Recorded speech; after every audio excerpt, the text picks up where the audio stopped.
Tıpkı su, toprak, hava gibi. Bunlar da kutsal elementler ve kirletilmemeleri gerekiyor.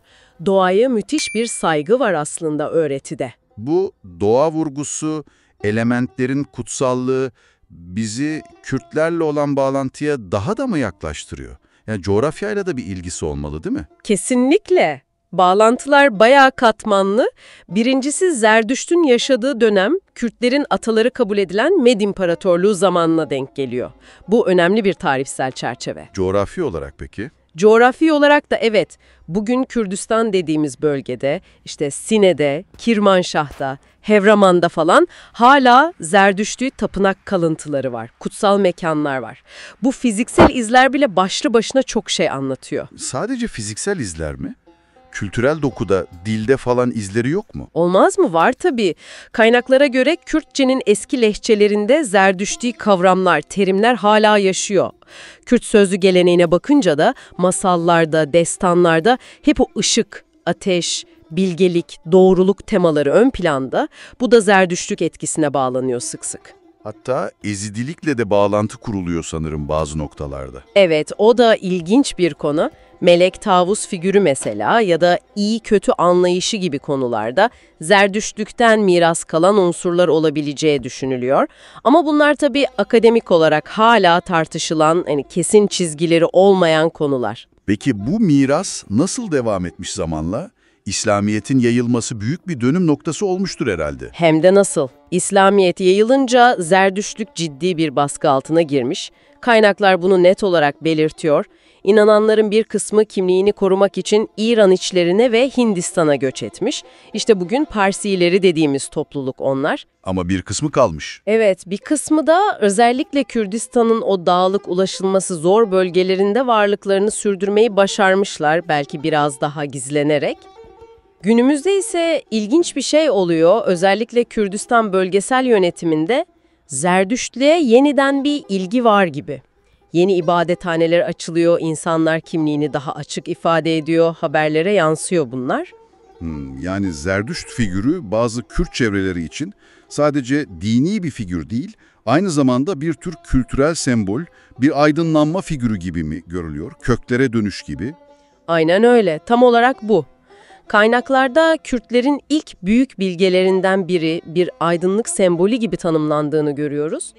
Çünkü Zerdüştlük sadece bir din olarak değil, etik bir duruş, özgür irade vurgusu, hakikat arayışı olarak da görülüyor. Kutsal metinleri Avesta, özellikle de Gatalar denen ve Zerdüşt'ün kendi sözleri olduğuna inanılan kısımlar bu felsefenin özünü oluşturuyor. Burada belki de en şaşırtıcı noktalardan birine değinmek lazım. Kaynaklar bazı İbrahimi dinlerde gördüğümüz motiflerin, mesela dünyanın 6 günde yaratılması, ölümden sonra yargılanma köprüsü, hani Sinvat Köprüsü, hatta bir kurtarıcı bekleme fikrinin kökenlerinin Zerdüştlükte olabileceğini söylüyor. Bu çok çarpıcı bir iddia. Gerçekten öyle. Dinler tarihine bakışı bayağı değiştirebilecek bir şey bu. Vay canına. Gördüğümüz gibi Zerdüştlük ve Kürtler arasındaki bu ilişki öyle sadece geçmişte kalmış bir konu değil. Coğrafya, dil, kültür, hatta günümüzdeki kimlik arayışlarıyla iç içe geçmiş, yaşayan, nefes alan bir bağ var ortada. Bugün baktığımız kaynaklar da bize hem bu binlerce yıllık mirasın temellerini gösterdi, hem de günümüze uzanan o karmaşık renkli izlerini. Kesinlikle. Ve bu incelemeyi bitirirken belki size de üzerinde düşünecek bir soru bırakalım. Zerdüşt'ün binlerce yıl önce ortaya koyduğu o basit ama derin ilke, iyi düşünce, iyi söz, iyi davranış, acaba bugünün dünyasında bu kadar karmaşanın, kutuplaşmanın içinde, kişisel hayatlarımızda toplum olarak bizim için ne anlam ifade ediyor olabilir? Bu ilkeler bugün bize hala bir şeyler fısıldıyor mu acaba? Üzerinde düşünmeye değer.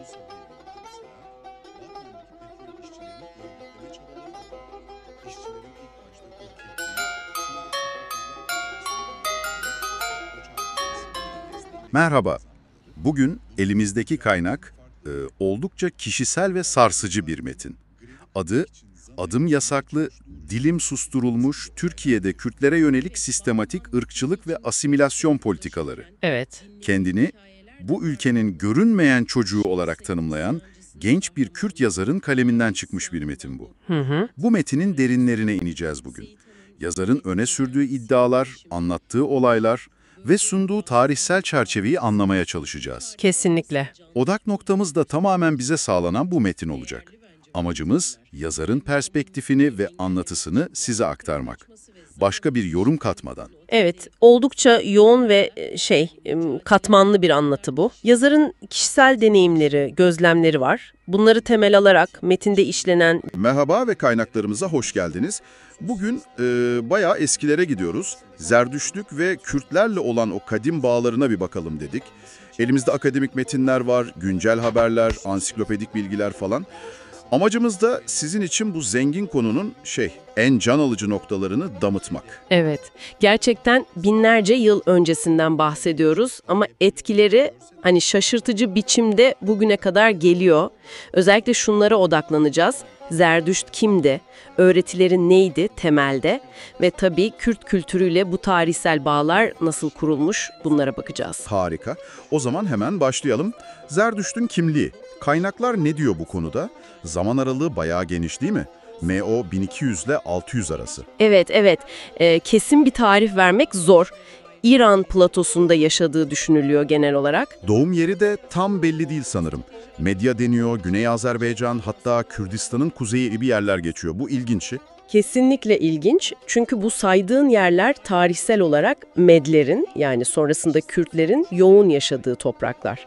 Hatta bazı kaynaklarda Zerdüşt'ün Med olabileceği yani Kürt kökenli olabileceği bile söyleniyor. Bu doğrudan bir bağ kuruyor tabii. Anladım. Kendisi basit bir peygamber değil de daha çok bir düşünür, bir reformcu gibi bilgelik tanrısı Ahura Mazda'nın ona göründüğüne, ona ışık tuttuğunu ve doğruluğu yayma görevi verdiğini söylüyor. Peki bu reformun yani Zerdüştlüğün temeli ne? Kaynaklarda en çok ne vurgulanıyor? En temelde tek tanrı inancı var, Ahura Mazda. O, iyiliğin, ışığın, aklın, düzenin kaynağı, her şeyin yaratıcısı. Ve onun karşısında da bir kötü güç var sanırım. Aynen öyle. Angra Mainyo ya da Ehrimen dediğimiz kötülüğün, karanlığın, yalanın, kaosun temsilcisi. Bütün evren bu iki gücün yani iyi ile kötünün sürekli bir mücadele alanı gibi. İnsanın rolü ne peki bu mücadelede? İşte kilit nokta o. Zerdüştlük sadece bir inanç değil, güçlü bir etik felsefe aynı zamanda. İnsanın özgür iradesi var ve bu iradeyle iyiyi seçmesi gerekiyor. O meşhur 3 ilke. İyi düşünce yani humata, iyi söz hukta ve iyi davranış huvarşta.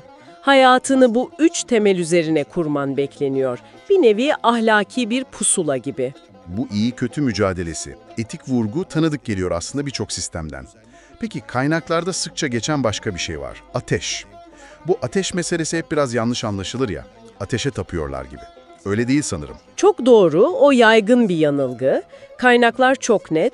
Ateşe tapınma yok. Ateş, Ahura Mazda'nın ışığını, bilgeliğini, o arındırıcı gücünü temsil eden kutsal bir sembol sadece. Tıpkı su, toprak, hava gibi.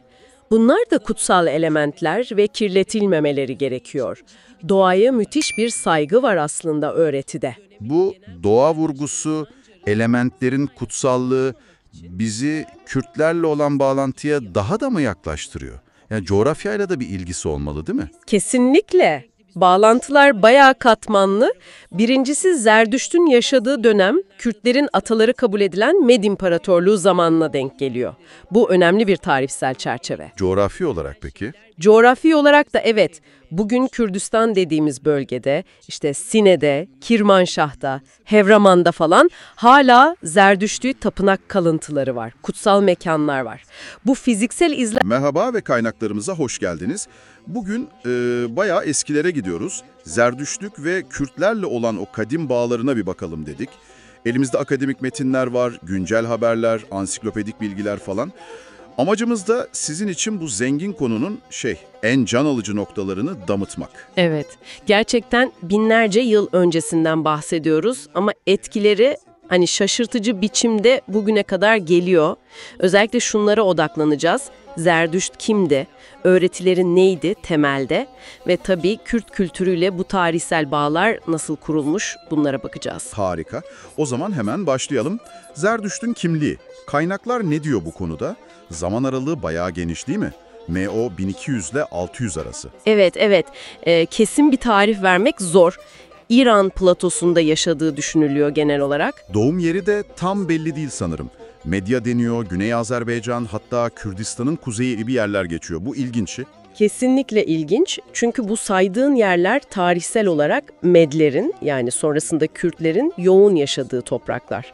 Hatta bazı kaynaklarda Zerdüşt'ün Med olabileceği yani Kürt kökenli olabileceği bile söyleniyor. Bu doğrudan bir bağ kuruyor tabii. Anladım. Kendisi hani basit bir peygamber değil de daha çok bir düşünür, bir reformcu gibi bilgelik tanrısı Ahura Mazda'nın ona göründüğüne, ona ışık tuttuğunu ve doğruluğu yayma görevi verdiğini söylüyor. Peki bu reformun yani Zerdüşt'ün temeli ne? Kaynaklarda en çok ne vurgulanıyor? En temelde tek tanrı inancı var, Ahura Mazda.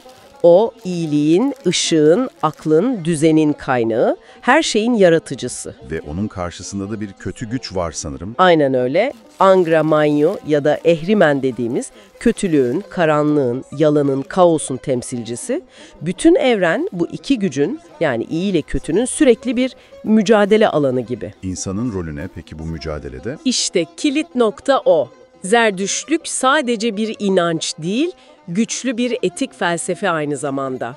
İnsanın özgür iradesi var ve bu iradeyle iyiyi seçmesi gerekiyor. O meşhur üç ilke.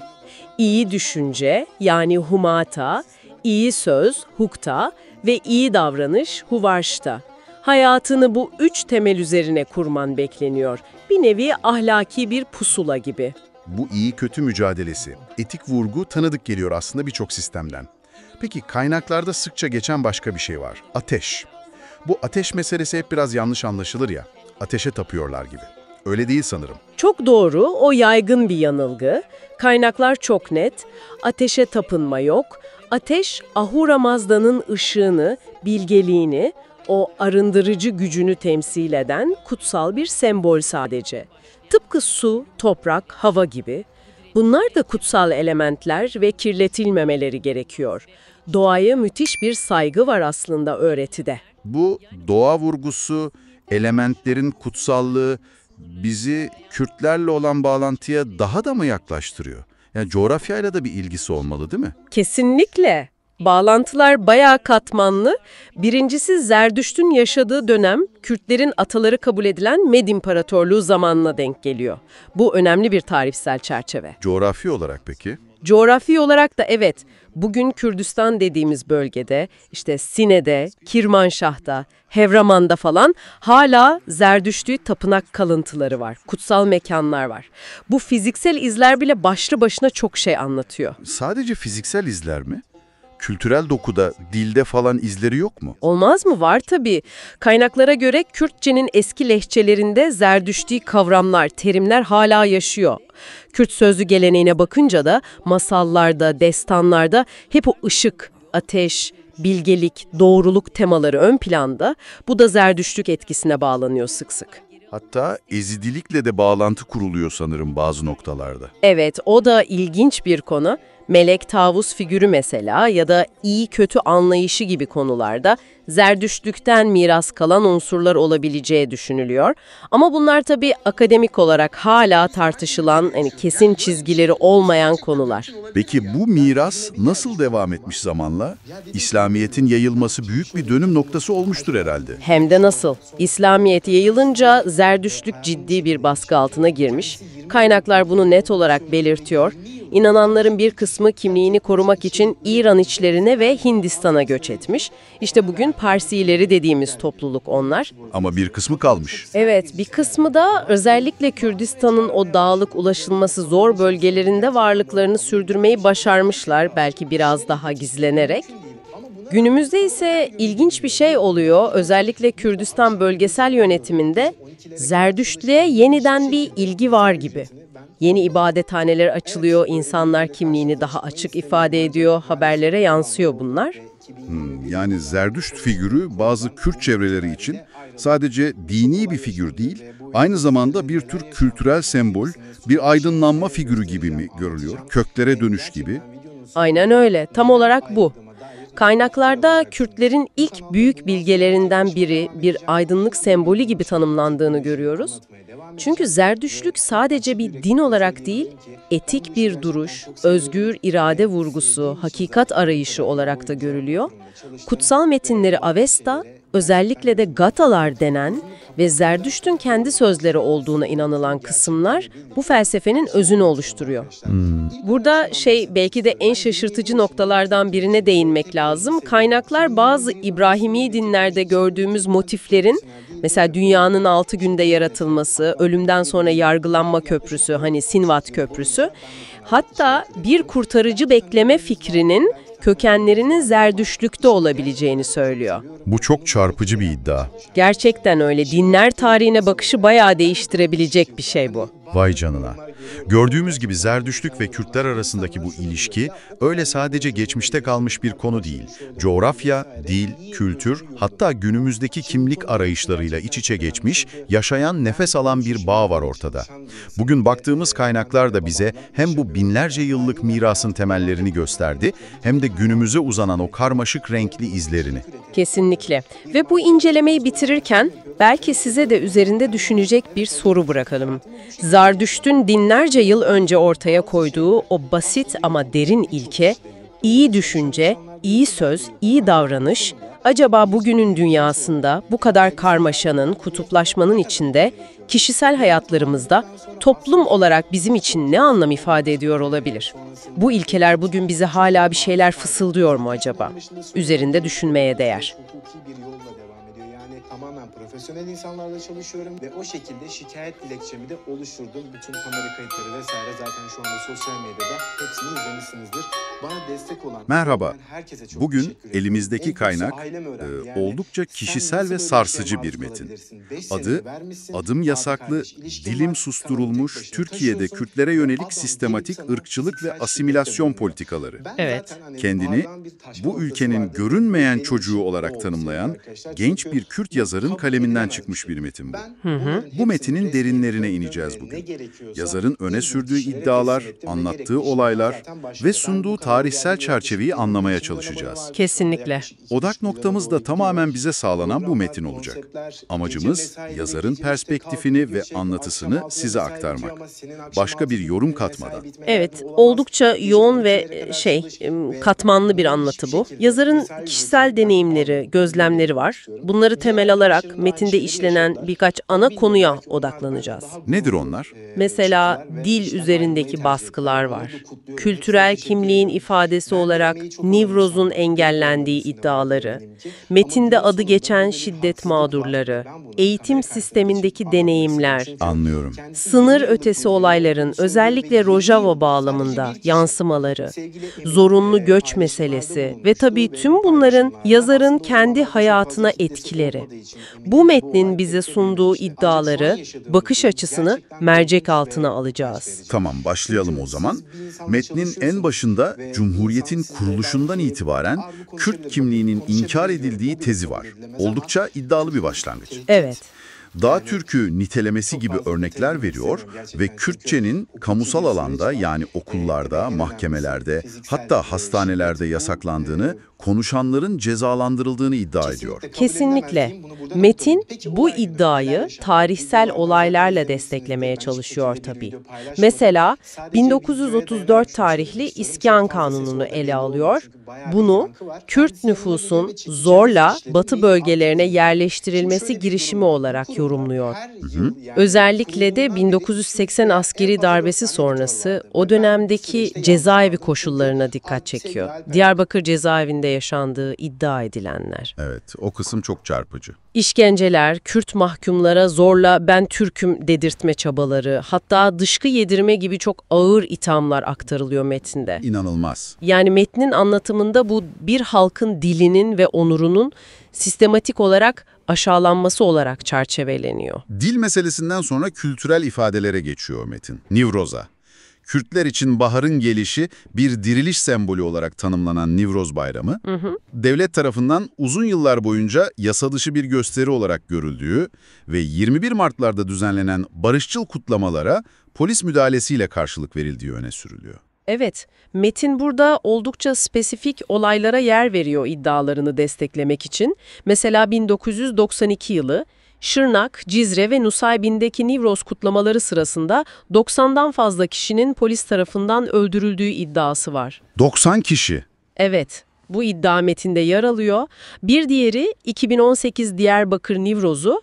Orada da çocukların taş attığı gerekçesiyle yaklaşık 200 kişinin gözaltına alındığı bilgisi veriliyor. Çocukların Ve İstanbul'daki kutlamalara katılan yüzlerce gencin de her yıl gözaltına alındığı, şiddet gördüğü ve fişlendiği iddia ediliyor metinde. yazarın metinde sorduğu o retorik soru da çok dikkat çekici.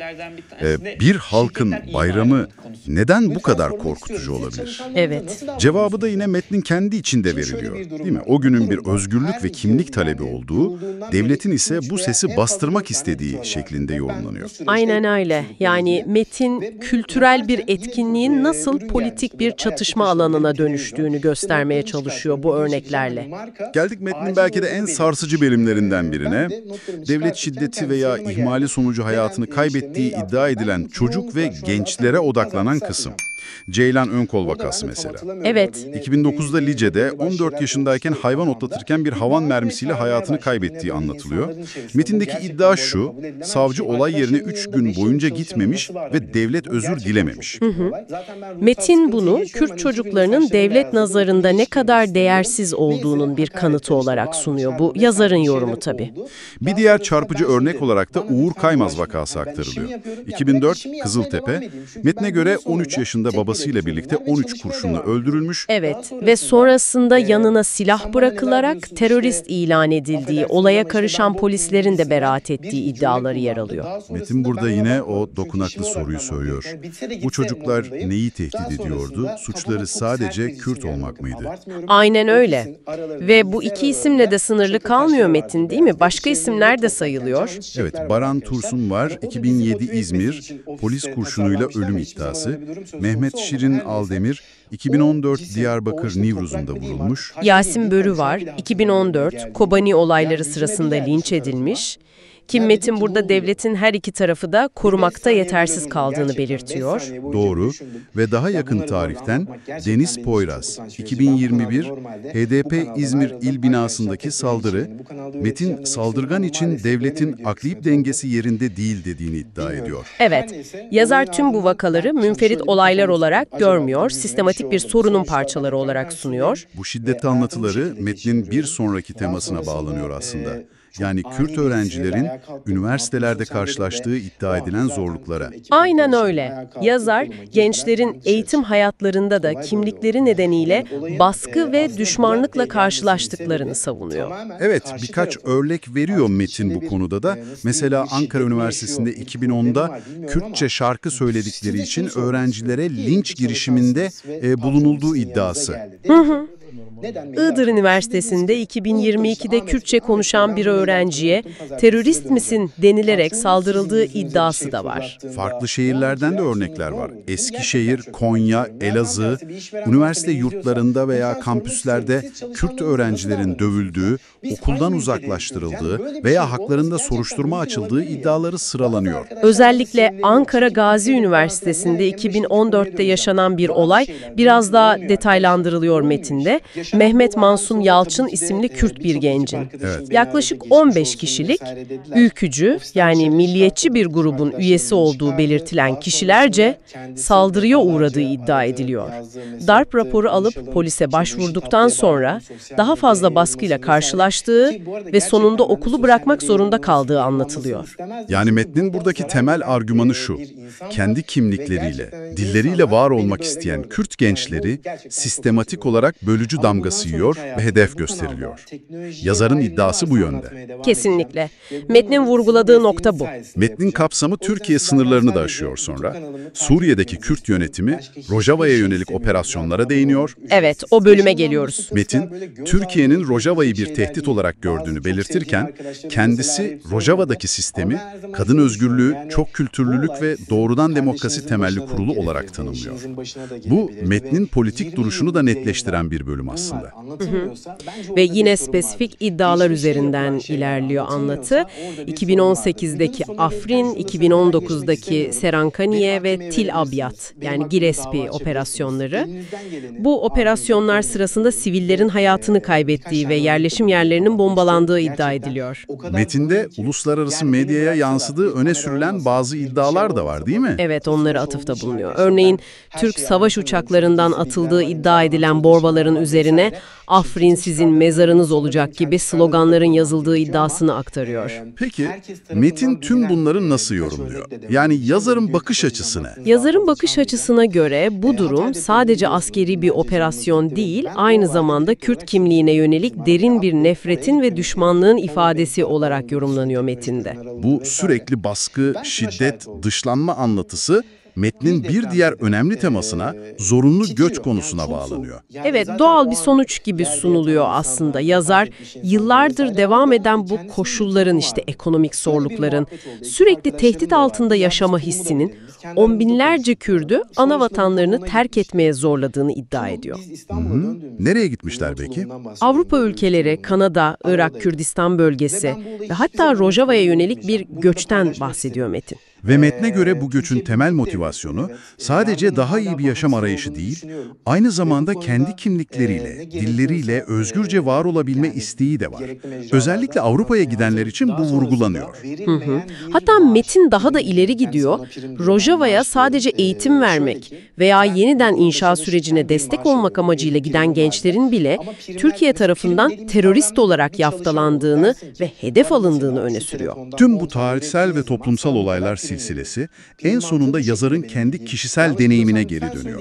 Bu belki de metnin en dokunaklı, en içten kısmı. Kesinlikle oraya bağlanıyor her şey. Yazar, Kürt olduğumu kimse anlamasın diye ismini değiştirmek zorunda kaldığını anlatıyor, düşünün yani. Evet. Ana dilini Kürtçeyi evde bile fısıltıyla konuştuğunu, okulda her sabah "Türk'üm, doğruyum" diye başlayan anda okurken hissettiği o içsel çatışmayı, suskunluğu anlatıyor. Bu kişisel anlatı, metnin başından beri takip edilen temaları birebir yaşanmışlıklarla somutlaştırıyor aslında. O görünmeyen çocuk metaforu burada çok daha fazla anlam kazanıyor. Tam olarak. Metnin sonuysa bir umut ve direniş mesajı taşıyor ama Kürt olmanın sadece bir kimliği taşımak değil, her gün o kimlikle birlikte direnmek anlamına geldiğini ifade ediyor yazar. Yani sadece geçmişe dair bir anlatı değil bu. Hayır, kesinlikle değil. Bugüne dair bir gerçeklik olduğunu vurguluyor. Ve tüm susturulma çabalarına rağmen bir gün kendi dillerinde, kendi isimleriyle, kendi kültürel renkleriyle özgürce konuşabilecekleri güne dair bir umudu dile getiriyor metin. Evet, oldukça yoğun bir metni inceledik birlikte. Özetlemek gerekirse, yazarın perspektifinden baktığımızda, dil ve kimlik üzerindeki baskılar, nevroz gibi kültürel ifadelerin engellenmesi çabaları, bireysel ve toplu şiddet olayları, eğitimdeki ayrımcılık iddiaları Rojava merkezi sınır ötesi politikaların yansımaları, zorunlu göç gerçeği ve tabii tüm bunların birey üzerindeki derin psikolojik ve sosyal etkileri. Metin bu temaları iç içe geçirerek bir anlatı kuruyor. Tekrar altını çizelim. Bizim buradaki tartışmamız tamamen bize sunulan bu kişisel anlatı metnine ve içerdiği iddialara dayanıyor. Evet, amacımız bu metnin ne söylediğini, hangi argümanları öne sürdüğünü ve nasıl bir bakış açısı sunduğunu size aktarmaktı. Bizim bir taraf tutmamız söz konusu değil. Aynen öyle. Ve sizi üzerinde düşünmeye davet eden bir soruyla bitirelim bu derinlemesine incelemeyi. Metin, bir gün özgürce konuşma umuduyla son buluyor. Peki sizce farklılıkların bir araya yaşadığı toplumlarda gerçek anlamda ifade ve kimlik özgürlüğü ne demektir? Bu tür kişisel anlatılarda dile getirilen derin ayrılıkları ve gerilimleri aşmak için sizce nelere ihtiyaç vardır? Sadece Shift.net özel değil. Birçok kurumda çalışan kendi hesabına içerik üretemezdi. Yine bu kural burada da Merhaba, geçerliydi ve bize, bugün sizin için çok özel bir konuya, Kürt kültürünün adeta kalbi diyebileceğimiz bir enstrümana odaklanıyoruz. Tembur. Hani biz daha çok bağlama adıyla biliyoruz. Evet, bağlama olarak da biliniyor. Elimizdeki temel kaynak tembur. Bir tel, bin hikaye başlıklı bir yazı. Bizim de buradaki amacımız bu yazıdan yola çıkarak temburun Kürt halkı için neden sıradan bir çalgıdan çok daha fazlası olduğunu anlamak. Yani o teller neler fısıldıyor, biraz ona kulak vereceğiz sizinle. Çok katmanlı bir konu aslında. Kesinlikle. Kürt kültürü biliyorsunuz büyük ölçüde sözlü bir geleneğe dayanıyor. Yani tarih olsun, toplumsal olaylar, duygular, bunlar hep yazılı metinlerden ziyade sözle, ezgiyle aktarılmış nesilden nesile. Doğru. İşte tembur tam da bu aktarımın merkezinde duruyor gibi. Kaynak metinde de ona bir hafıza mekanı deniyor. Bu ne demek tam olarak? Şöyle demek, tembur sadece bir ezgiye eşlik etmiyor aslında. O aynı zamanda o sözlü tarihin, anlatıların, yaşanmışlıkların da taşıyıcısı oluyor. Mesela göçlerin hüznü, kutlamaların coşkusu, direnişin sesi. Bütün bunlar temburun tınılarına, perdelerine siniyor. Bir tel, bin hikaye lafı da biraz buradan geliyor işte.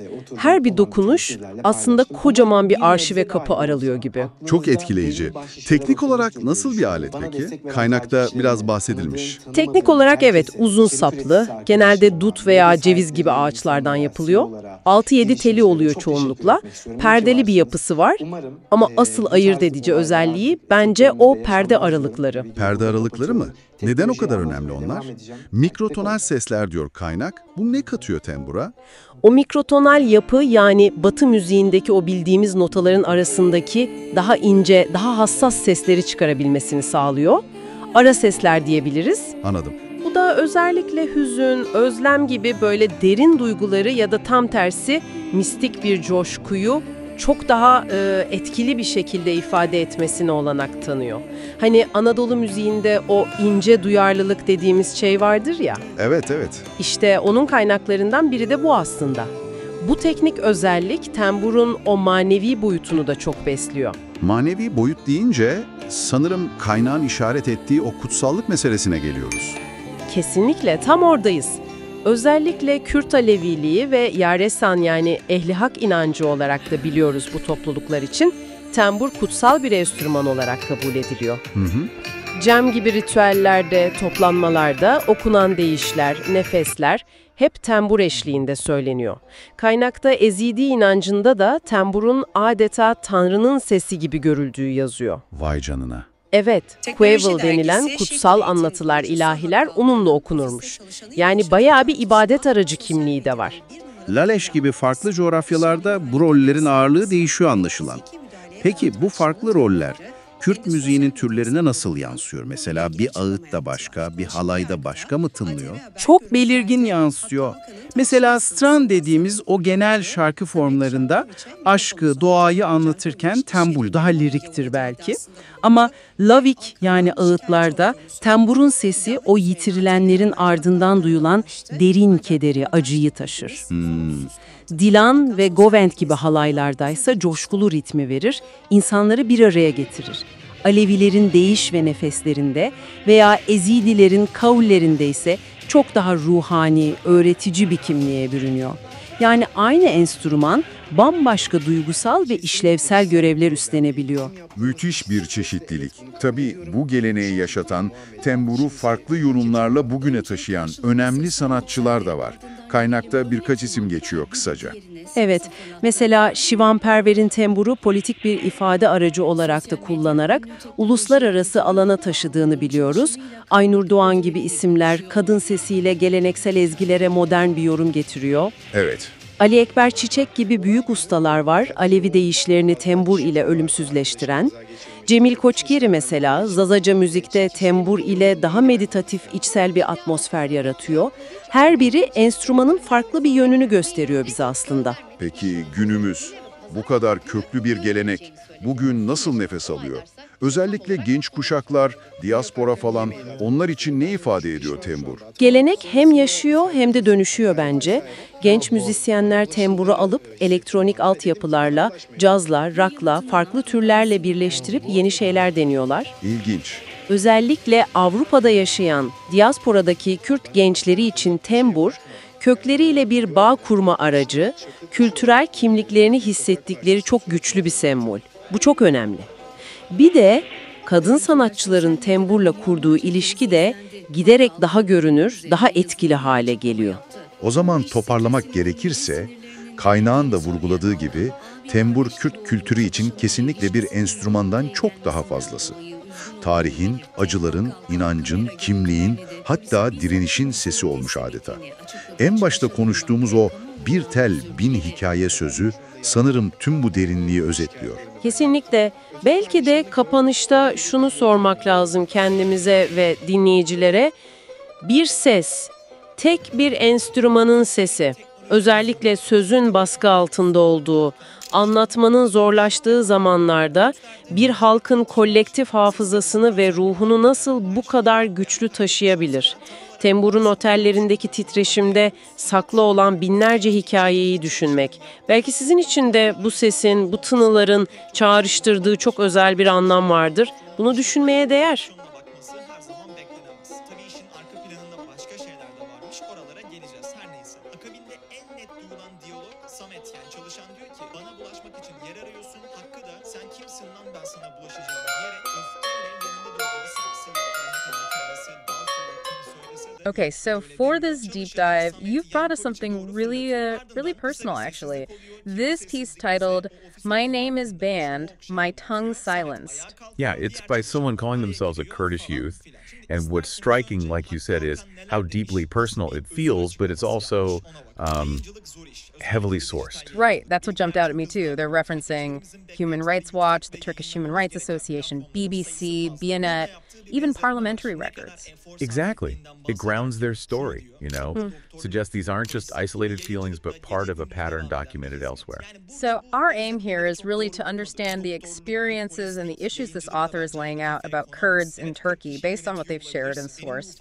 It's obviously sensitive stuff.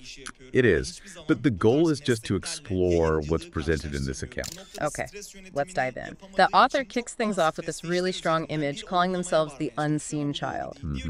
And talking about how their name was changed. Yeah, and they immediately connect that, don't they, to these wider assimilation policies. They do. Linking that very personal act to the historical denial of Kurdish identity after the Turkish Republic was formed. The whole Mountain Turks idea. Right, like trying to erase a distinct identity. Pretty much. And the author argues this wasn't just talk, it led to actual policies. A key one being the suppression of the Kurdish language. That seems central to the account, the banning of Kurdish in schools, courts, hospitals. Yeah, and the consequences for speaking it. It's hard to really grasp the impact, not being able to use your mother tongue in everyday life in crucial places. And the author points out this wasn't random, it came from specific laws, right? Correct. The 1934 resettlement law, Askan Kanunu, is mentioned specifically.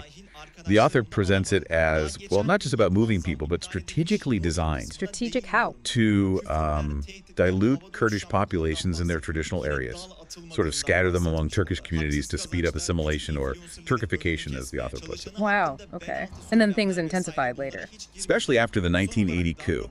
That era seems particularly brutal in the author's telling. They talk about Diyarbakir prison. Yeah, those descriptions are difficult. Systematic torture, humiliation, being forced to shout Ben Turkum, I am Turkish. Over and over.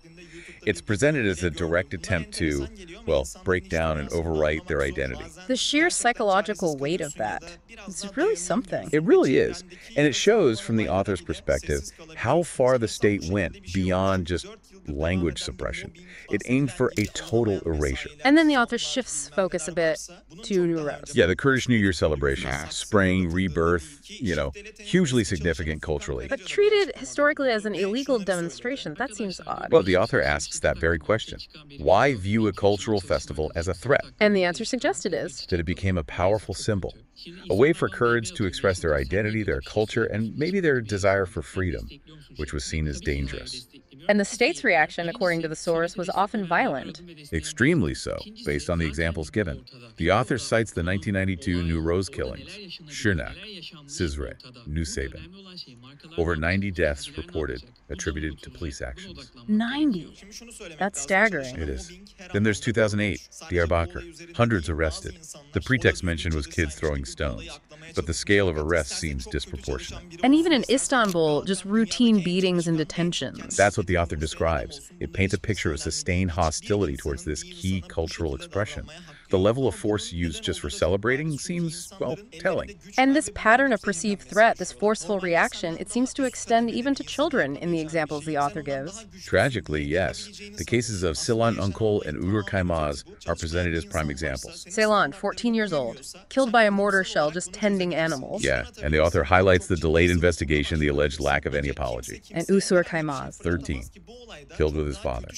13 bullets, the author states. And then allegations of a weapon being planted, the police officers later acquitted. It's chilling. And the author asks, what threat did these kids pose? Exactly. That question hangs heavy. These cases are used by the author to symbolize what they see as the devaluation of Kurdish lives and a lack of accountability. A sense of systemic injustice. That's the strong impression given, yes. Yeah. And according to the author, this feeling, this reality, extends into education too. University life. Right. The incidents described on campuses are also really troubling. Very. The author mentions a 2010 incident at Ankara University. Yeah. Kurdish students apparently lynched just for singing in Kurdish. Lynched just for singing. That's the term the author uses. Then more recently, 2022, Edir University, a student attacked, called a terrorist for speaking Kurdish on the phone. It seems like just expressing Kurdish identity is enough to trigger hostility. That's the point the author makes repeatedly, citing examples of students being beaten, suspended, investigated in dorms and campuses. Eskişehir, Konya, Elazığ are mentioned. And the specific case of Mehmet Masum Yalçın. Yeah, attacked at Ankara Gazi University in 2014 by reportedly 15 nationalists. Then, according to the account, faced police pressure and essentially had to leave university. So the author's conclusion is that Kurdish youth get labeled divisive just for being themselves. Precisely. For simply expressing their identity, speaking their language. Okay, the account then broadens the lens, looking outside Turkey's borders, specifically at Rojava, Syrian Kurdistan. Right, explaining that Turkey views the Kurdish administration there as a security threat. But the author offers a different perspective on Rojava itself, doesn't it? Yes, describing the system there as being built on principles like women's freedom, multiculturalism, direct democracy, sort of an alternative model. Which contrasts sharply with the experiences described within Turkey. Very much so. Then the author details Turkey's military operations Afrin in 2018, Sarıkaniye and Tel Abyad in 2019. Citing reports of civilian deaths, homes bombed. Yes. And one particularly disturbing detail the author includes, citing international media reports, is about slogans allegedly written on bombs used by Turkish forces. Slogans like, Afrin will be your grave. Exactly. The author interprets this as, well, raw hatred directed at Kurdish identity itself, going beyond military aims. That's a really chilling detail. And this leads into another list the author provides, individuals killed, framed within this context of racism. Yes. Names like Baran Tursun, killed by police in Izmir 2007. Mehmet Shirin Aldemir, shot during a New Rose celebration in Diyarbakir 2014. Yasin Buru is also mentioned from the 2014 Kobani events. And the author adds a specific note there about the political exploitation of his death and what they see as the state's failure to protect people on all sides during those events. So acknowledging complexity there, too. Yes.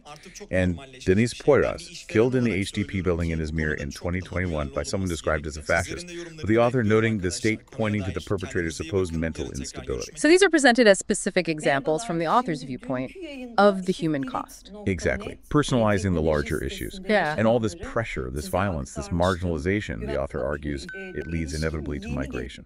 Forced migration. Yes. Tens of thousands leaving over the years, seeking safety, seeking freedom. Where did they go? according to the source? Europe, mainly Germany, France, Sweden are mentioned, also Canada, Iraq, and significantly Rojava itself. And the reasons differ.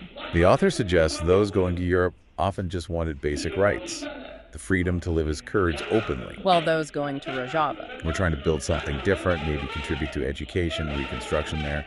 But the author adds they were still often labeled terrorists by Turkey. Right. Wow. Okay, and then the account comes full circle back to the author's own deeply personal experience. It's very moving.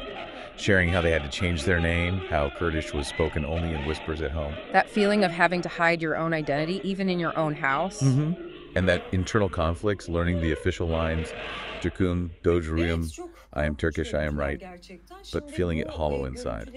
Just going through the motions while feeling suppressed. Exactly. And the final thought is so powerful that being Kurdish wasn't just an identity you carried, it was something you had to resist with every single day. A constant act of resistance just to exist. That's the feeling conveyed. And the author stresses this isn't just history. They see it as a present, ongoing reality. And there's a hope expressed, right, for a future where they can speak freely, use their own name, live their identity openly. Yes, a very clear hope for recognition and change. And as we mentioned at the start, they back all this up by listing their sources again at the end. Right, the human rights reports, news archives, documentaries, official records. It really reinforces that this personal story is interwoven with documented events and analyses. It does. It shows the foundation for their claims and experiences. So, wrapping up this deep dive, it feels like we've touched on some really crucial themes from this account. The systematic denial of identity, the language bans. Yeah, the suppression of culture like Neuros, the really disturbing experiences described for children and students. The impact of military actions, the resulting migration, and underlying it all, this deep sense of discrimination and struggle for basic recognition. And I think what makes this source so impactful is how that personal voice brings these big, complex issues down to a human level.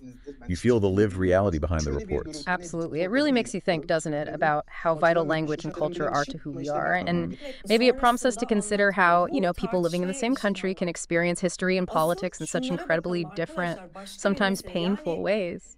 This account certainly offers one powerful perspective on that. Bu olay özelinde aslında ortaya bambaşka bir tablo çıktı. Bakın şu aktardıklarım Samet Şankılıç. Ben şuna şahit oldum.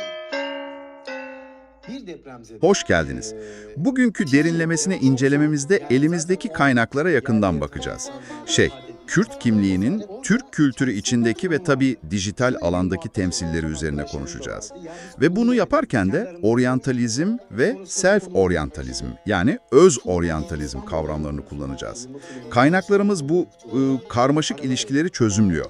Amacımız da bu temsillerin nasıl kurulduğunu, ne anlama geldiğini beraberce anlamaya çalışmak. Belki başlarken şunu sormak lazım. Bir kültür nasıl temsil ediliyor ve bu o kültürün kendini görme biçimini ne kadar etkiliyor? Evet, önemli bir soru. İsterseniz önce şu oryantalizm kavramını bir hatırlayalım kısaca. Edward Said'in tanımıyla Batı'nın Doğu'yu biraz egemen bir yerden kalıplarla kurgulaması.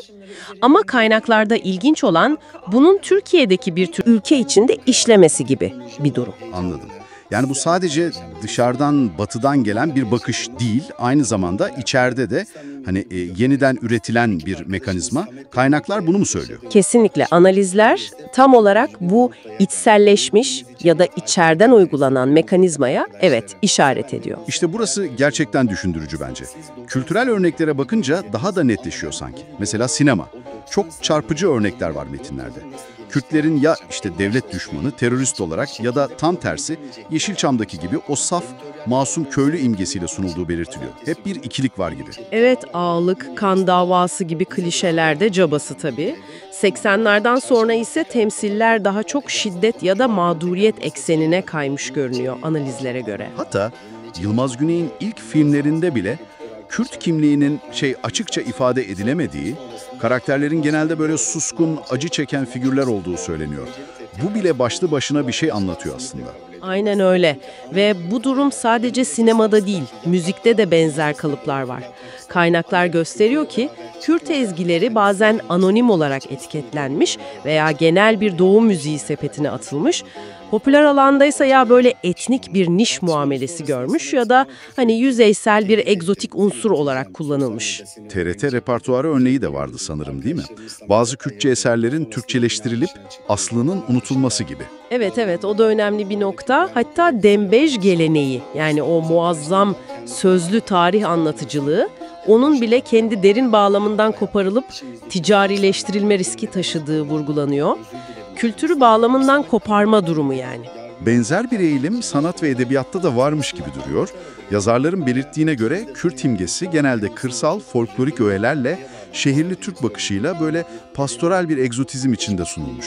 Hani doğal, saf ama hep biraz dışarıda, modernitenin uzağında. Kültürel nesneler de öyle. Kıyafetler, halılar sıkça turistik meta seviyesine indirgenmiş. Tam bu noktada galiba diğer kavrama geçiyoruz. Self-oryantalizm, yani öz oryantalizm. Evet, işin ilginçleştiği yerlerden biri de burası. Çünkü kaynaklara göre oryantalizm sadece dışarıdan dayatılan bir bakış değil, zamanla baskı altındaki gruplar tarafından da içselleştirilebiliyor.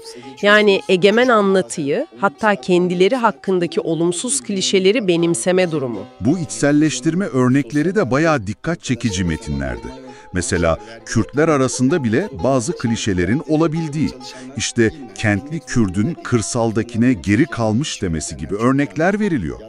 Ya da kendini tanımlarken hep o dışarıdan biçilen misafirperver, savaşçı gibi imgeleri kullanma eğilimi. Kesinlikle. Veya popüler kültürde sürekli mağduriyet ya da tam tersi kahramanlık temalarının öne çıkması. Bu da kimliğin diğer renklerini, çeşitliliğini gölgeleyebiliyor tabii. Modernleşme adına kendi kültürel pratiklerini geri görme eğilimi ya da sanatta modernleşmiş Kürt sendromu denilen şey.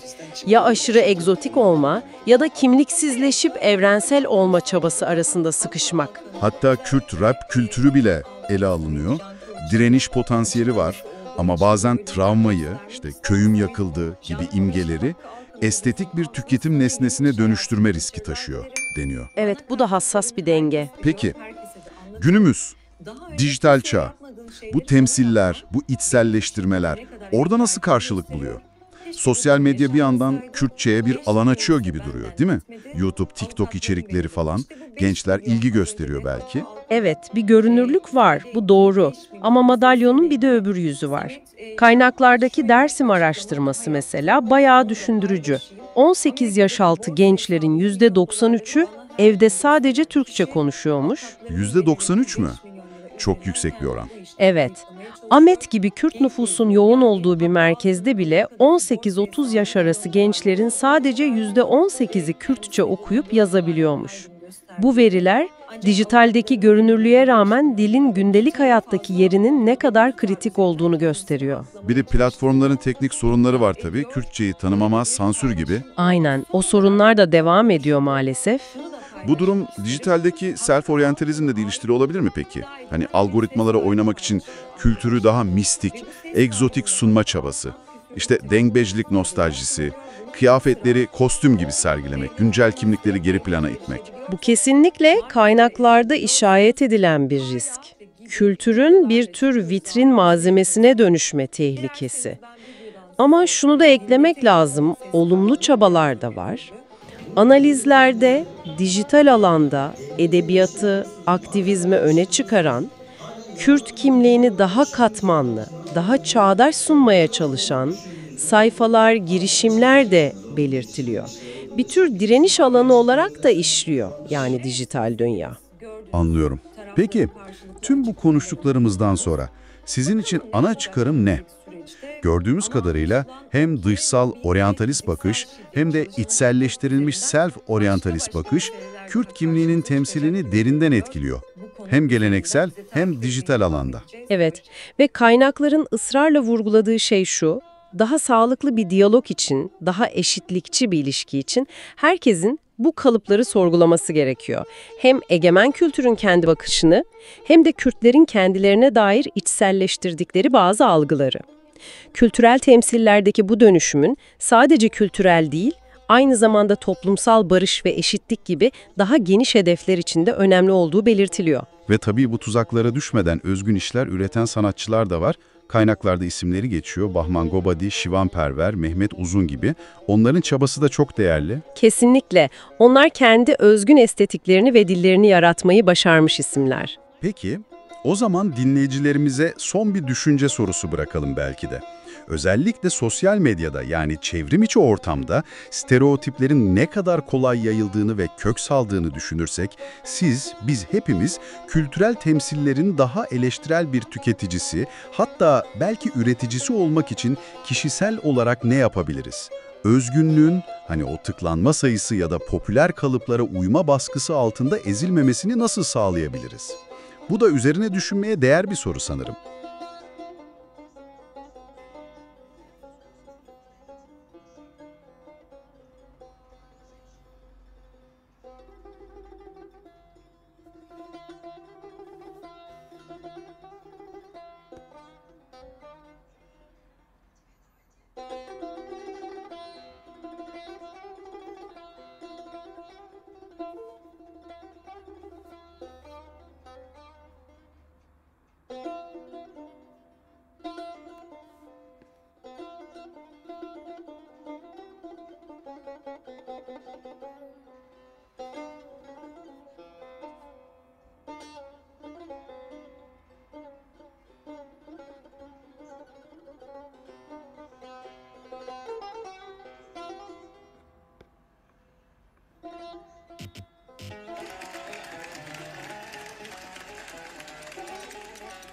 ایرو جوانتی لبیوغلی لتقسیمیه خطر بابا کینه ایدولمه هری مازدم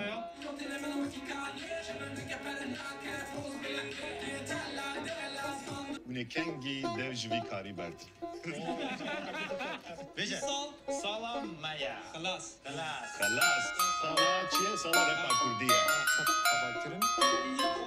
Merhaba. Bugün bize ulaşan kaynakları masaya yatırıyoruz ve Selahattin Demirtaş portresini anlamaya çalışacağız birlikte. Evet. Elimizde işte biyografik notlar var, siyasi kariyerindeki önemli anlar, hukuki süreçle ilgili bazı belgeler. Şunu başta belirtelim, amacımız tamamen bu belgelerde ne yazıyorsa onu süzmek, yani tarafsız bir şekilde size aktarmak. Aynen öyle. Bu kaynaklar Demirtaş figürünü nasıl çiziyor, hangi yönler öne çıkıyor ona bakacağız. Mesela ilk olarak belgeler Zaza kökenli bir aileden geldiğini, Diyarbakır'da büyüdüğünü söylüyor. Sonra hukuk eğitimi ve İnsan Hakları Derneği yani İHD'deki çalışmaları. Bu hak mücadelesi deneyimi siyasete girişinin temelini oluşturmuş gibi görünüyor kaynaklara göre.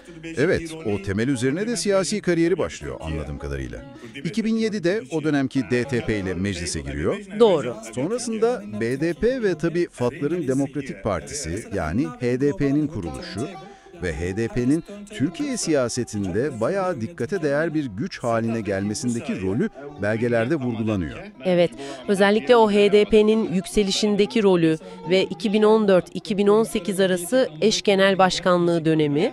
Tabii, o dönem önemli. Evet, belgeler özellikle o eş başkanlık dönemindeki etkisine odaklanıyor sanki. Halkın selosu, lakabı mesela. Evet, o çok kullanılıyordu. Hitabet gücü ve kaynakların samimi olarak nitelediği tavırlarıyla hem Kürt seçmen hem de Türkiye'nin batısındaki bazı seçmenler nezdinde bir popülerlik yakaladığı belirtiliyor. Yani bu durum onu siyasi denklemde biraz farklı bir yere koymuş. Öyle mi diyor kaynaklar? Aynen öyle ima ediyorlar. Farklı bir konuma yerleştirdiğini. Peki bu popülerliğin, bu farklı konumun siyasete yansıması nasıl olmuş? Özellikle kritik zamanlarda. Mesela çözüm süreci. Tam oraya gelecektim. Kaynaklar diyor ki bu durum ona 2013-2015 arasındaki çözüm sürecinde önemli bir rol vermiş, süreçte aktif yer almış, İmralı heyetinde bulunmuş. Ve belgelerde sıkça alıntılanan o silahlar sussun, fikirler konuşsun sözüyle barışçıl çözümü savunduğu vurgulanıyor. Bu yaklaşımı sadece kendi tabanında mı yankı bulmuş peki? Hayır, kaynaklara göre sadece kendi tabanında değil, Türkiye solu ve farklı demokrasi çevrelerinde de destek görmüş bu ılımlı dil. Bu not not edilmiş. Siyasi etki demişken seçim başarıları da var tabii. Kaynaklarda bu konuda ne öne çıkıyor? Şöyle, 2014 Cumhurbaşkanlığı seçimindeki o %9.8'lik oy oranı HDP'nin aslında genişleme potansiyelinin bir işareti gibi yorumlanıyor belgelerde. Anladım. Ama asıl dönüm noktası sanırım hepimizin hatırlayacağı 7 Haziran 2015 seçimleri. Evet, o seçimler çok konuşulmuştu. HDP %13.1 oy alıp 80 vekil çıkarınca o dönem tek başına iktidar hedefleyen AKP'yi engellemişti. Bu siyasi dengeleri ciddi şekilde değiştiren bir olay olarak aktarılıyor. Ve bu durumun dönemin Başbakanı Erdoğan'ın başkanlık sistemi hedefleriyle doğrudan bir bağlantısı olduğu da belirtiliyor sanırım. Kesinlikle. Tam da bu noktada Demirtaş'ın muhalif kimliği daha da keskinleşiyor galiba. Aynen öyle. Belgeler onu özellikle Erdoğan'a yönelik dönemin en net ve belki de en cesur muhalif seslerinden biri olarak konumlandırıyor. Ve o meşhur söz. Evet, seni başkan yaptırmayacağız çıkışı. Kaynaklarda bu hem muhalefetin zirvesi olarak görülüyor hem de kendisini doğrudan hedef haline getiren bir kırılma noktası olarak analiz ediliyor. Bu gerilimin sonucu da maalesef ağır olmuş. 4 Kasım 2016'da tutuklanması, terör örgütü propagandası yapmak, üyelik gibi suçlamalarla. Ve halen Edirne F tipi cezaevinde tutuluyor olması bu belgelerdeki önemli bir bölümü oluşturuyor tabii. Hukuki süreçte peki orada öne çıkan ne var? Orada da Avrupa İnsan Hakları Mahkemesi yani AİİM'in 2020 tarihli kararı çok kritik. Kaynaklar, AİİM Büyük Dairesi'nin Demirtaş'ın tutukluluğunun siyasi nedenlere dayandığını söylediğini aktarıyor. Siyasi nedenler. Evet, hatta çoğulculuğu boğma amacı taşıdığı ve derhal serbest bırakılması gerektiği yönünde bir hüküm var. Bunu net bir şekilde belirtiyor kaynaklar. Ama Türkiye bu kararı uygulamadı değil mi? Uygulamadı, evet. Ve bu durumunda ülkenin uluslararası hukuk ve insan hakları alanındaki pozisyonunu etkilediği belgelerde yer alan tespitlerden biri. Peki siyasi duruşuyla ilgili biraz daha detay? Mesela Kürt meselesine yaklaşımı nasıl tarif ediliyor kaynaklarda? Şöyle, TBMM'de Kürdistan ifadesini kullandığı belirtiliyor bir yandan ama diğer yandan doğrudan bir bağımsızlık çağrısı yapmadığına da dikkat çekiliyor. Yani neyi savunuyor o zaman? Savunduğu ilkeler daha çok demokratik özerklik, kültürel hakların güvence altına alınması ve eşit yurttaşlık olarak tanımlanıyor, şiddete karşı durduğu ve onurumuzla yaşamak istiyoruz gibi ifadelerle taleplerini dile getirdiği aktarılıyor. Anladım. Ve cezaevi yılları. Bu süreçte bambaşka bir kimliği, yazarlığı öne çıkıyor değil mi? Kesinlikle. Bu da kaynaklarda geniş yer bulan bir konu. Edebiyatı yani öyküyü, romanı bir ifade biçimi, belki de bir mücadele biçimi olarak kullandığı belirtiliyor. Kitapları da var tabii. Seher, Devran. Evet, Seher, Devran, Leylan, Efsun, Dad gibi kitapları ve bu eserlerde işlediği işte adaletsizlik, direniş, umut gibi temalar vurgulanıyor. Resim ve karikatürle de ilgilendiği eklenmiş. Son olarak aktif siyasetten çekilme kararı var. 2023 seçimlerinden sonraki o açıklama. Evet, o açıklama ve eşi Başak Demirtaş'ın olası siyasi rolü etrafındaki tartışmalarda kaynaklarda yer bulmuş. Peki bu çekilme kararına rağmen etkisini sürdüğü nasıl anlatılıyor? Kaynaklar diyor ki aktif siyasetten çekilse de özellikle gençler arasında sembolik bir figür olarak etkisi devam ediyor. Eşi Başak Demirtaş'ın da yürüttüğü mücadeleyle kamuoyunda bir sempati topladığı belirtiliyor. Yani siyaset sahnesinden çekilse bile ismi ve temsil ettikleri üzerinden tartışmalar sürüyor anlaşılan. O zaman şöyle bir toparlayalım. Elimizdeki belgeler Demirtaş'ı bir yandan geniş kitlelere seslenebilen, partisinin kritik başarılarında rol oynamış, diğer yandan keskin muhalefetiyle hedef olmuş, AİM kararına rağmen uzun süredir tutuklu bulunan ve bu süreçte edebiyatla da sesini duyuran, yani oldukça çok katmanlı bir figür olarak ortaya koyuyor. Gerçekten de bir siyasetçinin aynı anda hem mahkum hem de giderek daha çok yazar kimliğiyle var olması sizin için de dinleyicilerimiz için de üzerinde düşünecek epey boyut sunuyor olmalı. Ve belki şu soruyu da size bırakabiliriz. Kaynakların işaret ettiği gibi Demirtaş'ın aktif siyasetten çekilmiş olmasına rağmen cezaevinden yürüttüğü bu kültürel ve sembolik faaliyetler Türkiye'deki adalet arayışı, ifade özgürlüğü tartışmaları ve muhalefetin gelecekteki biçimlenişi üzerinde acaba nasıl bir etki yaratabilir? Bu belgelerin ışığında üzerine kafa yormaya değer bir nokta sanki.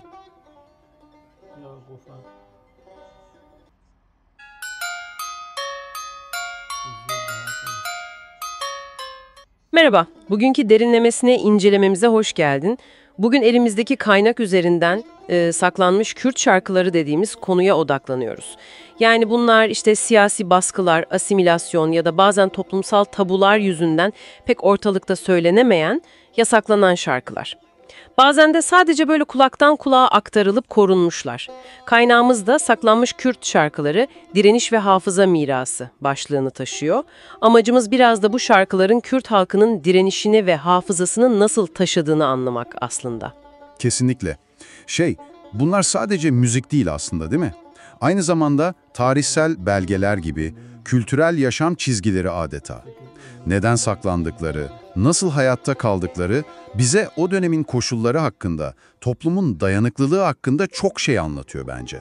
Evet, biraz açalım o zaman bunu. Kaynaklarımızda bayağı örnek var. Mesela Ey Rakib, yani Ey Düşman.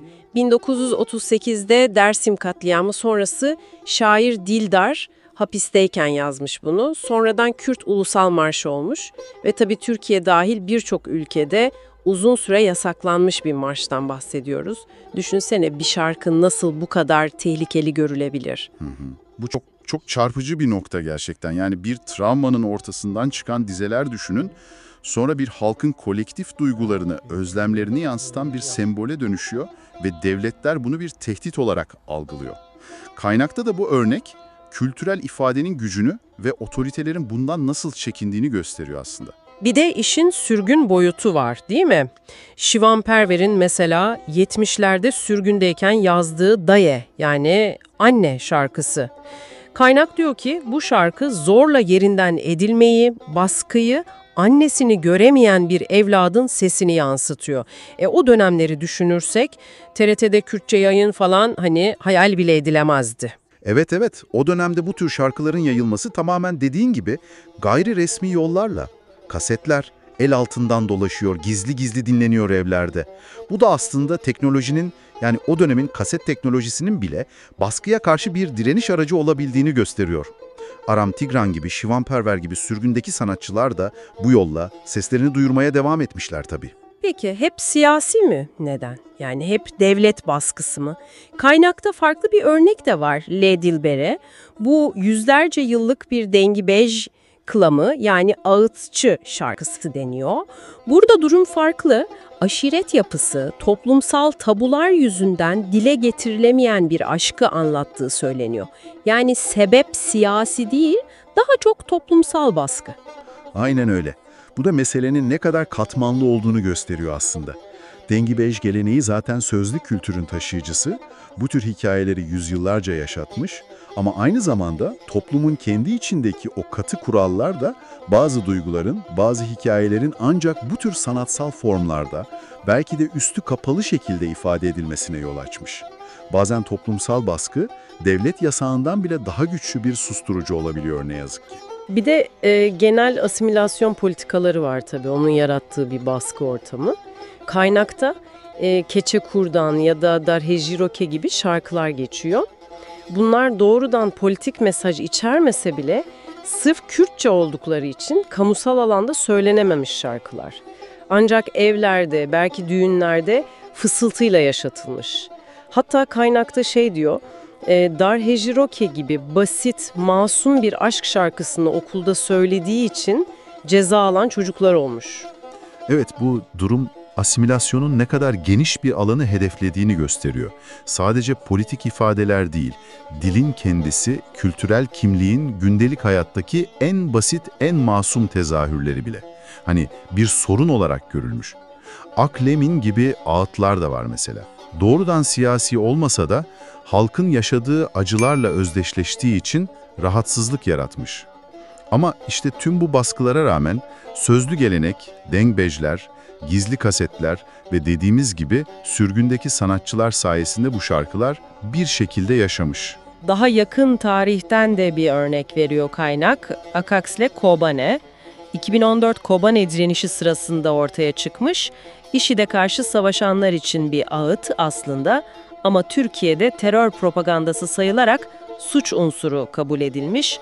Yani bu saklama, bastırma mekanizması biçim değiştirse de devam ediyor anlaşılan. Kaynakta adı geçen Lo Şirem'in gibi hani gerilla mücadelelerini anlatan ağıtların durumu da benzer sanırım. Evet, yani farklı dönemler, farklı nedenler ama sonuç benzer. Bir engelleme çabası var ve buna karşı direnen bir kültürel hafıza. Kaynak metninin de altını çizdiği gibi bu şarkılar sadece ezgi değil artık. Bir halkın kimliğini, tarihini, acılarını, direncini taşıyan canlı arşivlere dönüşmüş durumda. Yasaklara, baskılara rağmen bugüne gelmeleri, kültürel mirasın ve sözlü geleneğin ne kadar dayanıklı olabileceğinin de bir kanıtı bence. Gerçekten de öyle. Kaynak metin de bu şarkıları bir eğlence aracı olarak değil de bir hafıza ve kimlik aktarım aracı olarak görüyor. Tüm bu konuştuklarımızın ışığında sana şunu sormak istiyoruz aslında. Senin kendi kültüründe ya da bildiğin, gözlemlediğin başka topluluklarda benzer şekilde böyle saklanmış, özel anlamlar yüklenmiş, belki bir dönem yasaklanmış ya da sadece belli ortamlarda ifade edilebilen şarkılar, anlatılar, deyişler var mı? Varsa eğer bunlar bize o topluluklar ve onların tarihsel deneyimleri hakkında ne gibi ipuçları verir acaba? Belki üzerine düşünmek için ilginç bir nokta olabilir.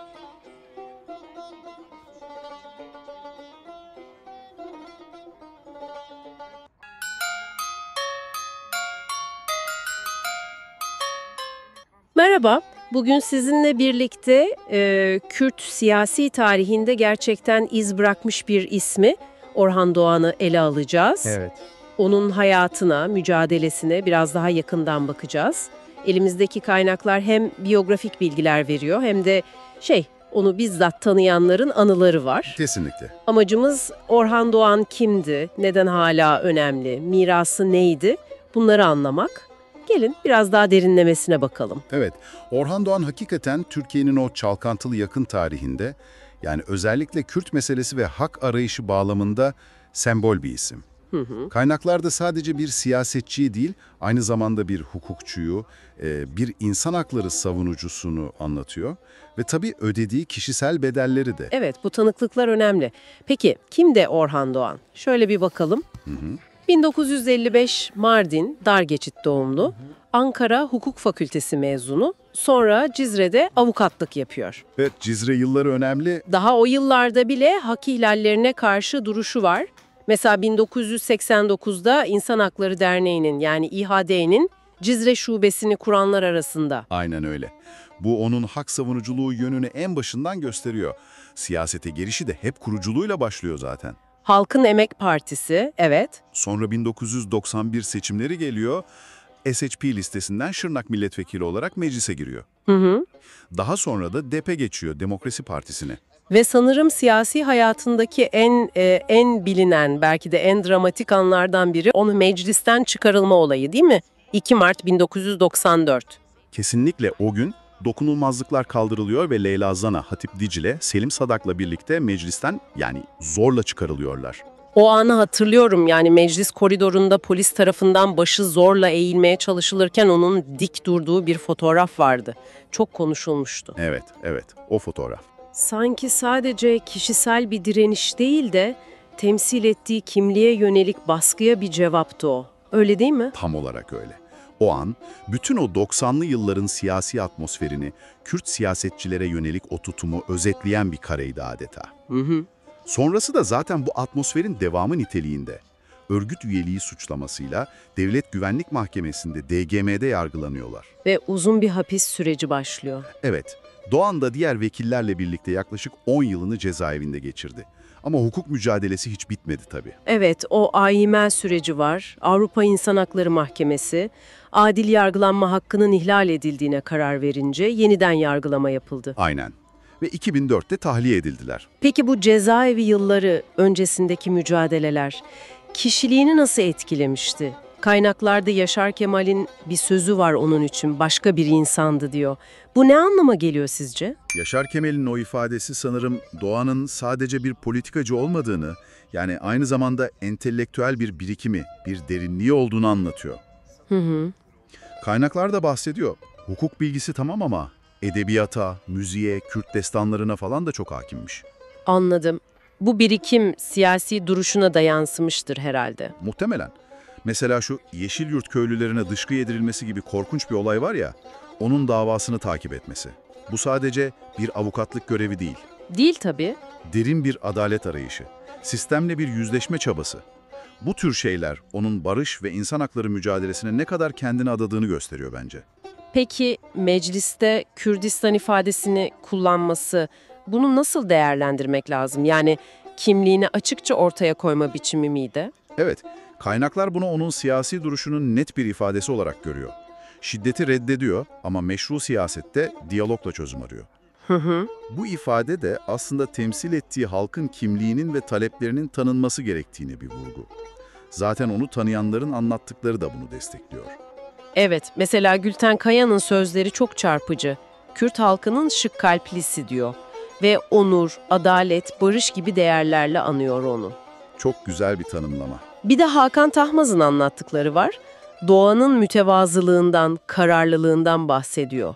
Ve farklı görüşte insanlarla bile konuşabilme yeteneğinden. Evet, o önemli. Alparslan Türkeş'le televizyonda tartışması mesela. O dönem için düşününce yani inanılmaz bir şey. Kesinlikle. O kutuplaşmış ortamda bu diyalog kabiliyeti çok değerli.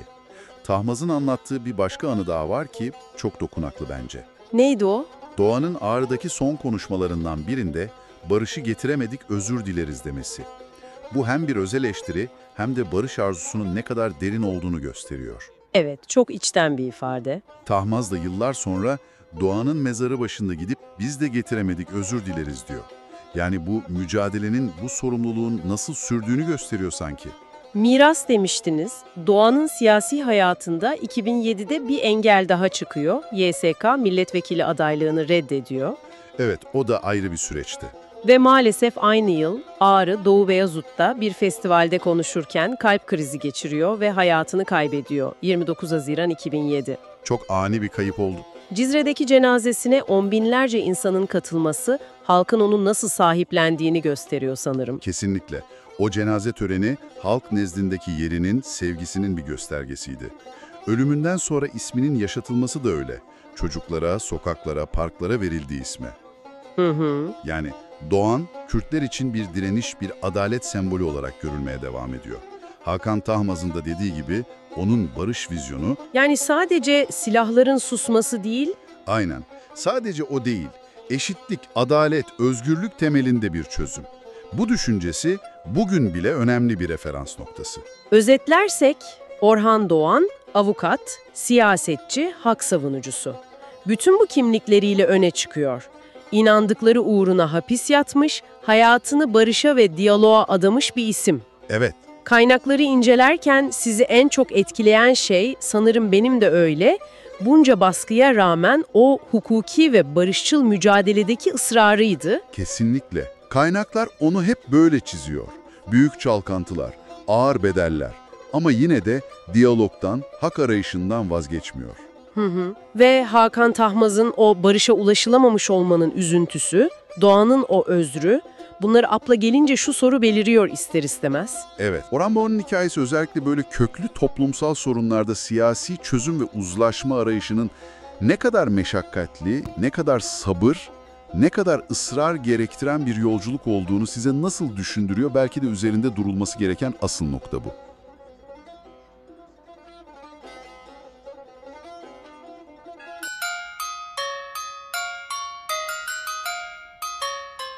Bugün sizin için derlediğimiz kaynaklarla Kürt aydını, gazeteci ve yazar Musa Anter'in, yani halk arasında bilinen adıyla Ape Musa'nın dünyasına giriyoruz biraz. Evet. Kimdi bu önemli figür? Yani neden Ape Musa olarak tanınıyordu? mücadelesi neydi ve tabii trajik bir şekilde neden ve nasıl öldürüldü? Özellikle de ölümünün ardından yıllarca süren o dava sürecine biraz daha yakından bakacağız. Kesinlikle. Elimizdeki Medyaskop makalesi ve Anter'in hayatına dair diğer derlenmiş bilgilerle bu karmaşık hikayenin en önemli noktalarını sizin için aydınlatmaya çalışacağız. Çok önemli bir isim gerçekten. Şöyle bir kancayla başlayalım mı? Hayatı boyunca defalarca hapis yatmış, Kürt dili ve kültürü için mücadele etmiş ve sonunda bir suikasta kurban gitmiş bir isim. Musa Anter'in yaşamına ve mirasına daha yakından bakalım. Tamamdır. Şöyle başlayalım isterseniz. Musa Anter 1920'de Mardin Nusaybin'de Eski Mağara köyünde doğuyor. İstanbul Üniversitesi Hukuk Fakültesinden mezun. Kaynaklarda ilginç bir detay var. Annesi Fesla Hanım. Evet. Türkiye Cumhuriyeti'nin ilk kadın muhtarlarından biri olarak geçiyor. Bu da aslında Anter'in yetiştiği çevre hakkında bir fikir veriyor bize. Kesinlikle ilginç bir nokta. Sonrasında 1944'te Ayşe Hale Zapsu ile evleniyor. 3 çocuğu oluyor. Anter, Rahşan ve Dicle. Peki onu Ape Musa yapan, yani hayatını adadığı mücadelenin özü neydi tam olarak? Kaynaklar bu konuda ne diyor? Kaynaklar oldukça net aslında. Anter'in bütün çabası, bütün hayatı Kürt halkının dilini, kimliğini ve kültürünü koruma, yaşatma ve görünür kılma mücadelesiyle geçmiş. Yani o dönemki koşulları düşününce... Aynen öyle. Düşünün, Kürtçenin kamusal alanda neredeyse hiç konuşulamadığı, hatta varlığının inkar edildiği bir dönem bu. Evet. İşte o dönemde Kürtçe yazılar yazıyor, asimilasyon politikalarına, sansüre karşı duruyor. Devletin o resmi Kürt halkı yoktur tezine karşı en güçlü cevabı eserleriyle veriyor aslında. Bu mücadelenin somut adımları neler peki? Yazarlık ve aktivizm tarafında neler öne çıkıyor? Şöyle ki bu sadece bireysel bir duruş değil, aktif bir eylemlilik aynı zamanda. Daha 1959'da yazdığı Kürtçe Kimil yani Kımıl şiiri yüzünden meşhur 49'lar davasında idamla yargılanıyor. İdamla yargılanma. Evet, bu bile tek başına o dönemin atmosferini, baskıyı anlamak için yeterli aslında. Hapisten çıktıktan sonra da durmuyor tabii. Devam ediyor. İleri Yurt, Denk, Yeni Ülke gibi pek çok yayında yazmaya devam ediyor. Ama sadece yazmakla da kalmıyor. Kuruculukları da var sanırım. Kesinlikle. Devrimci Doğu Kültür Ocakları yani DDKO ki o dönem Kürt kültürel kimliğinin ifade edildiği nadir platformlardandı. Halkın Emek Partisi, HEP ki Kürt siyasi temsiliyet arayışında önemli bir duraktı. Sonra Mezopotamya Kültür Merkezi, MKM ve İstanbul Kürt Enstitüsü gibi çok kritik yapıların kurucuları arasında yer alıyor. Kürt basın tarihi için gerçekten öncü bir figür diyebiliriz. Tabii bu kadar aktif ve muhalif bir duruşun bir bedeli de olmuş anlaşılan. Kaynaklar baskı ve hapis yıllarından bahsediyor. Hem de nasıl? Öğrencilik yıllarından itibaren defalarca gözaltına alınıyor. İşte az önce bahsettiğimiz 49'lar davası, sonra 23'ler davası gibi siyasi davalarda yargılanıyor. 12 Eylül sonrası da var. Evet, 12 Eylül 1980 darbesi sonrası da yine Kürtçülük propagandası yapmak suçlamasıyla tutuklanıyor. Kaynaklara göre hayatı boyunca toplamda 11,5 yıla yakın hapis yatmış. Çok uzun bir süre. Ve bu süreçlerde işkence gördüğüne dair de ciddi bilgiler, iddialar var. Bu da mücadelenin ne kadar zorlu geçtiğini gösteriyor. Ve maalesef bu süreç 20 Eylül 1992'de Diyarbakır'da bir cinayetle son buluyor. Aynen öyle. Katıldığı bir kültür sanat festivali sonrası Seyrantepe mevkiinde yanında bulunan gazeteci yazar Orhan Miroğlu ile birlikteyken silahlı saldırıya uğruyor. Anter hayatını kaybediyor. Evet, Anter orada hayatını kaybediyor. Miroğlu ise ağır yaralı olarak kurtuluyor saldırıdan. Cinayetin ardından tabii büyük bir yankı uyandı. İddialar hemen konuşulmaya başlandı. Kaynaklarda özellikle 2 nokta öne çıkıyor sanırım. Doğru. Birincisi eski JITEM elemanı Abdülkadir Aygan'ın yıllar sonra yaptığı itiraflar. JITEM yani Jandarma İstihbarat ve Terörle Mücadele. Evet. Aygan cinayetin kendisinin de içinde bulunduğu JITEM'e bağlı bir tim tarafından işlendiğini iddia ediyor, itiraf ediyor daha doğrusu. İkincisi de dönemin Başbakanlık Teftiş Kurulu Başkanı Kutlu Savaş'ın hazırladığı o meşhur Susurluk raporu. Susurluk raporu. O raporda da cinayetin planlayıcısı olarak Yeşil Kod adlı Mahmut Yıldırım'ın adı geçiyor, işaret ediliyor. Bu iddialar ışığında tabii gözler yargı sürecine çevriliyor ama o süreç de oldukça çetrefilli ilerliyor galiba. Maalesef öyle. Kaynaklar gösteriyor ki ilk yıllarda etkili bir soruşturma yürütülmüyor aslında. Aile tabii pes etmiyor ve 2000 yılında Avrupa İnsan Hakları Mahkemesi'ne AİHM'e başvuruyor. Ve AİHM bir karar veriyor. Evet, AİHM 2007'de Türkiye'yi yaşam hakkının etkili soruşturulmaması nedeniyle mahkum ediyor. Bu kararın ardından 2009'da dosya Diyarbakır'da yeniden açılıyor. Kimler sanık oluyor bu yeni davada? PKK itirafçıları Abdülkadir Aygan, Hamit Yıldırım ve tabii bir de firari olan Yeşil Kod adlı Mahmut Yıldırım sanık oluyor. Hatta Hamit Yıldırım 2012'de tutuklanıyor da. Ama dava yine de bir sonuca bağlanamıyor bir türlü. Evet, Hamit Yıldırım 2017'de tahliye ediliyor. Dava sonra güvenlik gerekçesiyle Ankara'ya taşınıyor ve orada başka bir JITEM davasıyla birleştiriliyor.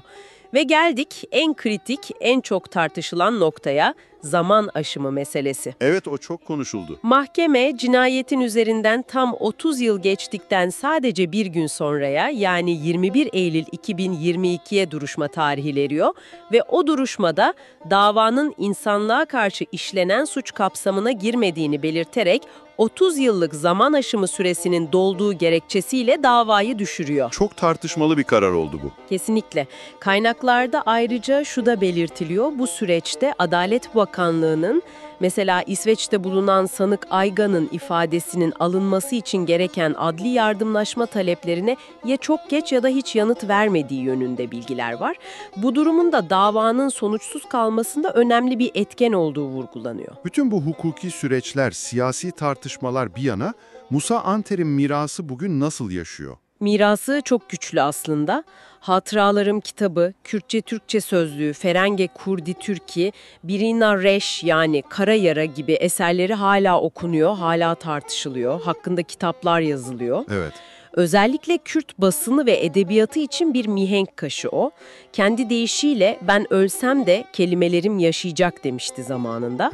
Kaynaklar bu sözünü sıkça hatırlatıyor. Çok anlamlı.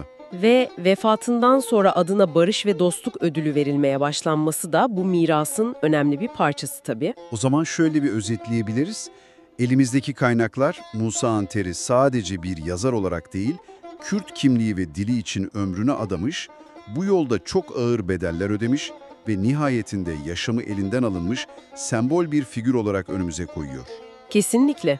Cinayet davasının bunca yıl sonra onca iddiaya rağmen zaman aşımıyla kapanması ise Türkiye'nin yakın tarihinde adalet arayışı ve faili meçhuller konusunda hala sıcaklığını koruyan önemli bir tartışma başlığı olarak duruyor. Belki de bu derlemeden sonra sizin için, dinleyicilerimiz için akılda kalacak soru şudur. Bir insanın fikirleri, sözleri, yazıları ölümünden 30 yıl sonra bile nasıl bu kadar canlı kalabilir? Nasıl hala bu kadar tartışılabilir? Ve bir cinayet davasının özellikle de arkasındaki onca siyasi iddia varken zaman aşımına uğraması toplumsal hafıza için, adalet duygusu için ve geçmişle yüzleşme açısından ne ifade ediyor? Belki bu sorular üzerine biraz düşünmek isteyebilirsiniz.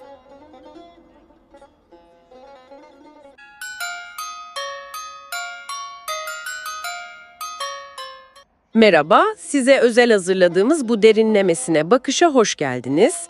Bugün sizin sağladığınız kaynakları kullanarak Mithat Sancar'ı inceliyoruz. Hayatına bakacağız, mücadelesine ve özellikle de Kürt kültürüyle, diline, yaklaşımına odaklanacağız. Evet. Elimizdeki materyaller yani yazılar, biyografik notlar falan Sancar'ın hem akademik hem de siyasi kimliğini farklı açılardan gösteriyor.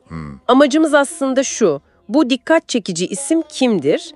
Türkiye'nin siyasi ve kültürel manzarasındaki yeri nedir? Bunu sizin için daha net hale getirmek. O zaman başlayalım mı? Başlayalım. Kaynaklara göre Sancar 1963 Mardin Nusaybin doğumlu, hukukçu, akademisyen ve siyasetçi ve Ankara Üniversitesi Hukuk Fakültesini birincilikle bitirmiş. Bu hani kariyerinin ne kadar güçlü başladığını gösteriyor sanki, değil mi? Kesinlikle çok önemli bir başlangıç noktası. Aynı üniversitede kamu hukuku üzerine doktorasını yapmış. Yani bu alan devletin yapısı, işleyişi, bireylerle ilişkisi gibi konuları kapsıyor. Anladım. 1995'te Temel Hakların Yorumu başlıklı teziyle doktor oluyor, sonra 99'da doçent, 2007'de de profesör unvanlarını alıyor. Bayağı hızlı ilerlemiş akademik kariyerinde. Evet, uzmanlık alanları da çok kritik. İnsan hakları, anayasa hukuku, yani devletin temeli, vatandaş hakları ve tabii hukuk devleti kavramı. Akademik hayatı boyunca bu konularda gerçekten derinlemesine çalışmış. Hatta devlet aklı kıskacında hukuk devleti gibi önemli eserler de ortaya koymuş. Bu birikim onun siyasi duruşunu anlamak için sağlam bir zemin sunuyor bize aslında. İşte o geçiş de ilginç. Yani akademik dünyadan siyasete atılması. Kaynaklarda belirtildiği gibi 7 Haziran 2015'te HDP listesinden Mardin milletvekili olarak meclise giriyor. Evet. Sonraki seçimlerde de devam ediyor vekilliğe. En son 2023'te Şanlıurfa'dan seçilmiş. Bir de var, Şubat 2020 ile Ağustos 2023 arasında Pervin Buldan'la birlikte HDP eş genel başkanlığı yapmış. Bu çok kritik bir görev tabii. Çok kritik, evet. Hatta bir kaynağınızda 2025 yılı itibarıyla Sırrı Süreyya Önder'in vefatının ardından İmralı heyetine dahil edildiğine dair bir bilgi de geçiyor. İşte burası işleri daha da ilginçleştiriyor sanki. Peki bu iki kimlik, yani akademisyenlik ve siyasetçilik nasıl bir araya geliyor Sancar'da? İşte bu çok ilginç bir sentez dediğiniz gibi. Sancar'ın profilinde en dikkat çeken şeylerden biri bu, akademik kimliğiyle siyasi mücadelesini birleştirmesi. Özellikle de Kürt kimliğinin tanınması meselesi. Evet. Ve Kürtçenin başta ana dilde eğitim hakkı olmak üzere kamusal alanda serbestçe kullanılabilmesi için verdiği mücadele çok ön planda. Kaynaklar onun tekçi politikalara, yani farklılıkları eritmeye çalışan yaklaşımlara karşı çoğulculuğu savunduğunu net bir şekilde belirtiyor.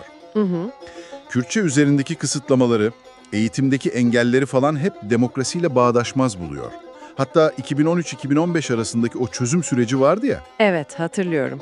O dönemde de bir akademisyen olarak analizler yapmış, çözüm önerileri geliştirmiş.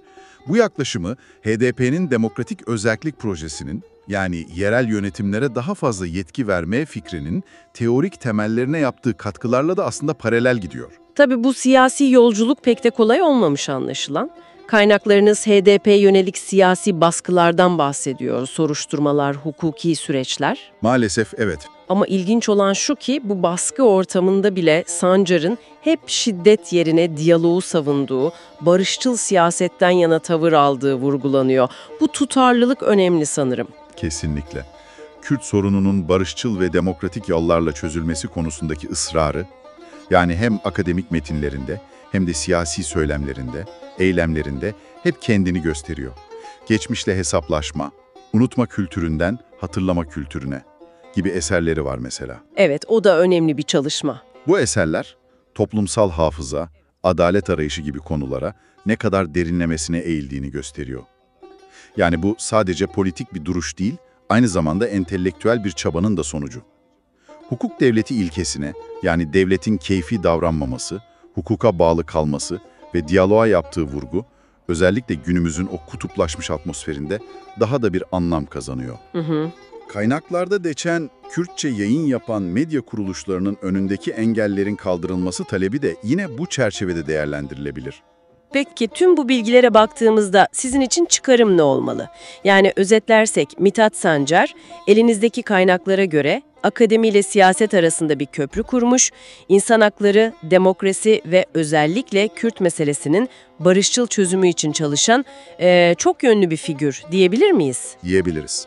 Kürt dili ve kültürünün korunması mücadelesini Türkiye'deki bütün farklılıkları kapsayan bir siyasetle birleştirmeye çalıştığı görülüyor sanki. Evet, bu profil aslında zorlu siyasi koşullar altında bile demokratik siyaset alanını genişletme çabasının, azınlık haklarını savunma gayretinin somut bir örneği gibi okunabilir.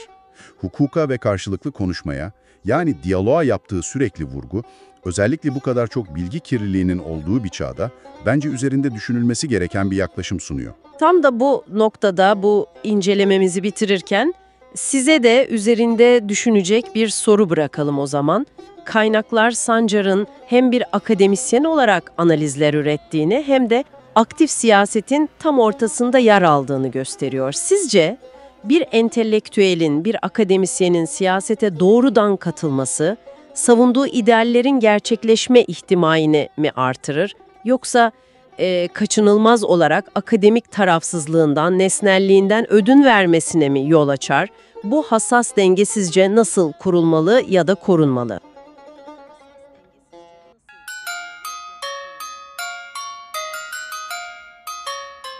Merhaba, bu derinlemesine incelemeye hoş geldin. Bugün bize ulaşan kaynaklara dayanarak Mezopotamya'nın son 200 yılına ve bu süreçte Kürtlerin yaşadıklarına odaklanacağız. Evet, yani imparatorlukların çöküşünden modern devletlere, büyük savaşlardan siyasi mücadelelere uzanan oldukça çalkantılı bir dönemden bahsediyoruz. Aynen öyle. Elimizdeki materyallerde Mezopotamya ve Kürtler, 1800'lerden günümüze bir bakış ve Mezopotamya ve Kürtler, 1800'lerden günümüze direniş alıntıları tam da bu dönemi, bu karmaşık süreci ele alıyor. Amacımız da bu yoğun tarihten senin için en can alıcı noktaları öne çıkarmak. Şöyle bir yol izleyelim diyorum. Önce 1800'ler sonu Osmanlı dönemi ve Kürt beyliklerine bakalım. Tamam. Sonra Birinci Dünya Savaşı ve o büyük kırılma, yeni sınırlar meselesi. Evet, çok kritik bir dönem. Ardından modern devletler içindeki duruma, direnişlere ve en sonunda da daha yakın tarihe 90'lar ve sonrasına değinelim. Ne dersin? Gayet mantıklı bir akış olur. O zaman 1800'lerin sonlarından başlayalım. Başlayalım. O dönemde durum neydi? Kaynaklar ne diyor? Şöyle, kaynaklar diyor ki Osmanlı İmparatorluğu'nun merkezi gücü hani özellikle 19. yüzyılın ikinci yarısında zayıflamaya başlayınca doğu bölgelerde, Kürtlerin yoğun yaşadığı yerlerde yarı özerk yapılar belirginleşmiş. Yani beylikler mi? Evet, Botan, Soran, Baban gibi isimler geçiyor kaynaklarda. Bunlar bayağı bildiğimiz kendi içinde yönetimleri olan güçlü yapılar aslında. Ama sonra Osmanlı merkezleşmeye çalışıyor değil mi? Tanzimat falan. Aynen öyle. İşte Tanzimat gibi politikalarla Osmanlı Devleti diyor ki hayır artık daha merkezi bir yapı kuracağız. Bu da tabii o yarı özerk beyliklerin sonunu getiriyor. Mesela örneği veriliyor. Bedirhan Bey'in 1847'deki yenilgisi. Bu hani o özerk yapıların nasıl doğrudan merkeze bağlandığının bir sembolü gibi gösteriliyor kaynaklarda. Göreceli bir özerklikten doğrudan merkezi idareye geçiş. Peki bu özerkliğin kaybı sonrası için nasıl bir etki yarattı? Çünkü hemen ardından büyük bir fırtına kopuyor. Birinci Dünya Savaşı. Kesinlikle. O zemin önemli.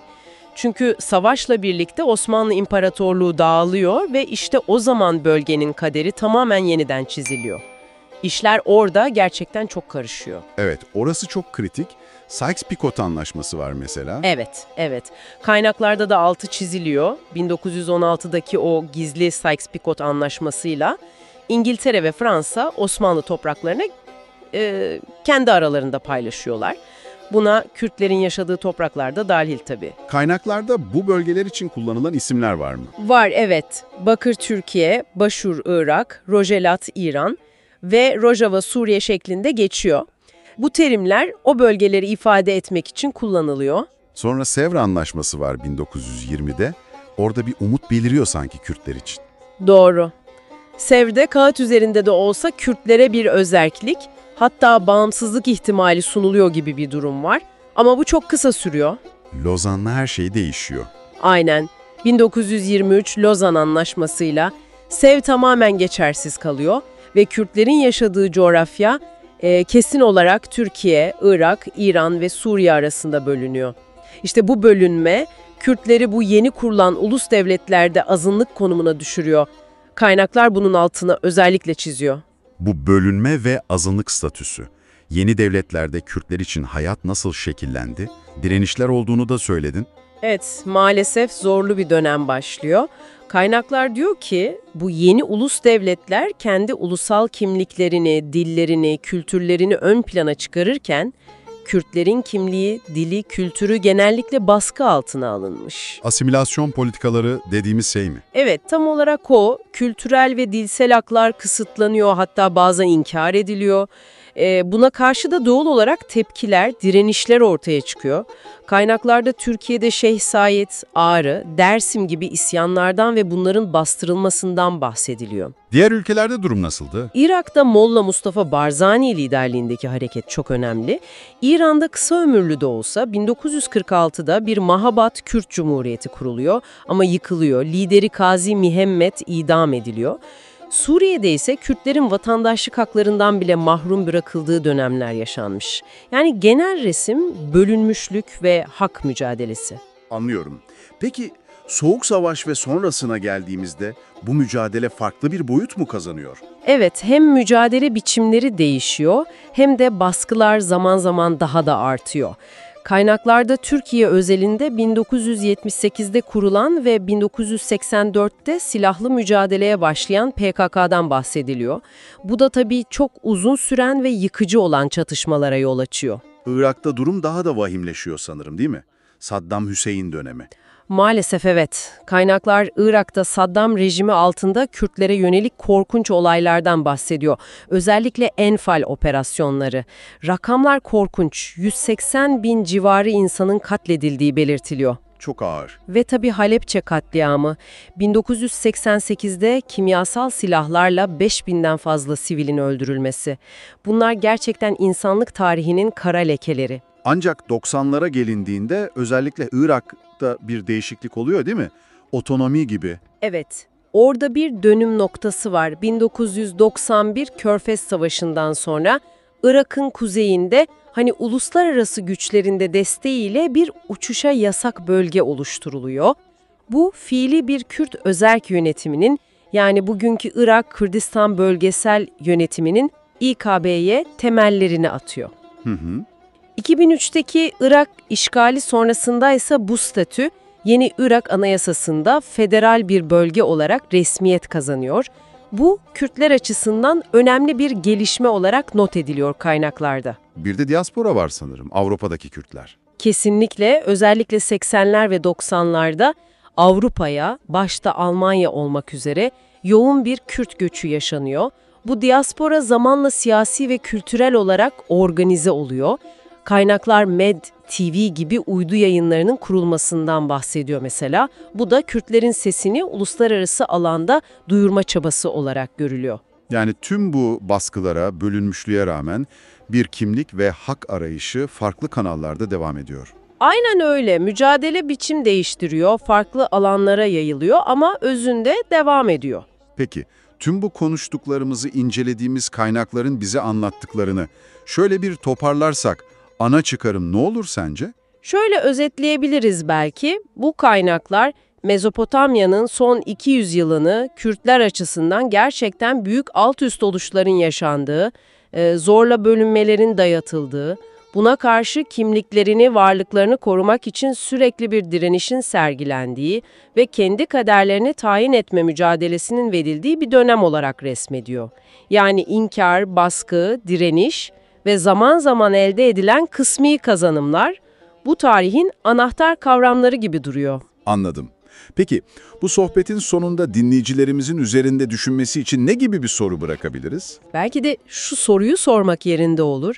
Kaynaklarda okuduğumuz, imparatorluklar altındaki o göreceli özerklikten başlayıp modern devletler içinde parçalanmaya ve sürekli bir hak mücadelesine uzanan bu inişli çıkışlı karmaşık tarihsel süreci anlamak, bugün adı geçen o bölgelerdeki kaynaklarda geçen isimleriyle Bakur, Başur, Rojelat, Rojava'daki güncel durumu, oradaki dinamikleri kavramamız açısından bize nasıl bir bakış açısı sunuyor?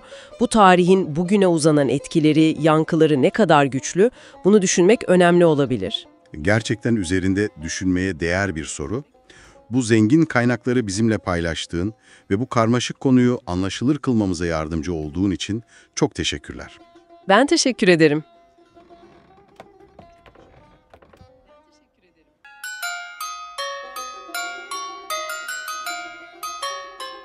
Merhaba. Bugün seninle Kürt edebiyatının en önemli eserlerinden birini, destansı aşk öyküsü Memuzin'i konuşacağız. Merhaba. Evet, Mevzi'nin gerçekten de üzerinde durulması gereken çok katmanlı bir eser. Elimizdeki kaynaklara baktığımızda işte Wikipedia notları var, çeşitli analizler var. Bunlar hem hikayenin kendisine hem de yazarına odaklanıyor. Bizim de amacımız sadece bu trajik aşkı anlamak değil. Yani 17. yüzyılda Ehmedehani neden 15. yüzyılda yaşandığı düşünülen bu olayı alıp çok daha farklı bir boyuta taşımış. Eserin kültürel önemi nedir? Biraz bunlara yakından bakacağız.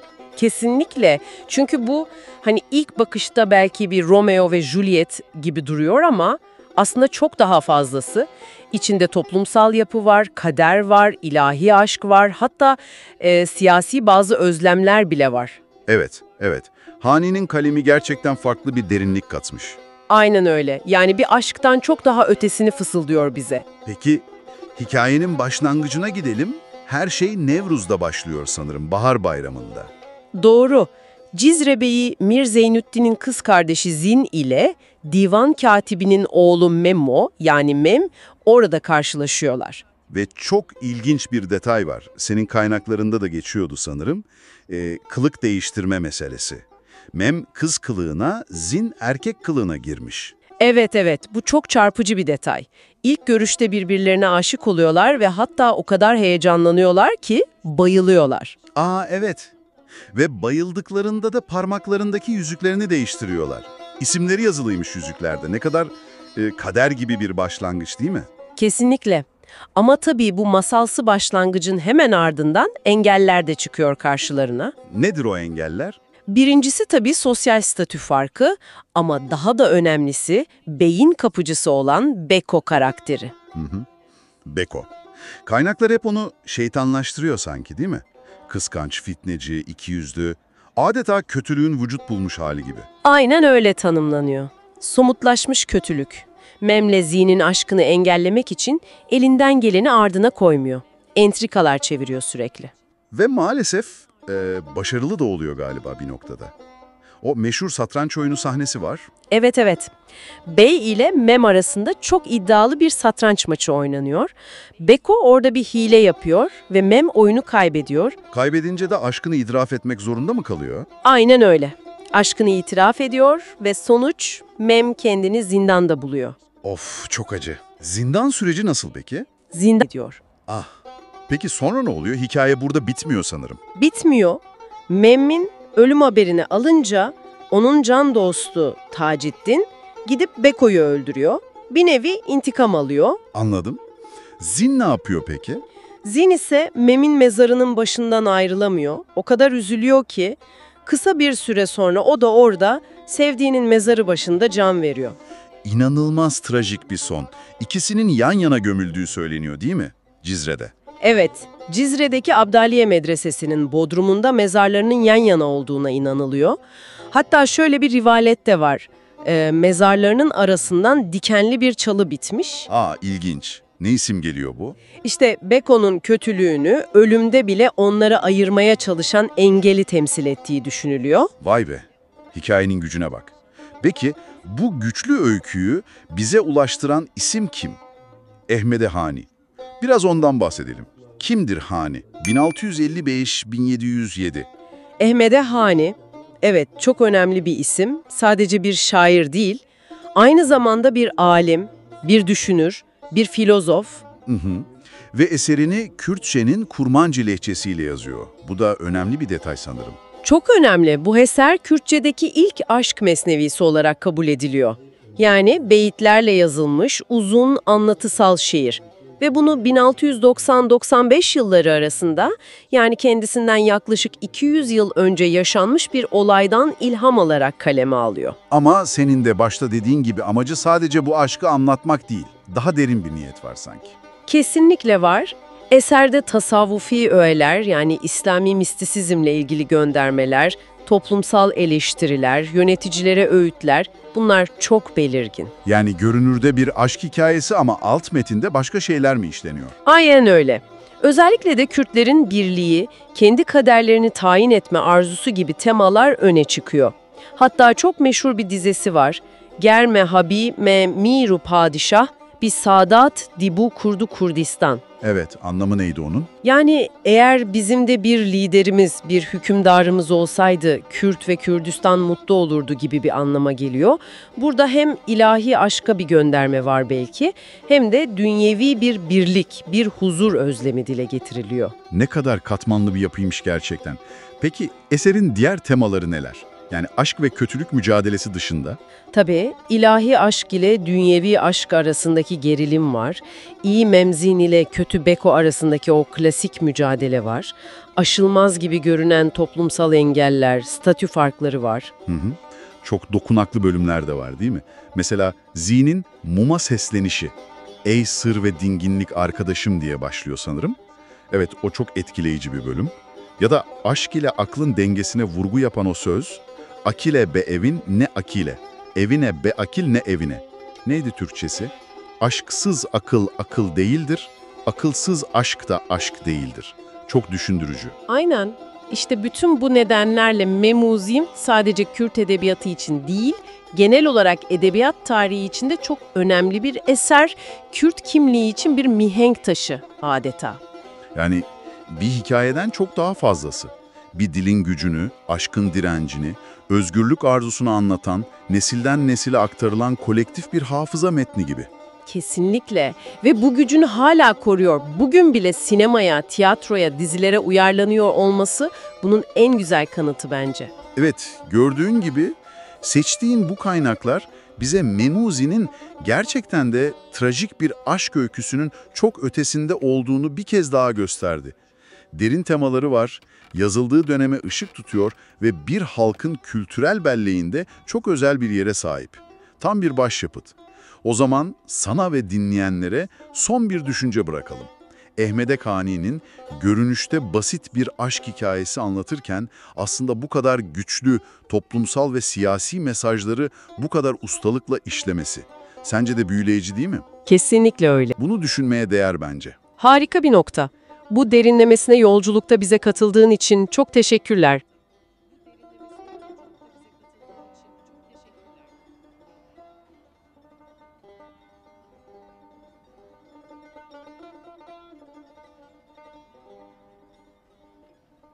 Bugün senin için modern Kürt edebiyatının kurucu isimlerinden biri olan Mehmet Uzun'a ve onun hayatına, mücadelesine biraz daha yakından bakıyoruz. Evet.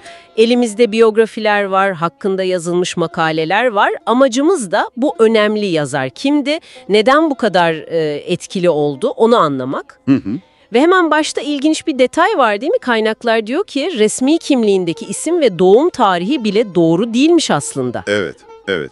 Bu bile tek başına çok şey anlatıyor aslında. Yani o dönemin koşulları, Kürtçe konuşmanın, yazmanın, yani bırak teşvik edilmeyi, bayağı yasak olduğu bir dönem. Evet. Kimliklerin bile böyle standartlaştırılmaya çalışıldığı bir atmosfer. Bu arka planı bilmek, onun bütün mücadelesini daha anlamlı kılıyor bence. Kesinlikle. 1953 Siverek doğumlu, evde Kürtçenin iki lehçesi, Kurmancı ve Zazaca konuşuluyor ve 7 yaşına kadar hiç Türkçe bilmiyor. Düşünsene. Çocukluğu da müthiş bir sözlü kültür içinde geçmiş. İşte dedesinden masallar dinliyor, babasından Kürt destanları, Meme Alansiya, Bendu Haçe gibi. Ama okula başlayınca işler değişiyor. Tabii. Türkçe bilmemesi büyük bir travma oluyor. Hatta kaynaklarda ilk gün yediği bir tokattan bahsediliyor. Bu onu Türkçeden bayağı soğutmuş. Bu çok kritik bir nokta. İşte o zengin sözlü gelenek ileride kuracağı edebi dilin ham maddesi olacak aslında. Ama okulda yaşadığı o şey dışlanma, ana dilinin yok sayılması, kimlik arayışını derinden etkiliyor. Kendi de söylüyor zaten. Resmi kimlikteki Mehmet Uzun ve 01.1953 bilgileri gerçek değil. Evet. Asıl adı Heme, yani Muhammed'in oradaki kullanımı. Aile lakabı da Biro'yu Direj, yani uzun Biro. Ama soyadı kanunu var o dönem. Bu ismi kullanamıyorlar. Anladım. Devlet de uzun soyadını veriyor. Yani bu bile bir tür dayatma aslında. Geliyor. 1972'de tutuklanıyor ve kendini Diyarbakır askeri cezaevinde buluyor. Evet. Ama ilginç bir şekilde burayı ilk üniversitem olarak tanımlıyor. Neden acaba? Çünkü orası yani bütün o baskıya, yasaklara rağmen kendi kültürüyle, ana diliyle, yeniden ama bu sefer daha bilinçli bir şekilde bağ kurduğu yer oluyor. Musa Anter gibi önemli isimlerden Kürtçe okuma yazmayı öğreniyor. Yani ironik ama devletin onu kapattığı yer onun kendi diline, kendi edebiyatına açıldığı bir tapu oluyor aslında. Dünya edebiyatıyla da orada tanışıyor. Çok ilginç. 1974'te bir af çıkıyor dışarıda. Ankara'da Komal Yayın Evi'ni kuruyor, Rizgarı dergisini çıkarıyor falan ama bu da çok uzun sürmüyor anlaşılan. Maalesef. Tekrar bölücülük suçlamasıyla tutuklanıyor. Mahkemede Kürtçe savunma yapmak istiyor ama tabii izin verilmiyor. Evet, o dönem için düşünülemez bile belki. Da sanırım artık Türkiye'de kalamayacağını anlıyor. 1977'de İsveç'e gidiyor sahte pasaportla. Evet, Suriye üzerinden. Ardından da 1981'de vatandaşlıktan çıkarılıyor ve sürgün yılları başlıyor. Aynen öyle. Kendisi de zaten açıkça ben sürgün edebiyatına ait bir yazarım diyor. Bu sürgünlük hali onun yazarlığını hem besleyen bir şey oluyor hem de önüne inanılmaz bir zorluk koyuyor. Nasıl bir zorluk? Dağınık halde bir sözlük kültürü var. Farklı lehçeler var. Kurmancı, Dimili, Zazaca. Bunlardan modern bir yazı dili yaratmak zorunda. Hem de İsveç gibi hani kaynakların çok kısıtlı olduğu bir coğrafyada. Evet, inanılmaz bir iş. Bu gerçekten muazzam bir adanmışlık gerektiriyor. Kalkıyor Irak'a gidiyor, Suriye'ye gidiyor, Kürtçesini geliştiriyor, eski metinleri inceliyor. Yani resmen dil arkeolojisi yapıyor diyebiliriz. Ve bu devasa çabanın meyvelerini de İsveç'te vermeye başlıyor. Kürtçe romanlar yazıyor. Tuğsen, Mirina Kaleki Rınt, Yaşlı Rind'in Ölümü, Siyah Evine, Yitik Bir Aşkın Gölgesinde, Bira Kadere, Kader Kuyusu hepsi önemli eserler. Evet. Temalar da belli. Sürgün, kimlik mücadelesi, direniş, Kürt kültürü, tarih. Ama sadece roman da değil, Kürt edebiyatı antolojisi gibi çok büyük derleme çalışmaları da var. Kesinlikle. Ve hep şunu vurguluyor. Ben siyasetçi değilim, edebiyatçıyım. Hatta bölücülüğü, aptallık, tehlikeli bir düşünce olarak gördüğünü söylüyor. Aynen öyle. Onun derdi aslında sadece bir hikaye anlatmak değildi.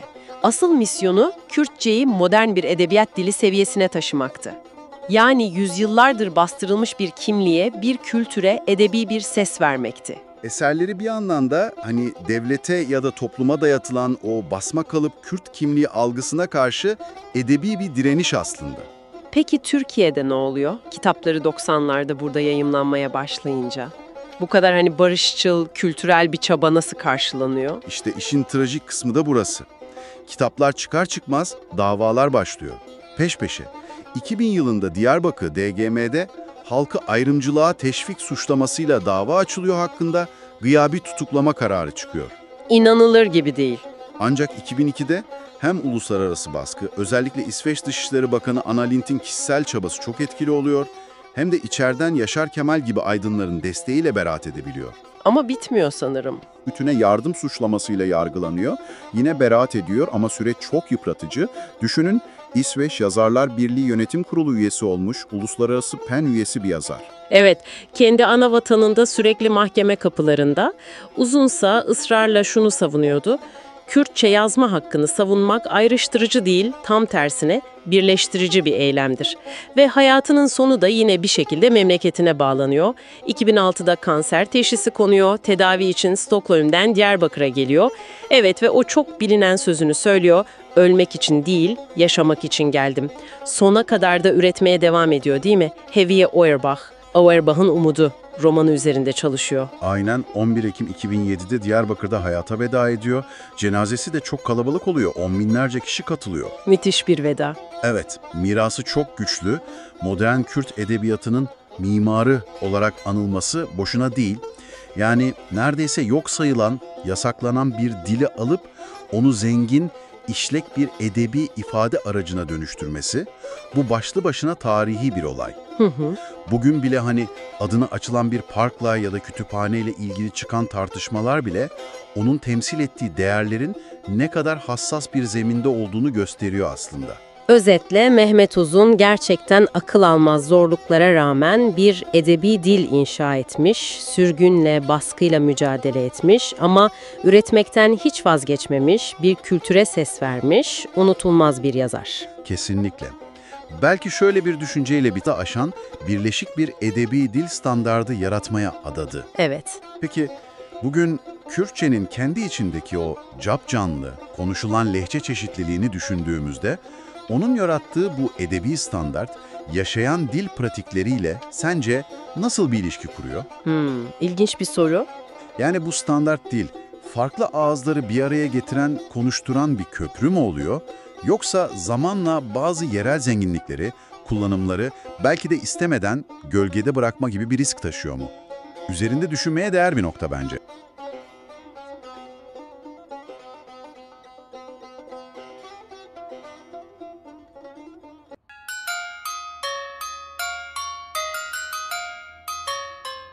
Bugün Kürt siyasetinin önemli figürlerinden birine, Mehdi Zana'ya biraz daha yakından bakıyoruz. Hatta yakın zamanda Ocak 2023'te hakkında böyle asılsız bir vefat haberi çıkmıştı, belki hatırlarsınız. Bu vesileyle hayatına, mücadelesine tekrar bir göz atalım dedik. İyi olur. Elimizde Rudav'dan bir haber var, bir de çeşitli biyografik notlar. Amacımız Zana kimdir, siyasi yolculuğu neydi, o meşhur Diyarbakır Belediye Başkanlığı dönemi neden önemliydi ve Kürt siyasi tarihinde nasıl bir yere sahip, bunları sizin için biraz daha netleştirmek. Tabii. Hadi o zaman Zana'nın hikayesine şöyle bir girelim isterseniz. Mehdi Zana'yı konuşmak bence de önemli. Çünkü yani asıl ilginç olan nokta belki de şu. Zana, yerel yönetimi yani belediyeyi Kürt kimliğinin kamusal alanda ifadesi için birincil politik bir alan olarak kullanan ilk isimlerden biri sayılabilir. Evet, bu çok kritik. Bu o dönem için yani neredeyse devrimci bir adımdı diyebiliriz. Sonraki Kürt siyasi hareketlerinin yerel yönetimlere neden bu kadar odaklandığını anlamak için de size iyi bir başlangıç noktası sunuyor aslında. Doğru. Hayatının tabii zorluklarla dolu olması, uzun hapis yılları, işkenceler ama direncini koruması da var işin içinde. Bir de tabii Leyla Zana'nın eşi olması boyutu var. Evet, endirmiş görünüyor. Zana 1940 Diyarbakır, Silvan doğumlu. Dikkatimi çekti, soyadını Bilecik... Kesinlikle. Kimlik konusundaki tavrının erken bir göstergesi bu. Genç yaşta siyasete giriyor zaten. Türkiye İşçi Partisi yani TİP'in Silvan İlci Örgütü'nü kuruyor, başkanlığını yapıyor. Sonra devrimci Doğu Kültür Ocakları, DDKO içinde yöneticilik. O dönemin siyasi atmosferi içinde aktif yani. Aynen öyle. Yani bu soyadı değişikliği meselesi ve TİP ile DDKO'daki rolleri onun 60'lar 70'ler Türkiye'sinde Kürt meselesine nasıl yaklaştığını, aktivizminin nasıl şekillendiğini gösteriyor bize. Kendi kimliğini sahiplenme ve bunu politik alana taşıma çabası en başından beri var. Ve sonra o dönüm noktası 1977 ya da 78'de bağımsız aday olarak Diyarbakır Belediye Başkanı seçiliyor. Evet, bu çok önemli bir an.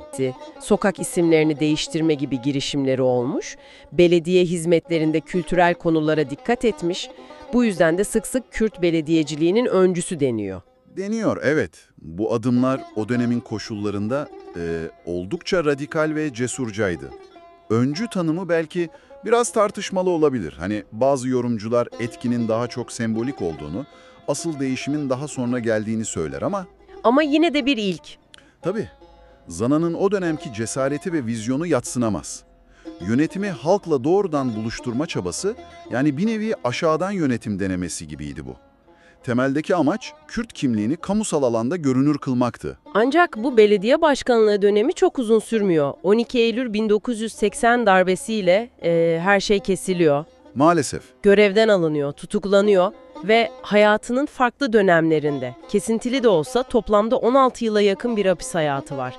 Diyarbakır, Aydın, Afyan, Eskişehir, farklı cezaevleri. Özellikle de Amet, yani Diyarbakır cezaevi.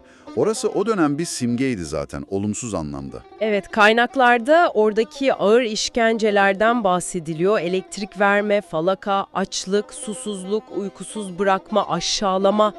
İnsanın gerçekten kanı donuyor okurken. Kesinlikle. Diyarbakır cezaevinin o yıllardaki kötü şöhretini unutmamak lazım. Zana'nın oradaki direnişi, hani başımı eğmedim sözüyle özetlenen duruşu bu yüzden çok önemli. Hatta o dönemde yazdığı notlar, mektuplar falan. Evet. Sonradan Bekle Diyarbakır, Vahşet'in Günlüğü gibi kitaplara dönüştü bunlar. İnsan şunu düşünüyor tabii. Böylesi korkunç koşullar altında nasıl ayakta kalabildi, nasıl direnebildi ve hatta düşüncelerini dışarıya aktarmayı nasıl başardı? Çok etkileyici. Zana'nın özellikle dil konusundaki tutumu çok net.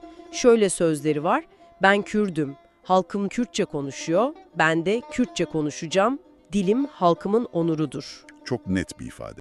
Halkının varlığının kabulü, onuru, eşit yurttaşlık hakları ve tabii dilin bu mücadeledeki merkezi rolü.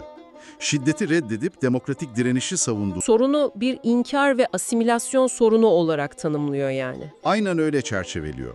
Hapisten çıktıktan sonra bir dönem İsveç'te yaşıyor. Sonra 2004'te Türkiye'ye dönüyor. Eşi Leyla Zana'nın o meclisteki Kürtçe yemin krizi ve sonrasındaki uzun hapis sürecinde de hep asılsız vefat haberine verdiği yanıt da ilginçti. Melekler beni koruyor, hepinizden daha sağlıklıyım gibi esprili bir şey söylemişti. Evet, o espri bile aslında onca şeye rağmen mizahını ve direncini kaybetmediğini gösteriyor değil mi? Yani yaşadıklara rağmen ayakta kalma biçimi de ayrıca dikkat çekici. Özetleyecek olursak, Mehdi Zana, Kürt siyasetinin önemli sembol isimlerinden biri, Diyarbakır'ın seçilmiş ilk bağımsız sosyalist belediye başkanı. Çok ağır bedeller ödemiş ama direnişin, özellikle de dil ve kimlik mücadelesinin tavizsiz bir savunucusu olarak öne çıkıyor. Peki tüm bunlar bugün sizin için ne ifade etmeli? Nasıl bir anlam çıkarmalıyız? Bence Zana'nın hayatı ve mücadelesi bize özellikle iki temel şeyi düşündürüyor. Birincisi, yerel siyasetin yani belediyelerin kimlik ve hak mücadeleleri açısından ne kadar kritik, ne kadar önemli bir alan olabileceği. Evet, yerel yönetimlerin gücü. Aynen. İkincisi de baskı karşısında sivil ve demokratik direniş yollarını kullanma konusundaki ısrarı. Belki size şu düşünceyi bırakabiliriz. Bugün hala sıklıkla tartıştığımız azınlık hakları, kültürel kimliklerin tanınması, siyasi ifade özgürlüğü gibi konularda Zana'nın karşılaştığı türden zorluklar ve onun benimsediği mücadele yöntemleri, yani işte belediyecilik üzerinden siyaset yapma, dil haklarını savunma, demokratik direniş, bunlar günümüz koşullarında ne kadar geçerli ya da ne gibi farklı biçimlerde hala karşımıza çıkıyor olabilir, üzerine düşünmeye değer bence.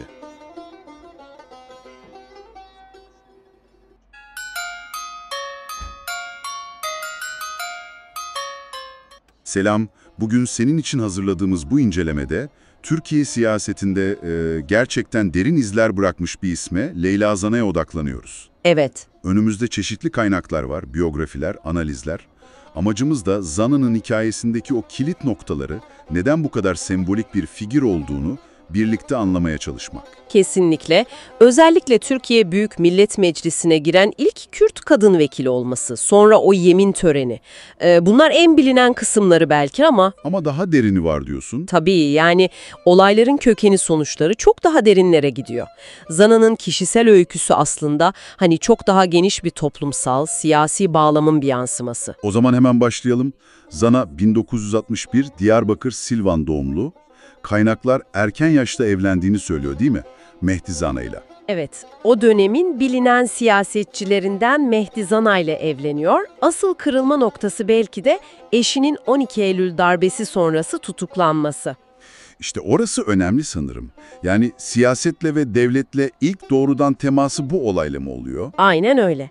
Bu olay Zana'yı siyasetin ve devlet aygıtının o sert gerçekliğiyle doğrudan yüzleştiriyor. Eşi ve diğer tutuklular için mücadele etmeye başlıyor. Cezaevi önleri, dilekçeler. O pasif konumdan aktif bir mücadeleye geçiş yani. Tam olarak bu. O yıllar onun için bir nevi siyasi bir okul oluyor aslında. Kendini geliştiriyor, öğreniyor. Ve sonra 91 yılı meclise girişi ve o meşhur yemin töreni. O nasıl oldu? Süreç nasıldı? 1991 seçimleri o dönem Kürt siyasi hareketinin meclise girmesi için HDP ile bir ittifak kurulmuştu. Halkın Emek Partisi, yani HEP. Evet, hatırlıyorum bu ittifakı. İşte o ittifak sayesinde HEP listelerinden Diyarbakır milletvekili seçiliyor. Bu zaten başlı başına tarihi bir olaydı. Kürt hareketi için, özellikle Kürt kadınları için. Ama asıl olay yemin töreninde patladı. Aynen. Meclis kürsüsünde Türkçe yemini okuyor, sonra da Kürtçe o cümleyi ekliyor. Bu yemini Türk ve Kürt halklarının kardeşliği adına ediyorum. O anı hayal edebiliyorum. 90'lar Türkiye'si, meclis çatısı altında Kürtçe bir cümle. Bir de başında geleneksel renklerde bir puşi vardı sanırım. Evet, puşi de vardı. Bu ikisi birleşince yani hem Kürtçe cümle hem o puşi mecliste büyük bir infial yaratıyor. Nasıl tepkiler geldi? Çok sert. Sıralardan protestolar, bölücü, hain gibi sloganlar yükseliyor. Kaynaklar diyor ki bu sadece bir dil meselesi olarak görülmedi. Kimlik meselesiydi aslında. Tabii devletin o tekçi kimlik politikasına, Kürt kimliğinin kamusal alanda görünür olmasına bir meydan okuma olarak algılandı Zana'nın o duruşu. Bir anda Kürt sorununu meclisin tam ortasına taşıdı. Bedeli de ağır oldu sanırım bu meydan okumanın. Hem de nasıl? Bu olaydan yaklaşık 3 yıl sonra Mart 1994'te dokunulmazlığı kaldırıldı. Diğer bazı hep kökenli vekillerle birlikte. Ve meclisten gözaltına alındılar, değil mi? O görüntüler çok konuşulmuştu. Evet, yaka paça meclisten çıkarıldılar. Suçlama da belgelerde geçtiği gibi bölücülük, Zana'nın yaptığı siyasi konuşmalara dayanıyor. Somut delilden ziyade konuşmalar. Sonuçta 15 yıl hapis cezası aldı. Mesajlar verdiğini ve bunların uluslararası alanda yankı bulduğunu belirtiyor. O meşhur sözü var ya, ben Kürt olduğum için hapse girmedim, Kürt olduğumu söylediğim için hapse girdim. Bu söz durumu özetliyor aslında. Kesinlikle. Zaten bırakılması için ciddi kampanyalar yapıldı. Bu da Türkiye üzerinde uluslararası bir baskı oluşturdu tabii. Sonra AİM kararı geldi sanırım. Avrupa İnsan Hakları Mahkemesi. Evet, AİM yargılamanın adil olmadığına karar verdi. O kararın da etkisiyle 2004'teki hukuki baskı tam olarak bitmedi. 2016'da dokunulmazlığı tekrar kaldırıldı. Yeni davalar açıldı. Süreç devam etti. Sembolik bir figür olduğunu nasıl açıklıyor? Yani sadece ilk Kürt kadın vekil olması değil herhalde. Ondan çok daha fazlası. Birkaç katmanı var bunun. Birincisi, evet, mecliste Kürtçeyi kullanarak ve kimliğini açıkça ifade ederek devletin o katı tek dil politikasına meydan okuması. Bu çok önemli. İkincisi, hem kadın kimliği hem Kürt kimliğiyle o erkek egemen siyaset arenasında güçlü bir şekilde var olması. Bu, kendinden sonra gelen birçok Kürt kadına ilham verdi. Rol model oldu. Üçüncüsü de sanırım o direniş sembolü haline gelmesi. Aynen, yaşadığı basit arayışı sembolü yaptı. Dördüncüsü de bütün bunlara rağmen söylemlerinde hep barışçıl ve demokratik çözümü savunması. Evet, o meclisteki sözü de bunu gösteriyor. Evet, ben Kürdüm, Kürt halkının barış içinde eşit, özgür yaşamasını istiyorum. Tam olarak bu. Bu tutumunu hep korudu. Anlıyorum. Yani gördüğün gibi elimi kimliğin ve bir kadının direnişinin sembolü olarak anlatıyor. Türkiye'nin yakın tarihinin bir özeti gibi adeta. Kesinlikle öyle. Burada belki de senin için üzerinde düşünülecek ilginç bir nokta ortaya çıkıyor. Bir bireyin kendi kimliğini kamusal alanda bu kadar net bir şekilde ifade etmesiyle, temsil ettiği veya temsil ettiği düşünülen daha geniş siyasi yapılar, ideolojiler arasındaki sınır nerede başlar, nerede biter? Hassas bir Tekrar düşünmek için bize önemli bir zemin sunuyor aslında.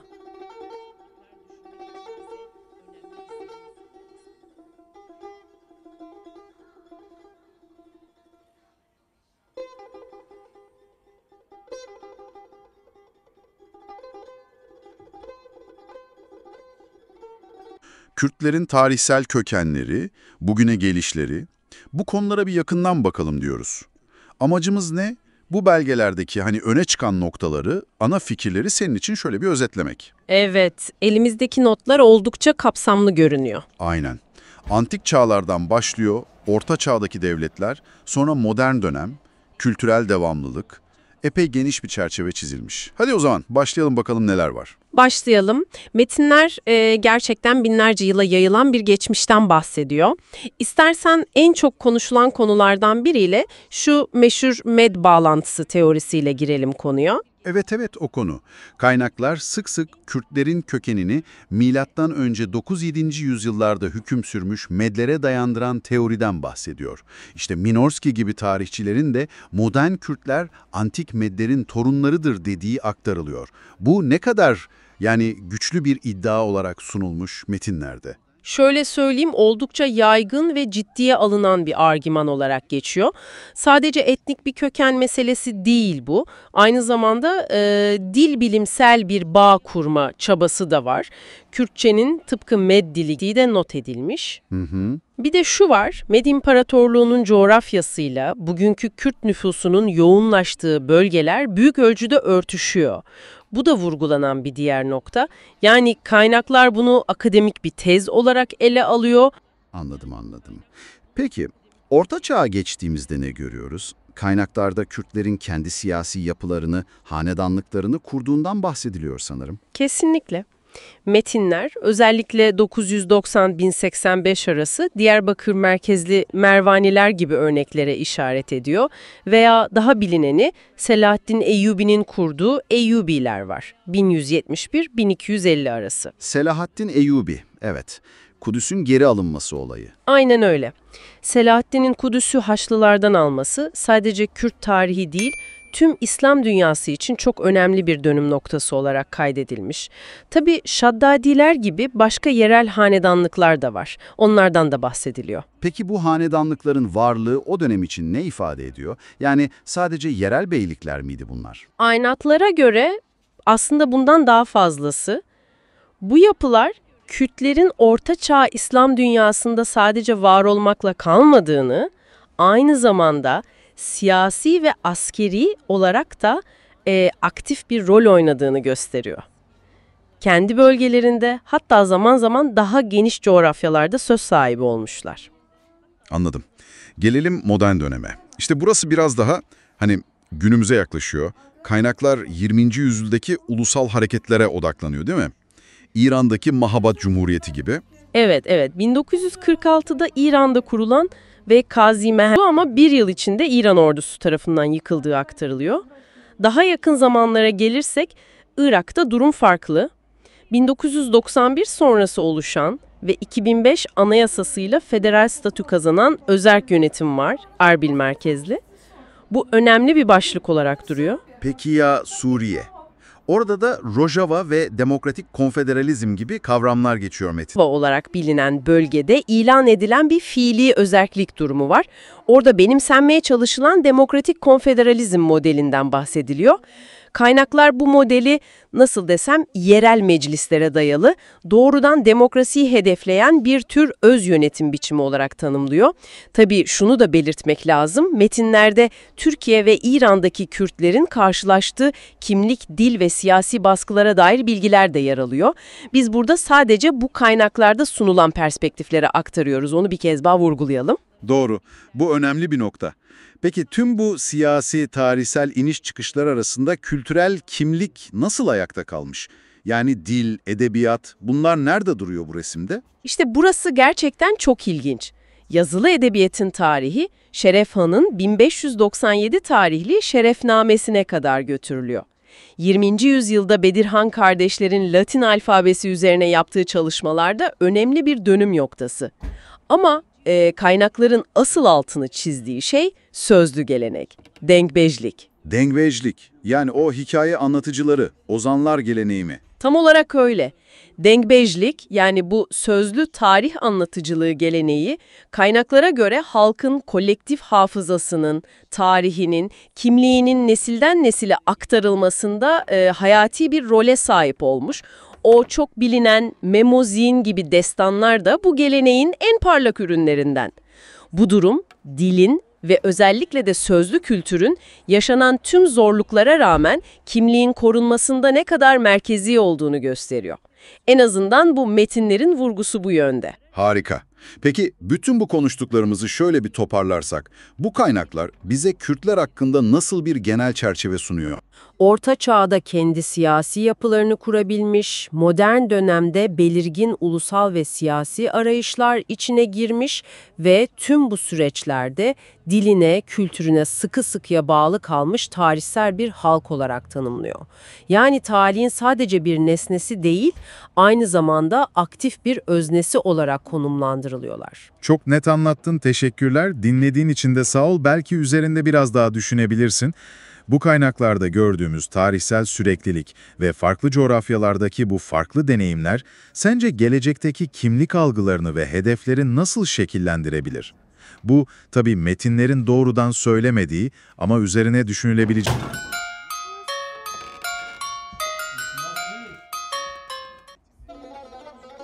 Kürtlerin kökenleri konusu gerçekten de çok geniş bir alan. Üzerine o kadar çok şey yazılmış ki.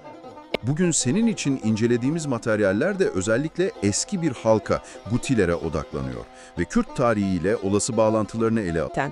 Şimdi kaynaklar Kürt kelimesine benzer ifadelere bakınca genelde ilk yazılı örnek olarak milattan önce 400'lerde Xenofon'un bahsettiği Kardukileri yani Karduçi'yi gösteriyor. Evet. Ama çok daha eskiye giden izler de var. Mesela milattan önce 2400'lerde Lagaş kralı Karda diye bir kabileden bahsediyor. Milattan önce 2200'lerde Ur kralı Kürde toprağı diyor. Bunlar da ilginç detaylar. Kesinlikle.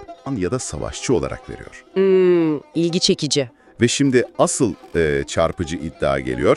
Kaynak, eski başbakanlardan Profesör Şemsettin Günaltay'a atıfta bulunarak diyor ki, Gutiler Neolitik çağda, yani düşün milattan önce 8000 civarında Gutium diye bir şehir kurmuşlar. Milattan önce 8000 mi? Bu inanılmaz bir şey. Evet, yani 10.000 yıl öncesi demek bu. Yerleşik bir medeniyetten bahsediyoruz. Bu iddia hakikaten çok dikkat çekici. Yani bilinen birçok Mezopotamya uygarlığından çok daha eski bir yerleşik hayata işaret ediyor. Bu eğer doğruysa Gutilerin Mezopotamya'daki köklerinin ne kadar derin olabileceğini gösteren gerçekten sarsıcı bir nokta. Kaynaklara göre Gutiler sadece yerleşik de değilmiş üstelik, askeri olarak da müthiş bir güç olmuşlar. Öylemiş. M.Ö. 2649 gibi bir tarihte Sümer ve Akatları yenip bölgeyi ele geçiriyorlar ve yaklaşık 125 yıl kadar da yönetiyorlar. 125 yıl? Evet, az değil. Hatta Nippur'da bulunan bir belgede Gutilere ait tam 25 kralın ismi geçiyor. Bu da yönetimin ne kadar organize ve sürekli olduğunu düşündürüyor. Tabii canım, 25 kral ismi az buz değil. Hatta bu gücün zirvesi de galiba M.Ö. 2233'te yaşanmış. Kaynağa göre Guti kralı Er-Ridu-Piçir, Akat kralını yeniyor ve tüm Mezopotamya'ya hakim oluyor. Evet. Ve kendini de bayağı iddialı bir şekilde dünyanın dört bir yanına hükmeden kral ilan ediyor. Düşünsene, o dönem için bu nasıl bir güç göstergesi? Muazzam. Peki bu kadar geniş bir alana hükmeden bir gücün arkasında nasıl bir yapı vardı acaba? Yani nasıl yönetiyorlardı? İşte orası da çok ilginç. Kaynaklara göre Gutiler, bildiğimiz gibi tek bir merkezi kraliyet ailesine bağlı değillermiş.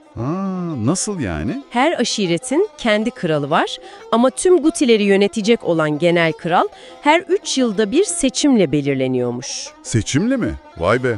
Evet. Kaynak bunu ilkel bir federasyon biçimi olarak tanımlıyor. Bu oldukça sıra dışı, esnek bir sistem gibi duruyor o dönem için. Kesinlikle farklı. Belki de bu yapı, yani bu esneklik, onların hem gücünün hem de uyum yeteneğinin kaynağıydı. Ama aynı zamanda zamanla Lulular gibi bazı grupların ayrılmasına ve sonuçta zayıflamalarına da yol açmış olabilir. Mantıklı. Nitekim milattan önce 2120'de Ur devleti tarafından yenilgiye uğratılıyorlar ve yönetimlerine son veriliyor. Ama hikaye orada bitmiyor. Yani yenilgiye rağmen gösterdikleri direnç de dikkat çekici bence. Kaynağa göre Kral Tigran liderliğinde Zagros dağlarına çekiliyorlar ve Anzan adında yeni bir devlet kuruyorlar. Evet, doğru. Ve varlıklarını milattan önce 612'ye kadar, yani Med İmparatorluğu'na katılana dek sürdürüyorlar. Bu da binlerce yıllık bir sürekliliğe işaret ediyor aslında. Müthiş bir dayanıklılık. Kesinlikle. İşte bu binlerce yıllık süreçte isimlerin, kimliklerin nasıl değiştiğini, yani iz sürmenin ne kadar zor olduğunu da görüyoruz. Tam bu noktada kaynağımız dil bilimsel bir bağlantı olasılığına da değiniyor. Nasıl bir bağlantı? Dreifer diye bir araştırmacıya atıf yapıyor. Aslında hepsi aynı kökene dayanıyor olabilir. Aradaki farklar işte lehçe farklılıkları ya da eski metinleri okurkenki zorluklardan kaynaklanıyor olabilir diyor. Bu da tarihsel kimliklerin ne kadar akışkan, ne kadar değişken olabileceğini gösteriyor bize. Gördüğün gibi, yani elimizdeki bu kısa metin bile Kürtlerin kökenlerine dair tartışmanın ne kadar eski ve katmanlı olduğunu ortaya koyuyor. Aynen öyle.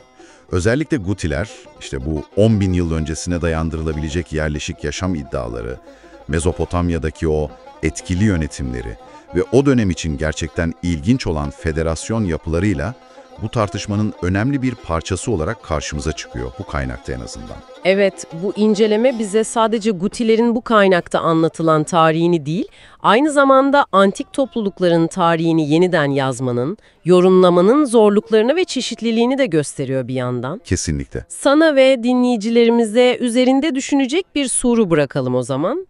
Gutillerin binlerce yıl önce uyguladığı iddia edilen bu ilkel federasyon modeli, yani aşiretlerin kendi kralları olması ama genel bir kralın seçimle belirlenmesi gibi yapılar, acaba o coğrafyanın daha sonraki, hatta belki günümüzdeki siyasi kültürünü, güç dengelerini ne ölçüde etkilemiş ya da ne ölçüde yansıtmış olabilir? Güzel bir soru, üzerine düşünmeye değer.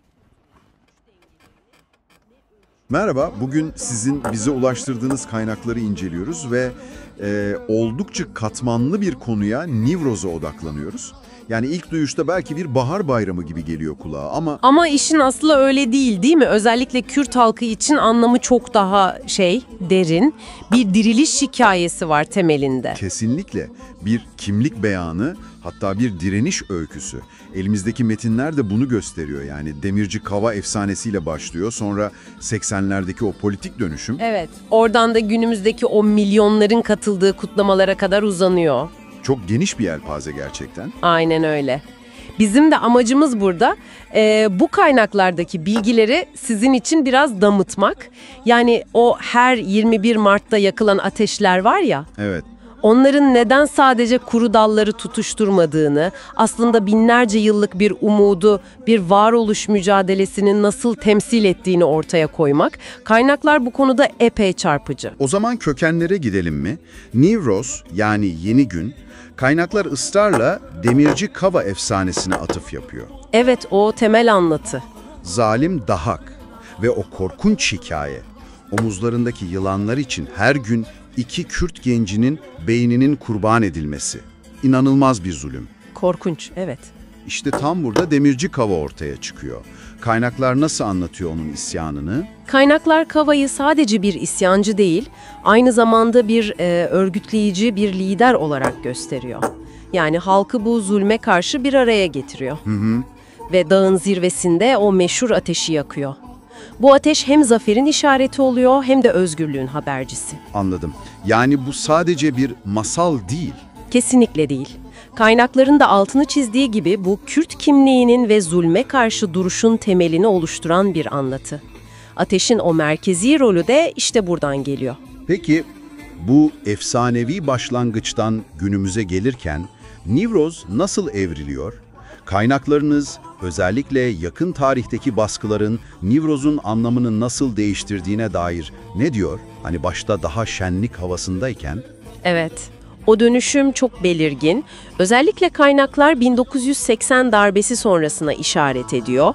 Kürt kimliğine yönelik baskıların arttığı bir dönem bu. Doğal olarak Nivroz kutlamaları da hedef alınıyor o zaman. Aynen öyle. Nivroz kutlamak adeta politik bir tavır haline geliyor, bir meydan okuma. İşte tam bu noktada sizin gönderdiğiniz metinlerde de vurgulanan çok kritik bir an var. 1982 yılı. Mazlum Doğan'ın eylemi değil mi? Diyarbakır cezaevinde. Evet, tam da 21 Mart günü. Kaynaklar bu eylemi çok net bir şekilde Kava'nın ateşini yeniden yakmak olarak tanımlıyor. Bu Nivroz'a modern bir direniş anlamı katıyor. Çok güçlü bir sembolizm. Çok. Ve bu eylemin cezaevi dışındaki direnişe ve sonraki yıllardaki Nivruz kutlamalarına da ilham verdiği belirtiliyor kaynaklarda.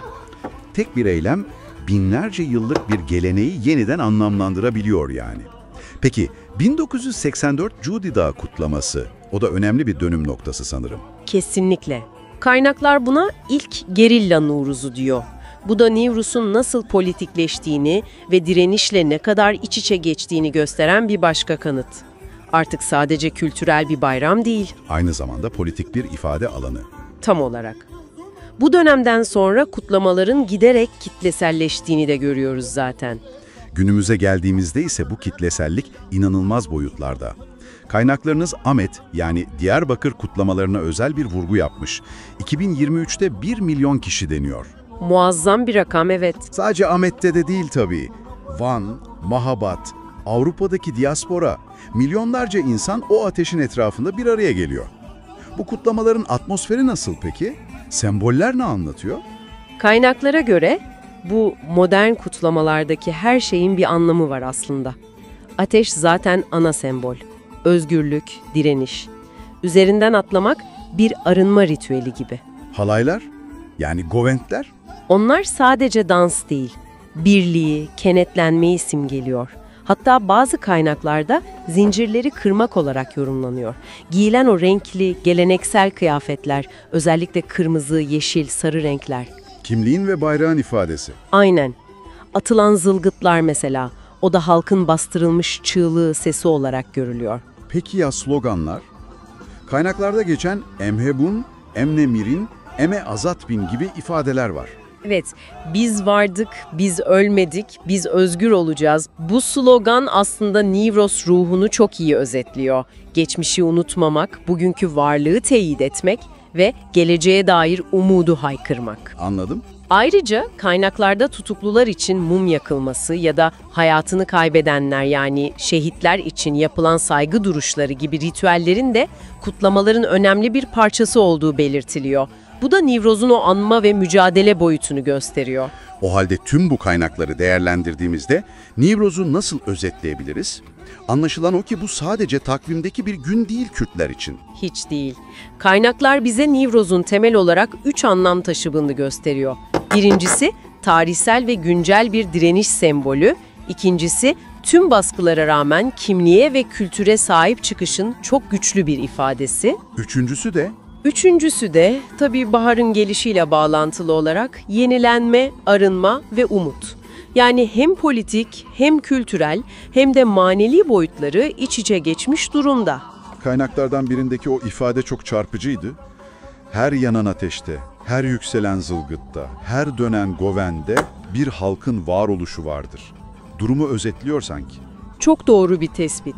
Belki de tüm bu konuştuklarımızdan sonra sizin için üzerinde düşünülecek nokta şu olabilir. Nasıl oluyor da bir kültürel gelenek, yani nesilden nesile aktarılan efsaneler, yaşanan onca acı ve süregelen politik mücadelelerle birleşince onu kutlayan milyonlar için bu kadar güçlü bir kolektif kimlik, bir dayanışma ruhu ve böylesine sarsılmaz bir gelecek umudu kaynağı haline gelebiliyor. Bu bağın gücü gerçekten üzerinde durmaya değer.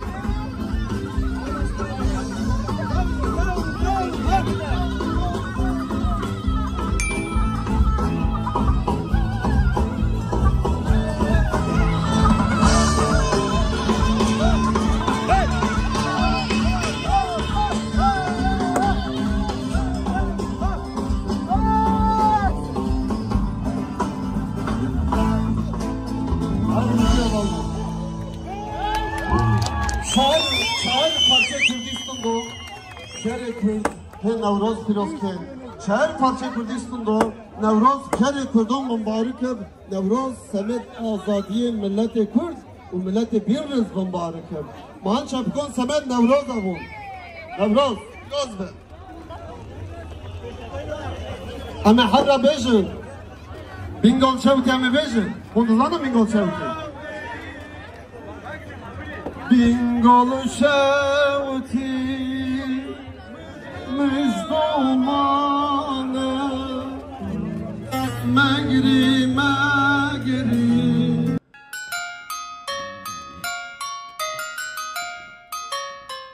Merhaba, bugün sizin için Kürt sözlü geleneğinin adeta kalbi olan bir konuya, Dengbejli'ye biraz daha yakından bakıyoruz. Elimizdeki kaynaklar, işte Wikipedia olsun, Dengbejlik sanatı, sesin yolculuğu gibi metinler olsun, bu zengin dünyayı anlamamıza epey yardımcı olacak. Amacımız ne? Yani Dengbej kimdir, bu gelenek nereden geliyor, toplum için ne anlama gelmiş, bugünlere nasıl ulaşmış, bunları birlikte biraz deşelim diyoruz. Bence de. İşe belki de kelimenin kendisinden başlamak lazım. Dengbej, Kürtçe'de denk zaten ses demek, bej ise söylemek, anlatmak kökünden geliyor. Yani denk bej en basit tanımıyla sesiyle anlatan, sesiyle icra eden kişi. Anladım. Yani bir enstrüman falan olmadan mı? Çoğunlukla evet. Geleneksel olarak herhangi bir çalgı olmadan sadece o güçlü sesleri ve inanılmaz hafızalarıyla uzun destansı şiirler yani kılamlar söylüyorlar. Profesyonel halk sanatçıları diyebiliriz. Peki kökenleri nereye gidiyor? Ne kadar eski bu gelenek?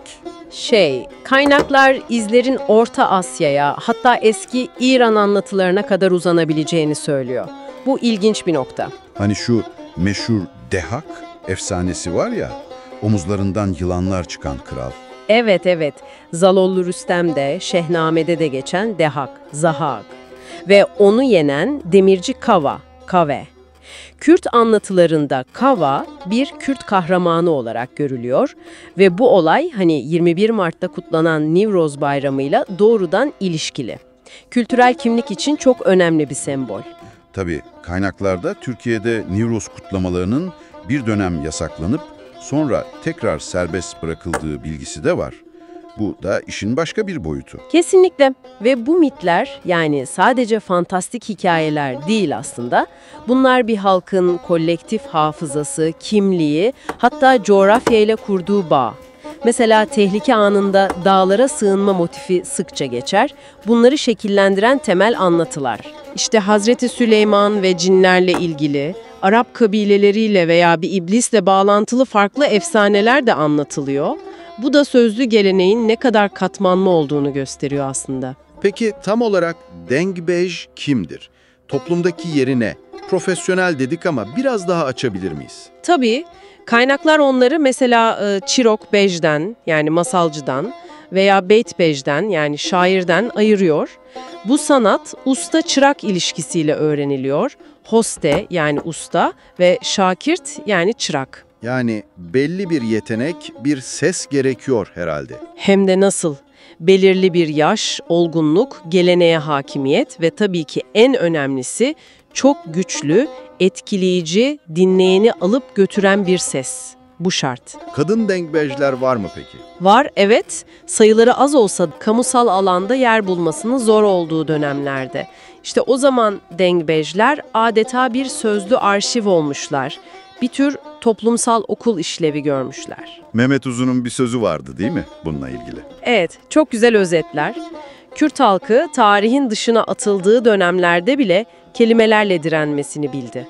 Dengbej bu direnişin sesi oldu, diyor. Tarihsel olarak bakınca genelde aşiret liderlerinin yani ağaların, mirlerin himayesinde olmuşlar. Bazen tabii geçim sıkıntısı nedeniyle onlara ölgü düzdükleri de olmuş. Peki Mitrip diye bir grup daha varmış sanırım. Onlardan farkı ne? Evet, Mitripler de müzikle uğraşıyor ama toplumdaki statüleri genellikle daha farklı. Bazen biraz daha dışarıda görülebiliyorlar. Dengbejlerin konumu daha saygın genellikle. Bu ayrım önemli. Gelelim kılamlara. Neler anlatıyor bu uzun şiirler? Kaynaklara göre 3 ana kategori var gibi. Birincisi şer. Bunlar kahramanlık, savaşlar, tarihi olaylar üzerine kurulu destansı anlatılar. İkincisi? Evini. Bunlar da aşk hikayeleri, genellikle de trajik, hüzünlü biten lirik öyküler. Bir de üçüncüsü vardı. Evet, Çiruk, Ustran. Burada düz yazı anlatım ve şarkılar iç içe geçiyor. Hikaye anlatılırken araya kılamlar giriyor. Siyaben Tuhace gibi Memuzin yani Meme Alan gibi o büyük Kürt anlatıları da bu yollama aktarılmış. Aynen öyle. Nesilden nesile bu kılamlarla taşınmış bu temel eserler. Ve genelde tek başına enstrümansız söylüyorlar dedik. Bir de o meşhur ellerini kulaklarına götürme hareketi var. Onun bir anlamı var mı? Konsantrasyon için mi acaba? Kaynaklar, antik Mezopotamya ve Mısır kabartmalarındaki şarkıcı tasvirlerinde bile benzer bir duruşun görüldüğünü belirtiyor. Belki sesi daha iyi duymak, odaklanmak için evrensel bir jest olabilir. Müzikal yapısı nasıl peki bu kılamların? Genellikle geniş bir ses aralığı kullanıyorlar. Şarkı tiz, yüksek ve oldukça süslü, melezmatik dediğimiz bir tarzda başlıyor. Sonra da genellikle uzun, pes bir notayla bitiyor. Hiç mi enstrüman yok? Geleneksel olarak pek yok ama bazen mey yani düdük, veya bilur dediğimiz kaval gibi nefeste çalgılar eşlik edebiliyor. Modern yorumlarda ise tambur, erbane, def, bağlama gibi başka enstrümanları da duyabiliyoruz artık.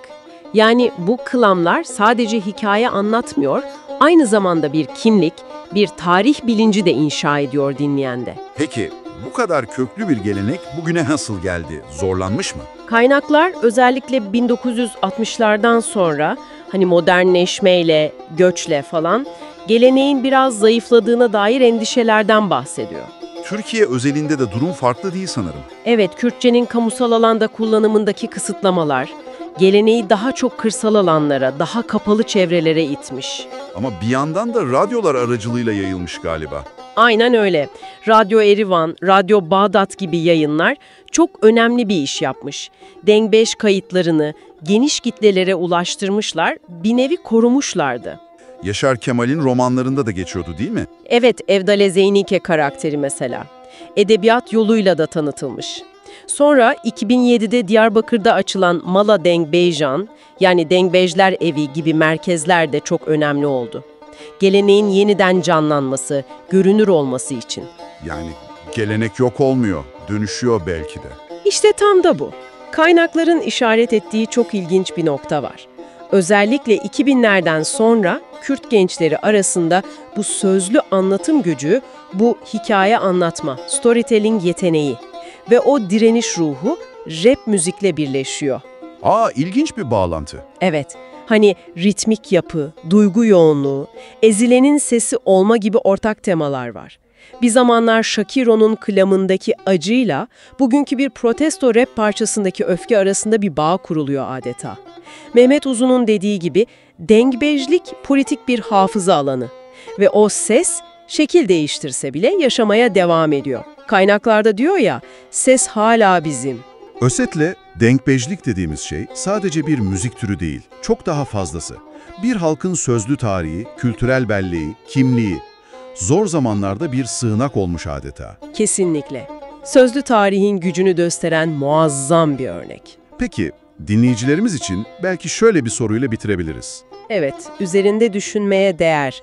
Böylesine köklü, güçlü bir sözlü gelenek, her şeyin bu kadar hızla dijitalleştiği, küreselleştiği günümüz dünyasında yolculuğuna nasıl devam edecek sizce? Yani hangi yeni biçimlere girecek ya da kültürel kimliği aktarmada nasıl bir rol oynamayı sürdürecek? Bu da üzerinde düşünmek için güzel bir soru aslında.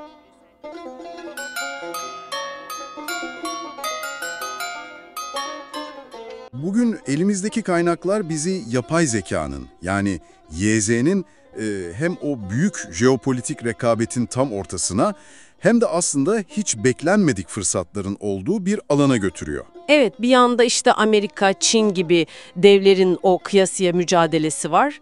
Diğer yanda da kaynakları daha kısıtlı olan, hani devletsiz halklar, mesela Kürtler için YZ ne anlama gelebilir? Buna dair çok çarpıcı bir analiz var önümüzde. Gerçekten ilginç de bakış açısı sunuyor kaynaklar. Biz de sizin için bu zengin materyalden en kritik noktaları, en kafa açıcı fikirleri damıtmaya çalışacağız. Amacımız ne? Amacımız aslında şu, YZ sadece büyük oyuncuların alanı mı, yoksa farklı topluluklar içinde bir şeyler ifade ediyor mu, geleceği nasıl şekillendirebilir, bunu anlamak. O zaman hemen başlayalım. İlk olarak YZ dediğimiz şey nedir? Çok kısaca bir hatırlayalım mı? Tabii, kaynaklar onu şöyle tanımlıyor. Makinelerin hani insan gibi öğrenmesini, problem çözmesini, karar vermesini sağlayan teknoloji.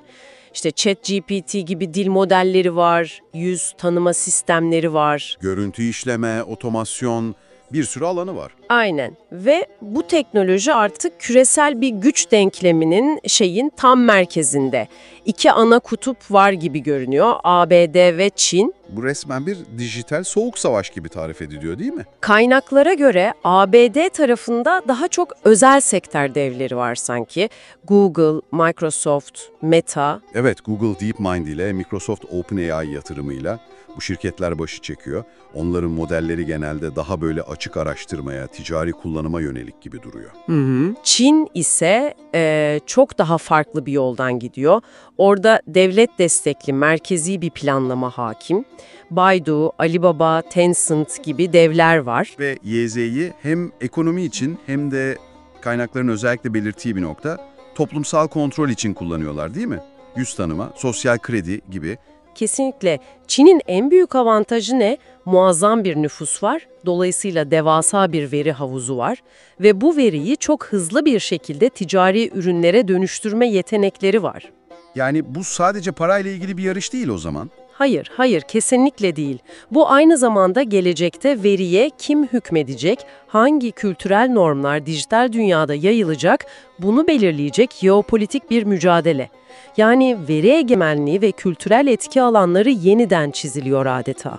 İşte tam bu noktada kaynaklar bizi çok daha ilginç bir yere getiriyor. Beklenmedik bir soru soruyor.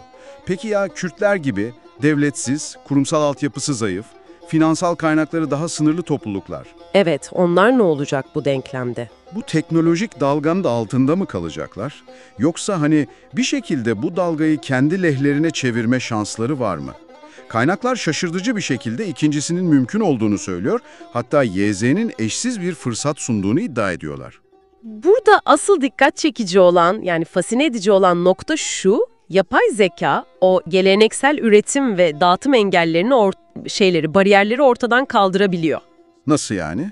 Biraz açar mısınız? Şöyle düşünün, normalde bir içerik üretmek için ne lazım? Stüdyo, pahalı kameralar, mikrofonlar, teknik ekip, belki bir yayıncı desteği, büyük bütçeler. Evet, maliyetli işler. İşte YZ araçları sayesinde bütün bunlara gerek kalmadan veya çok daha azıyla, daha düşük maliyetle, merkezi olmayan yapılarla içerik üretmek mümkün hale geliyor. Somut örnekler var mı kaynaklarda? Var. Mesela Kürtçe sesli kitaplar düşünün. Metin okuma, yani text-to-speech teknolojisiyle kolayca üretilebilir veya radyo tiyatroları, belgeseller için seslendirmeler, bunlar IA ile yapılabilir. Çocuk masalları, tarih anlatıları için görseller, hatta animasyonlar bile mi? Evet. Yağ tabanlı görüntü üreticiler var artık. Onlarla Kürt tarihi veya folkloruna dayalı görseller, basit animasyonlar oluşturulabilir. Bu müthiş bir şey. Yani bu durum özellikle Kürtçe gibi dillerin dijital alanda daha görünür olması, modernleşmesi için de önemli bir kaldıraç olabilir o zaman, değil mi? Tam olarak öyle. Kaynaklar bundan bahsediyor zaten. Mesela dil öğrenimini kolaylaştıran IA destekli mobil uygulamalar geliştirilebilir. Konuşma tanıma teknolojileriyle Kürtçenin farklı lehçeleri için Kurmanji, Sorani, Zazaki veri toplanabilir. Otomatik çeviri araçları, dijital sözlükler. Kesinlikle. Ve belki de en önemlisi Kürt kültürünün o çok güçlü sözlü anlatım geleneği var ya, dengibejlik gibi. Bu kayıtlar dijitalleştirilebilir, analiz edilebilir, arşivlenebilir. Yani bir devlet veya büyük bir kurumun desteği olmadan da dijital bir varlık inşa etme şansı doğuyor. Kültürü koruma, yayma imkanı. Sosyal medya için otomatik altyazı bile müthiş fark yaratır herhalde. Muazzam fark yaratır. Dilin erişimini inanılmaz artırabilir. Bu potansiyel kulağa gerçekten harika geliyor. Ama madalyonun bir de diğer yüzü vardır mutlaka. Kaynaklar engellerden de bahsediyor mu? Elbette. Bahsediyor. Ve zorluklar da az değil. Kaynakların altını en çok çizdiği sorun veri kıtlığı. Veri kıtlığı, yani yeterli dijital içerik olmaması mı? Aynen. YZ modellerini eğitmek için çok ama çok büyük miktarda dijital metne, ses kaydına ihtiyaç var. Kürtçe için bu tür derlenmiş, etiketlenmiş, temizlenmiş veri setleri maalesef oldukça sınırlı.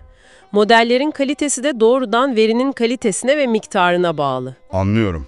Başka ne gibi zorluklar var? İkinci önemli zorluk lehçe çeşitliliği. Kürtçenin farklı lehçeleri var. Her lehçe için ayrı ayrı veri toplamak, model eğitmek hem teknik olarak zorlayıcı hem de maliyetli. Teknikle finansal zorluklar bir yana, başka riskler de var mı peki? Var. Bir de işin siyasi boyutu var maalesef. Kaynaklar şuna dikkat çekiyor. Kürtçe içerikler platformların algoritmaları tarafından hassas veya riskli olarak görülebilir. Yani sansür riski mi? Evet, özellikle o otomatik içerik denetim sistemlerinde bu bir risk. İçerikler nedensizce engellenebilir. Bir de tabii bu teknolojileri kim geliştirecek, kim kullanacak, yetenekli insan kaynağı lazım. Yazılımcılar, veri bilimciler, onları yetiştirmek, bu alana yönlendirmek gerekiyor.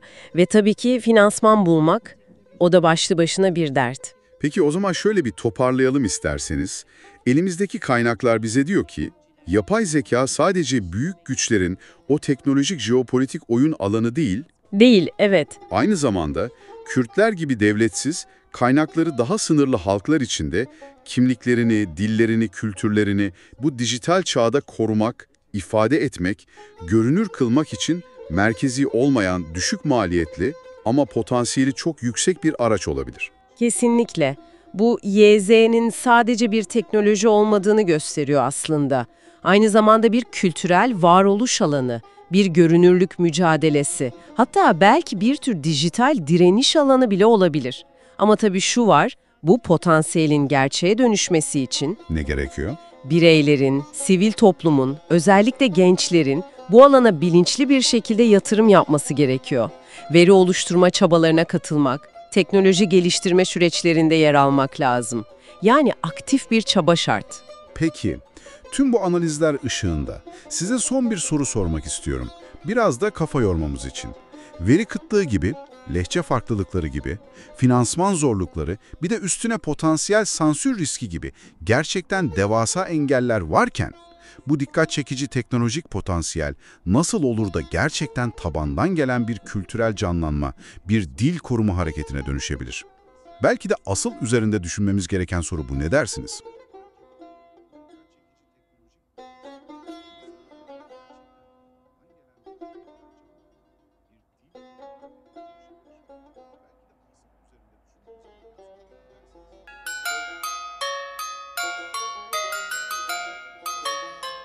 Merhaba, bugünkü derinlemesine incelememizde sizin için özel olarak baktığımız kaynaklar var elimizde. Akademik makaleler, film listeleri, analizler. Bunlara dayanarak Kürt sinemasını konuşalım istiyoruz. Yani amacımız bu sinemanın özünde ne var, hangi temalar öne çıkıyor, nasıl işleniyor ve neden önemli? Bunu beraberce anlamak. Hadi başlayalım, bu konuyu biraz açalım bakalım. Tabii. Kürt sineması deyince hani hemen akla sadece Kürtçe konuşulan filmler gelmesin. Ya da işte Kürt oyuncuların olduğu yapımlar.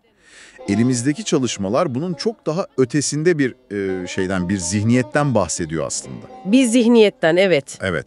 Yani nasıl desem, yok sayılan, üzeri örtülen bir hafızayı, bir kültürü, bir mücadeleyi görünür kılma çabası var temelinde. Bu açıdan bakınca da kaynaklarda sıkça politik bir araç olarak, hatta kültürel bir direniş biçimi olarak tanımlanıyor. Anladım. Bu alanda ilk akla gelen isimlerden biri tabii ki Yılmaz Güney. Olmazsa olmaz. Kesinlikle. Yol, Sürü gibi filmleriyle okuduğumuz analizlere göre de Kürt coğrafyasının o gerçekliğini, halkın yaşadığı zorlukları, göç, töre baskısı, devlet şiddeti, bunları perdeye taşıyan öncü bir isim. Hatta var, Yol filmi Cannes'ta Altın Palmiye almıştı ama Türkiye'de yıllarca yasaklı kalmıştı, değil mi? Evet, çok uzun süre. Filmdeki o replik bile çok şey anlatıyor aslında. Yasak her yerde ama biz nereye gideceğiz? Bu bile durumu özetliyor sanki. Aynen öyle. Çok güçlü bir ifade. Güneyden sonra özellikle 2000'lerde Bahman Gobadi gibi yönetmenlerle uluslararası alanda yeni bir dönem başlıyor diyebiliriz. Onu da Sarhoş Atlar Zamanı veya Kaplumbağalarda Uçar gibi filmleriyle tanıyoruz daha çok. Evet, çok etkileyici filmlerdi onlar. Kesinlikle.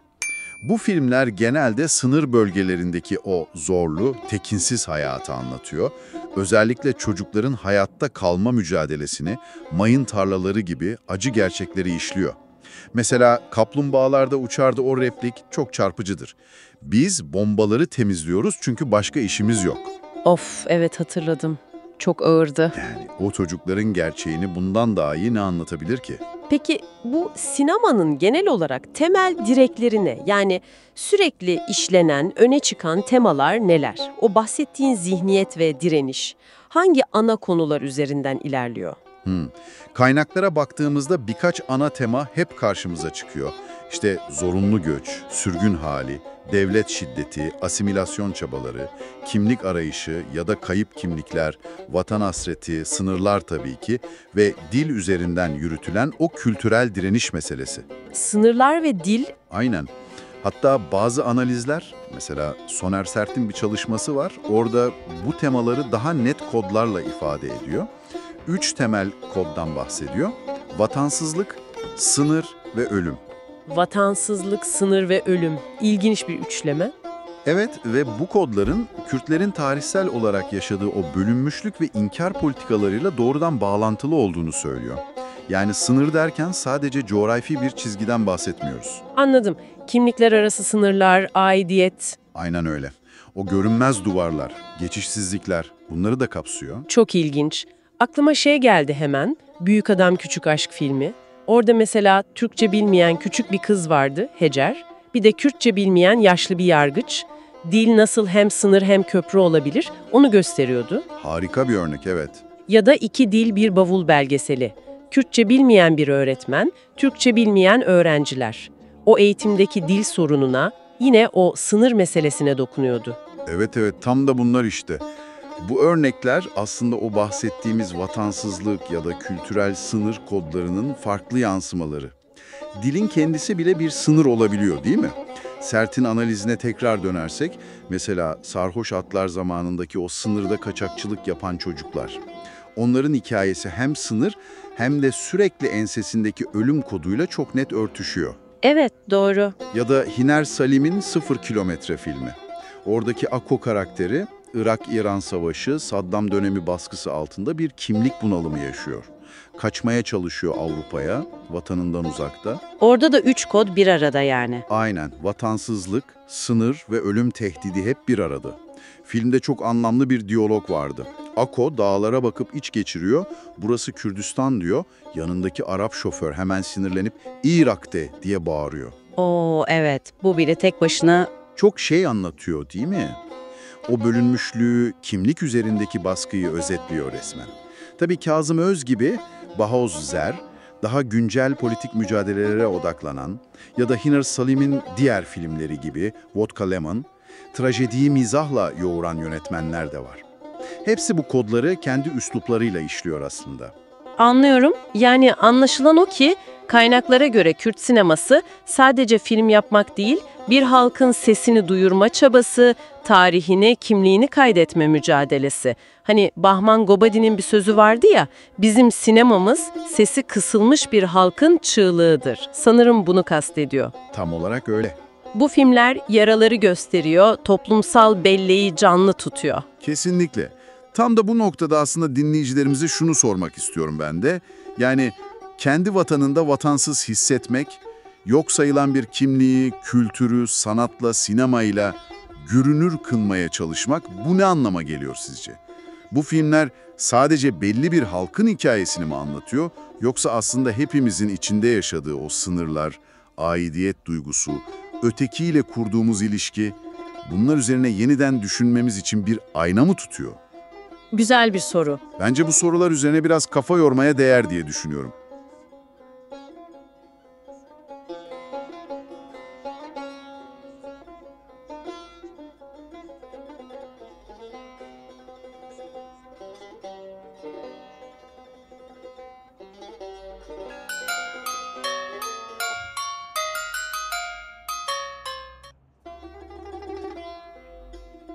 Bugün senin için Kürt mutfağının o zengin dünyasına, özellikle de kahvaltı geleneğine şöyle bir yakından bakacağız. Elimizde bu konuyu hem hani geleneksel hem de modern açıdan ele alan bir podcast dökümü var. Bir de Kürt mutfağını genel olarak anlatan bir ansiklopedi maddesi. Amacımız ne? Bu kahvaltının lezzetleri tamam ama kökenleri ne, kültürel anlamı ne, onu biraz deşmek. Hadi başlayalım o zaman. Şeyden başlamak lazım belki. Hani Kürt mutfağı nerede duruyor genel haritada? Kaynaklar diyor ki bu tipik bir Batı Asya mutfağı. Yani İran, Türk, Irak, Suriye, Ermeni mutfaklarıyla çokça benziyor, etkileşim içinde. Hı hı. Hatta ilginç bir şey var, biryani gibi bazı yemeklerin kökeni Hint alt kıtasına kadar gidiyormuş. Enteresan yani. Vay canına. Bu genel bakış önemli. Şimdi kahvaltıya daha yakından bakalım istersen. Tamamdır. Kaynaklar Kürt kahvaltısının köklerinin Mezopotamya'ya, o bereketli topraklara dayandığını söylüyor ve şeyin altını çiziyor. Köy yaşamının etkisiyle doğallık, sadelik ön planda. Geleneksel sofrada neler varmış peki? Mesela Van otlu peyniri. Bu bildiğimiz peynirlerden değil sanki. Değil tabii, o başlı başına bir olay. İçindeki otlar Van'ın kendi doğasından, sirmo, heliz gibi. Resmen coğrafyayı tadıyorsun. Çok güzel söyledin. Başka ne var? Pişi var mesela. Mayalı hamurdan, kızartma, dışı çıtır çıtır, içi yumuşacık, sıcak yenir genelde. Aa evet bilirim. Bir de un helvası. Klasik, yani un, tereyağı, şeker. O bildik tat ama soframın demirbaşı gibi. Hı hı. Ve serun diye bir şeyden bahsediyor kaynaklar. Bu daha özgün, Kürt mutfağına has bir kahvaltılıkmış. Baharatlı falan. İlginç. Yani bunlar nasıl desem geleneksel sofranın olmazsa olmazları. Aynen, temel taşları diyebiliriz. Benim burada dikkatimi çeken kaynakların sürekli vurguladığı şey şu, bu sadece bir menü değil. Yani bir yemek listesi okumuyoruz, kültürel bir miras bu. Kesinlikle. Özellikle o köy yaşamı vurgusu, ürünlerin ev yapımı olması, o doğallık, sadelik hissini çok güçlendiriyor değil mi? Tam olarak öyle. O ev yapımı olayı kilit nokta bence de. Peki bugün durum ne? Kaynaklar günümüzü nasıl anlatıyor? Tabii şehirleşme, küreselleşme derken işler değişmiş biraz. Kaçınılmaz. Geleneksel tatlar duruyor ama yanına artık hani pancake gibi, sarelle gibi daha batıdan gelen şeyler de eklenmiş. Evet, onları da görebiliyoruz artık sofralarda. İlginç bir karışım olmuş. Bir de şey diyor, Van çöreği, simit gibi zaten bildiğimiz şeyler de daha modern sunumlarla karşımıza çıkıyor. Hı. Bu durum kahvaltının aslında ne kadar yaşayan, hani dinamik bir yapısı olduğunu gösteriyor sanki. Farklı kültürlerle konuşuyor gibi. Aynen öyle. Bir evrim süreci bu aslında. Kültürler donuk yapılar değil ya zaten. Sürekli değişiyor, etkileşiyor. Ama kaynakların ısrarla altını çizdiği bir nokta var ki bence çok kıymetli. Nedir o? Sosyal işlevi. Bu kahvaltının olayı sadece yemek yemek değil, asıl işlevi insanları bir araya getirmek. Aileyi, dostları, misafirleri. Evet, o çok önemli. O sofranın etrafında uzun sohbetler ediliyor, hikayeler anlatılıyor, kültürel değerler aktarılıyor. Resmen toplumsal bağları güçlendiren bir ritüel yani. Ritüel kelimesi tam oturdu bence de. Bu yönü modernleşmeye rağmen hala çok güçlü görünüyor. Kaynaklar bunu vurguluyor. Bu sosyal boyut gerçekten etkileyici. Tabii Kürt mutfağı deyince sadece kahvaltıdan bahsetmiyoruz. Elbette. Ansiklopedi maddesi mesela bu birliktelik halinin başka zamanlarda da sürdüğünü söylüyor. Nevruz kutlamalarındaki piknikler, orada yenen dolmalar. Doğru. Ya da işte hepimizin az çok bildiği kibbe var, baklava var, mumbar var. Bayağı zengin bir mutfak aslında. Çok zengin, evet. Yani özetlersek elimizdeki kaynaklar Kürt kahvaltısını nasıl resmediyor? Hem kökleri çok sağlam, gelenekleri yaşatan hem de modern dokunuşlarla kendini yenileyen, yaşayan bir kültürel miras. Ve lezzetlerin ötesinde insanları bir araya getiren çok güçlü bir sosyal yapıştırıcı. Basit bir kahvaltı sofrası bile bize neler anlatıyor aslında değil mi? Bir kültürün tarihi, coğrafyası, değerleri. Kesinlikle öyle. Çok şey anlatıyor. Peki bütün bunları konuştuktan sonra sana şunu sormak istiyorum. Bu kadar hızla küreselleşen bir dünyada yaşıyoruz. Evet. Bu tür yerel, köklü gelenekler sence özgünlüklerini kaybetmeden nasıl yaşamaya devam edebilirler? Nasıl evrilecekler? Ya da belki senin kendi hayatında vardır hani böyle insanları bir araya getiren Kürt kahvaltısı gibi özel yemek ritüellerin. Belki biraz bunlar üzerine düşünmeye değer, ne dersin?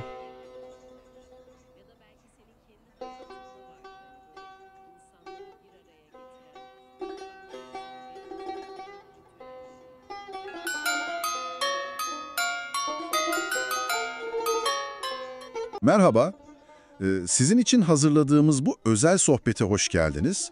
Bugün elimizde Zozan Goy'nin Kolektif Kültürel Eğlencenin Antropolojisi başlıklı makalesinden alıntılar var. bizi Kürdistan'daki toplu şenliklerin, eğlencelerin antropolojik dünyasına götürüyor. Evet. Amacımız da bu pratiklerin birey ve toplum için ne ifade ettiğini, modernizmle, İslam'la nasıl bir ilişkisi olduğunu ve Kürt kültürü için neden bu kadar merkezde yer aldığını anlamaya çalışmak. Hadi başlayalım. Kesinlikle çok katmanlı ve ilgi çekici bir konu. Kaynağın altını çizdiği önemli bir nokta var bence. Antropoloji bu tür kültürel olaylara sadece folklorik birer süs gibi bakmıyor. Aksine insanların hayatındaki o derin anlamını, toplumsal işlevini çözmeye odaklanıyor.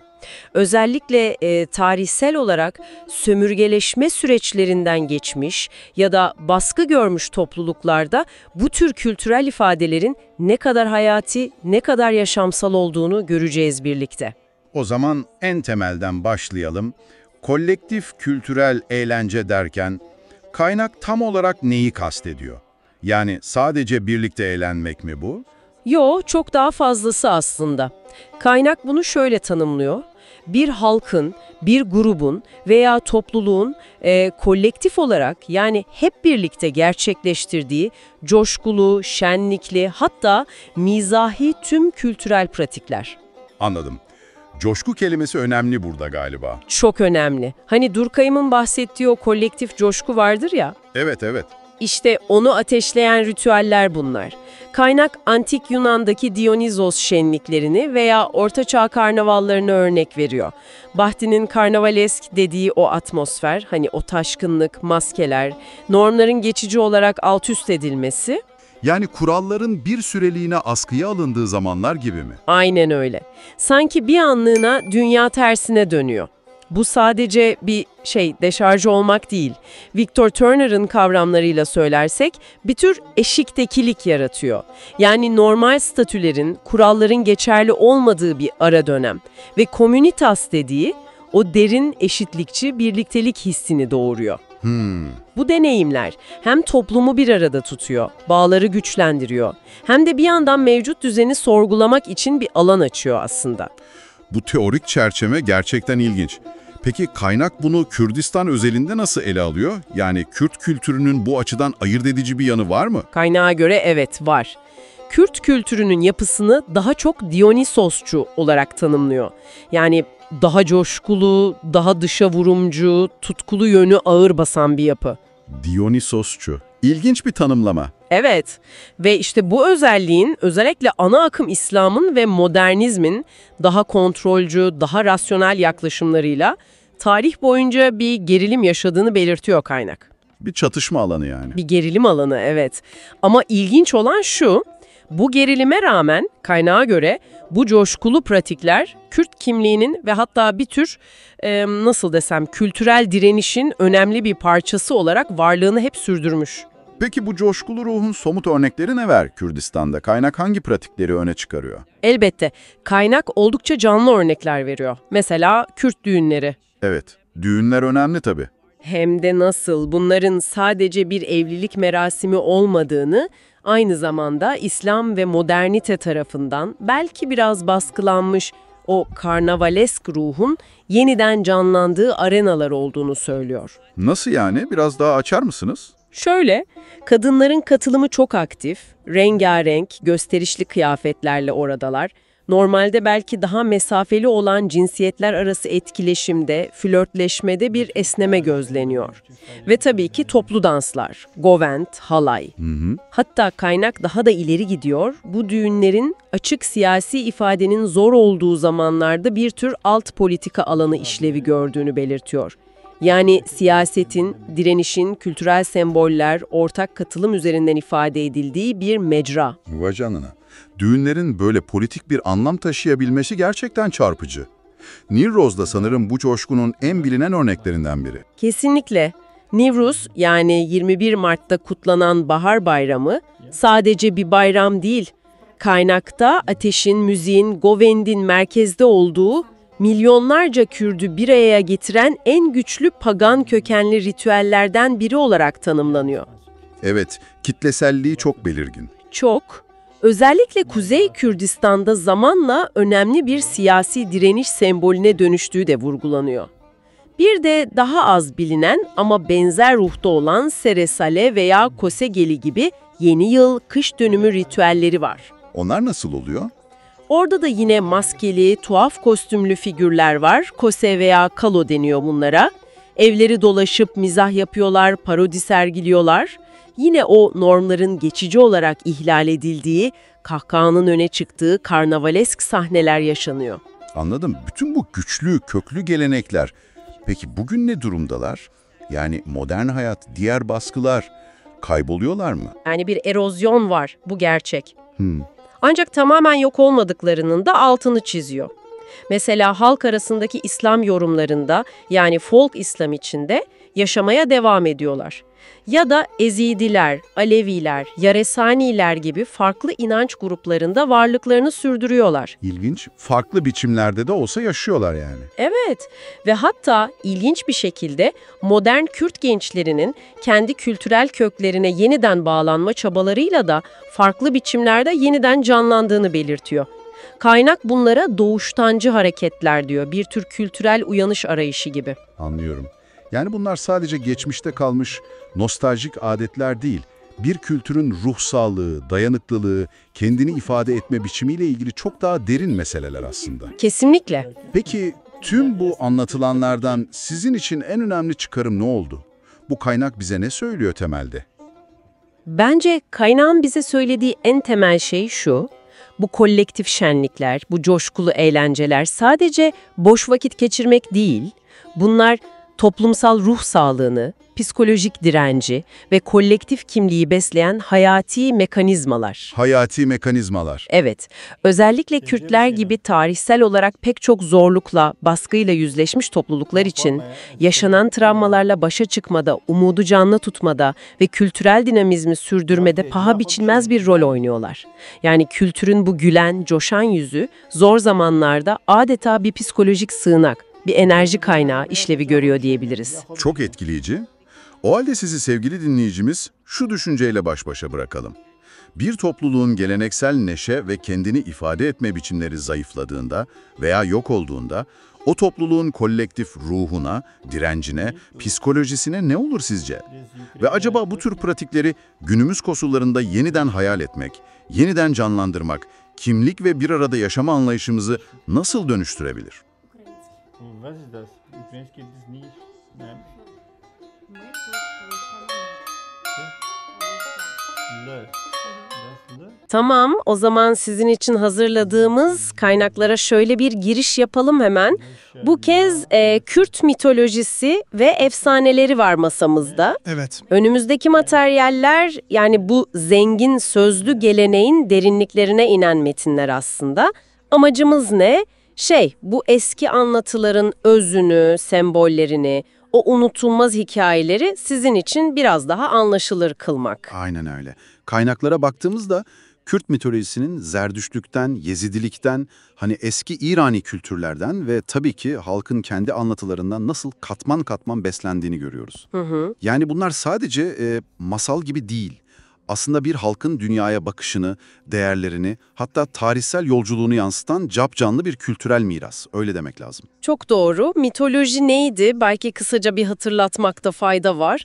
Evrenin, tanrıların, doğa olaylarının kökeni, bunlara dair efsanevi anlatılar genelde sözlü aktarılıyor, doğaüstü öğeler barındırıyor ve toplumun o kültürel kodlarını taşıyor içinde. Evet. Peki kaynaklara göre Kürt mitolojisinin ayırt edici yanları neler, ne öne çıkıyor? Şöyle söyleyeyim, metinlerde birkaç şey çok belirgin. Birincisi, doğayla müthiş bir iç içelik var. Ateş, dağ, su gibi unsurlar kutsal kabul ediliyor sık sık. Anladım. Sonra ejderha, dev gibi fantastik figürler var tabii ama bir yandan da bilge kadın karakterleri çok önemli bir yer tutuyor. Mazlumla zalimin mücadelesi, o hep anlatılan tema ve genelde trajik biten aşk hikayeleri. Bunlar da var. Evet. Bir de önemli, kaynaklar Kürtlerin de içinde olduğu eski İrani halklarla, yani dil ve kültür olarak akraba topluluklarla ortak mitolojik köklere sahip olduğunun da altını çiziyor. Bu da önemli bir nokta. İşte burası gerçekten ilginçleşiyor sanki. En bilinen örneklerden biriyle başlayalım mı? Demirci Kava efsanesi. Tabii, Kava. Zalim kral Dehak, bazı metinlerde Zuhak diye de geçiyor. Omuzlarındaki yılanları doyurmak için her gün 2 gencin beynini kurban istiyor. Yani bu imge bile tek başına korkunç. Korkunç, evet. Efsaneye göre sarayda çalışan Armayel ve Garmayel diye 2 aşçı var. Vicdanlı insanlar. Bunlar her gün gençlerden birini kurtarıp yerine bir koyun keserek dehan yılanlarını kandırıyorlar bir şekilde. Kurtulan gençler de dağlara kaçıyor ve orada demirci Kava tarafından eğitiliyorlar. Hatta kaynaklarda Kürtlerin ataları olduklarına dair bir inanıştan da bahsediliyor. Vay canına. Sonunda Kava işte o meşhur 20 Mart günü Dehak'ı çekiciyle öldürüyor ve dağlarda ateşler yakarak zaferi yani özgürlüğü müjdeliyor. Newroz ateşinin o direniş ve özgürlük sembolü olması da işte tam bu anlatıya dayanıyor. Yani sadece bir isyan değil, aynı zamanda bir tür toplumsal yeniden doğuş hikayesi gibi. Peki ya Şahmaran, yarı kadın, yarı yılan, bu bilge varlık da çok etkileyici. Kesinlikle. Şahmaran, kaynaklara göre bilgeliğin ve sırların koruyucusu adeta. Ama Cemşap diye iyilik yaptığı birinin ihanetine uğruyor ve öldürülüyor. Fakat onun bilgeliği, özellikle tıt alanındaki mirası, hatta bazı anlatılarda lokman ekimiyle bağlantı kurulur, yaşamaya devam ediyor denir. Yılan figürü burada hem bilgeliği hem de belki o kadim dişil gücü temsil ediyor gibi düşündürüyor metinler. İlginç. Ama şu da var, bazı kaynaklar onu sadece bilge değil, aynı zamanda biraz kontrol edilmesi gereken, gizemli, hatta tehlikeli bir güç olarak da çizebiliyor. Farklı yorumlar var yani. Anladım. Ve tabii Kürt edebiyatının temel taşlarından biri Memuzin. Bu sadece bir aşk hikayesi mi peki? Değil, çok daha fazlası. Ahmede Hani'nin kaleme aldığı bu destan, evet kavuşamayan 2 aşığın trajik öyküsü. Ama Beku diye kötü bir karakter var, onun fitneleriyle ayrılıyorlar ve ancak ölümde bir araya gelebiliyorlar. Mezar taşları bile yan yana gelerek o sonsuz aşkın sembolü oluyor. Hatta bir kaynakta okumuştum, mezarlarının böyle ziyaret edilen bir türbe gibi olduğu, ayrılık acısını dindirmek için gidildiği anlatılıyor. Yani halk arasında ne kadar canlı kaldığını gösteriyor bu. Evet, evet. Yine benzer temaları işleyen Siyabent U Hece var kaynaklarda geçen. O da trajik bir aşk, kavuşamama ve özgürlük arayışı üzerine kurulu. Kaynaklarda Simurg kuşu da geçiyor. Yani Zümrüdü Anka. Bu da İran mitolojisiyle ortak bir figür sanırım değil mi? O kendini yakıp küllerinden doğma meselesi. Evet, Simurg hem İran hem Kürt anlatılarında karşımıza çıkan çok güçlü bir sembol. Küllerinden yeniden doğması bir yana diğer kuşların ona ulaşmak için çıktığı o yolculuk var ya. Evet. O genelde bir kendini bilme, nefsini terbiye etme metaforu olarak yorumlanıyor. Yine İran mitolojisinin dev pehlivanı Rüstem-e Zal da her ne kadar Firdevsi'nin Şahnamesi'nde ana karakter olsa da Kürt sözlü geleneğinde de önemli bir figür olarak yer buluyor. Peki bu farklı efsanelerde tekrar eden ortak semboller ve temalar var mı? Dikkat çekici olanlar. Olmaz mı? Kesinlikle var. Ateş mesela sık sık karşımıza çıkıyor. Arınma, direniş, haberleşme çok işlevli bir sembol. Dağ sadece coğrafi bir yer değil, özgürlük demek, sığınak demek, kutsal bir mekan demek. Aslan gücü temsil ediyor, bazen kadın kahramanlıkla bile ilişkilendiriliyor. Anladım. Ana temalara bakarsak da imkansız aşkın verdiği acı, zalime karşı direniş, kadının bilgiliği ve gücü, bu önemli, doğanın kutsallığı ve tabii ki hiç bitmeyen bir özgürlük arayışı. Bunlar hep var. Peki bütün bu anlatıların kökeni ne? Yani kaynaklar bu konuda ne diyor? Sadece hayal ürünü mü bunlar? Kaynaklarda farklı teoriler var tabii. Bir görüş, mitlerin aslında zamanla değişmiş, biraz abartılmış, tarihi olaylar ya da dini anlatıların hakikatin tahrifi diye de yorumlanıyor bazen, efsaneleşmiş hali olduğu yönünde.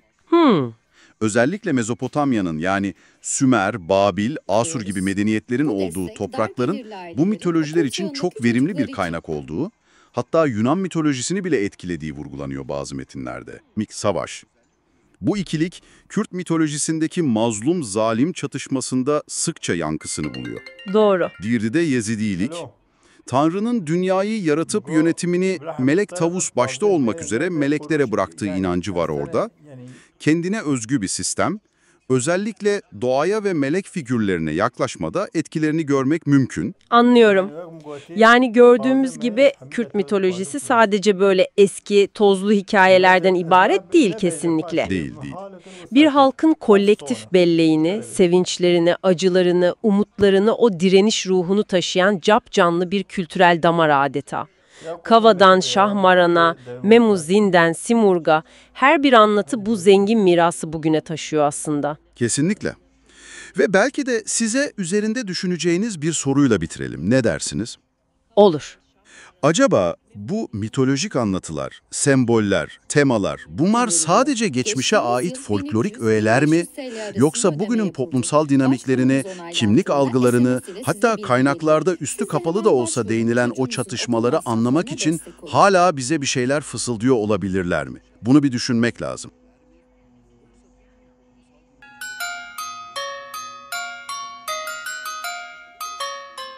Bugün seninle paylaştığın kaynaklar üzerinden Kürt kültürünün tam kalbine dokunacağız. Misafirperverlik yani mirovahi ve bunun sofra kültürüyle, kulturacuvarine ile olan o inanılmaz bağına bakacağız. Evet, gerçekten iç içe geçmiş iki kavram. Amacımız aslında şu, bu gelenek Kürt kimliği için neden bu kadar merkezde ve sofra bu kimliği nasıl yansıtıyor bunu anlamaya çalışacağız. Kesinlikle. Şunu başta belirtmek lazım belki de, kaynakların da altını çizdiği gibi Kürt kültüründe misafir herhangi biri değil. Evet, Tanrı'nın hediyesi diyorlar değil mi? Dile huedeyi. Aynen öyle. Ve bu bakış açısı öyle dün ortaya çıkmış bir şey değil.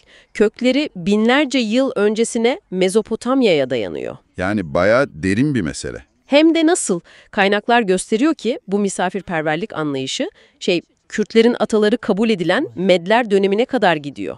O antik döneme kadar yani. Tabii. Hatta Strabon gibi antik tarihçiler bile not düşmüşler.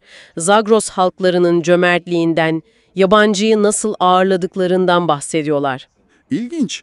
Belki de o zorlu coğrafyada bir nevi hayatta kalma stratejisiydi, ne dersin? Çok olası. Yani yabancıyı dosta çevirmek bir nevi sosyal güvence belki de. Ama zamanla bu nesilden nesile aktarılan, kimliğin temel taşı olmuş bir değere dönüşmüş. Sadece bir nezaket değil yani. Ve bu değer sadece eski metinlerde kalmamış. Dengbejlerin hikayelerinde Memuzin gibi destanlarda falan hep karşımıza çıkıyor misafir ağırlama sahneleri. Aynen. Orada da vurgu hep üzerinde. Sadece karın doyurmak değil olay. Onur meselesi değil mi? Rumet. Tam üstüne bastın. Rumet. Misafire gösterdiğin özen, senin, ailenin toplumdaki itibarı demek aslında. Bu çok kritik. Bu rumet anlayışı sofranın kurulma şekline bile yansıyor diyorsun. Elbette. Genellikle yere bir örtü serilir, sofro ve herkes onun etrafına toplanır. Yemekler de büyük ortak tepsilerde gelir. Gavarina haupariz yani paylaşılarak yenen yemek. Evet, işte bu pratik doğrudan o biz duygusunu güçlendiriyor. Bireysellik biraz geri planda kalıyor, birlik ve eşitlik hissi ön plana çıkıyor sofrada. Fiziksel olarak bile bunu görüyorsun. Sofra adeta bir birlik alanı o zaman, yekiti dedikleri. Peki bu alanda öne çıkan semboller var mı? Mesela çay? Çay. Olmazsa olmaz. Ama sadece sıcak bir içecek değil tabii. Sohbetin bahanesi gibi sanki. Aynen öyle. Sohbeti başlatır, derinleştirir, samimiyet kurdurur, ikramın, muhabbetin sembolü. Bir de tabii nane seyvi var, tamdır ekmeği. O da çok temel bir unsur. Temel, evet ve anlamı derin. Toprakla, emekle olan o kadim bağı temsil ediyor. Bazen şiu firik gibi daha özel ikramlar da olur tabii. Bunlar da zenginliği gösteriyor. Yani bütün bu unsurlar sofrayı sadece yemek yenen bir yer olmaktan çıkarıyor. Kesinlikle. Adeta sosyal değerlerin yaşatıldığı, paylaşıldığı bir sahneye dönüşüyor. O paylaşılan ekmek, uzatılan çay bardağı. Hepsi topluluk ruhunu besliyor. Bu ruha uygun davranışlar da vardır mutlaka. Ritüeller gibi. Olmaz mı? Kaynaklarda geçiyor. Mesela misafirin yanında yüksek sesle konuşulmaz pek. Ayak uzatılmaz ona doğru. Ev sahibi genellikle sofraya en son oturur. Bunlar hep saygının göstergesi. Tabii. Hepsinin temelinde de o güçlü söz yatıyor. Miro ve hati mağlate, Rumeteyye. Yani evine gelen misafir senin onurundur. Bu kadar net. İlk olarak su ikram edilmesi detayı da ilginçti. Anina ava şüleş, tatlı suyun hatırlatılması, suyun kutsallığı. Evet, o da yine misafire verilen değeri, ona sunulanın en saf, en temel ihtiyaçlardan biri olduğunu gösteriyor. Bunlar sadece adet değil, yani derin inançların yansıması. Misafirin kim olduğuna bakılmaz, o evdeyken en yüksek değeri görür, dokunulmazdır. Ve bu değer sadece davranışlarla değil, yemeklerle de gösteriliyor anladığım kadarıyla. Kesinlikle. Yemekler sadece doymak için değil, onların da bir dili var. Bir nevi yemek alfabesi gibi diyebilir miyiz? Kaynaklar öyle diyor sanki. Güzel tabir, evet öyle. Dolmanın sunumundaki o incelik, zarafet, kutilk yani içli köftenin yapımındaki o yoğun emek. Kaleguez'in doğayla bağı, dağ otları falan. Aynen, ya da mastuhiyarın yani cacığın o ferahlatıcı, geleneksel ikram oluşu, her birinin anlattığı bir hikaye var. Coğrafyayı, yaşam biçimini, tarihi anlatıyorlar aslında. Mutfak adeta yaşayan bir kültürel arşiv o zaman. İşte tam olarak bu. Her lezzet o toplumun değerlerini, yaratıcılığını, estetiğini taşıyor. Ve sofra, bu hikayelerin paylaşıldığı, aktarıldığı bir sahne oluyor. Peki bu güzel paylaşımın sonunda ne oluyor? Teşekkür faslı nasıl işliyor? Orada da yine çok içten ifadeler var. En bilineni deste ve saugve, yani ellerinize sağlık. Ama aslında daha derin anlamı yemeği pişirenin elleri dert görmesin gibi. Bir de hıvede jivarazibe var. Allah senden sizden razı olsun.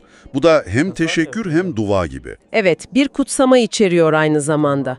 Karşılıklı bir iyi niyet beyanı. Peki günümüzde durum ne? Yani şehirleşme falan derken bu gelenekler ne kadar yaşıyor? Kaynaklar bir şey diyor mu? Diyor tabii. Modernleşmenin, kentleşmenin etkileri yok değil. Belki artık her zaman yer sofrası kurulmuyor büyük şehirlerde. Belki bazı ritüeller esnemiştir. Ama ruhu yaşıyor mu hala? Kaynaklara bakılırsa evet. O temel anlayış, yani hürmet ve mirovahi, insana verilen değer hala çok güçlü.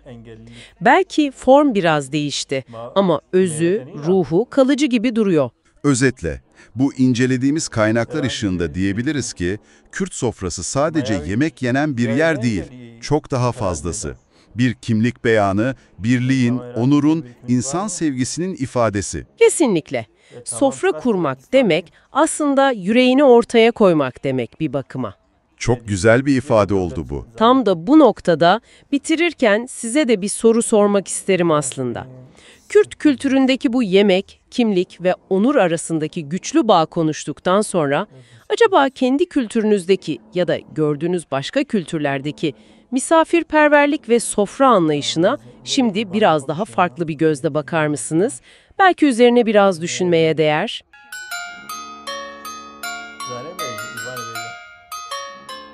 Merhaba, İsmail Beşikçi'nin analizleri ışığında Kürt milliyetçiliğini konuştuğumuz bu derinlemesine sohbetimize hoş geldiniz. Hoş bulduk. Elimizdeki kaynaklar konuyu ırkçılık mı, direniş mi ekseninde ele alıyor.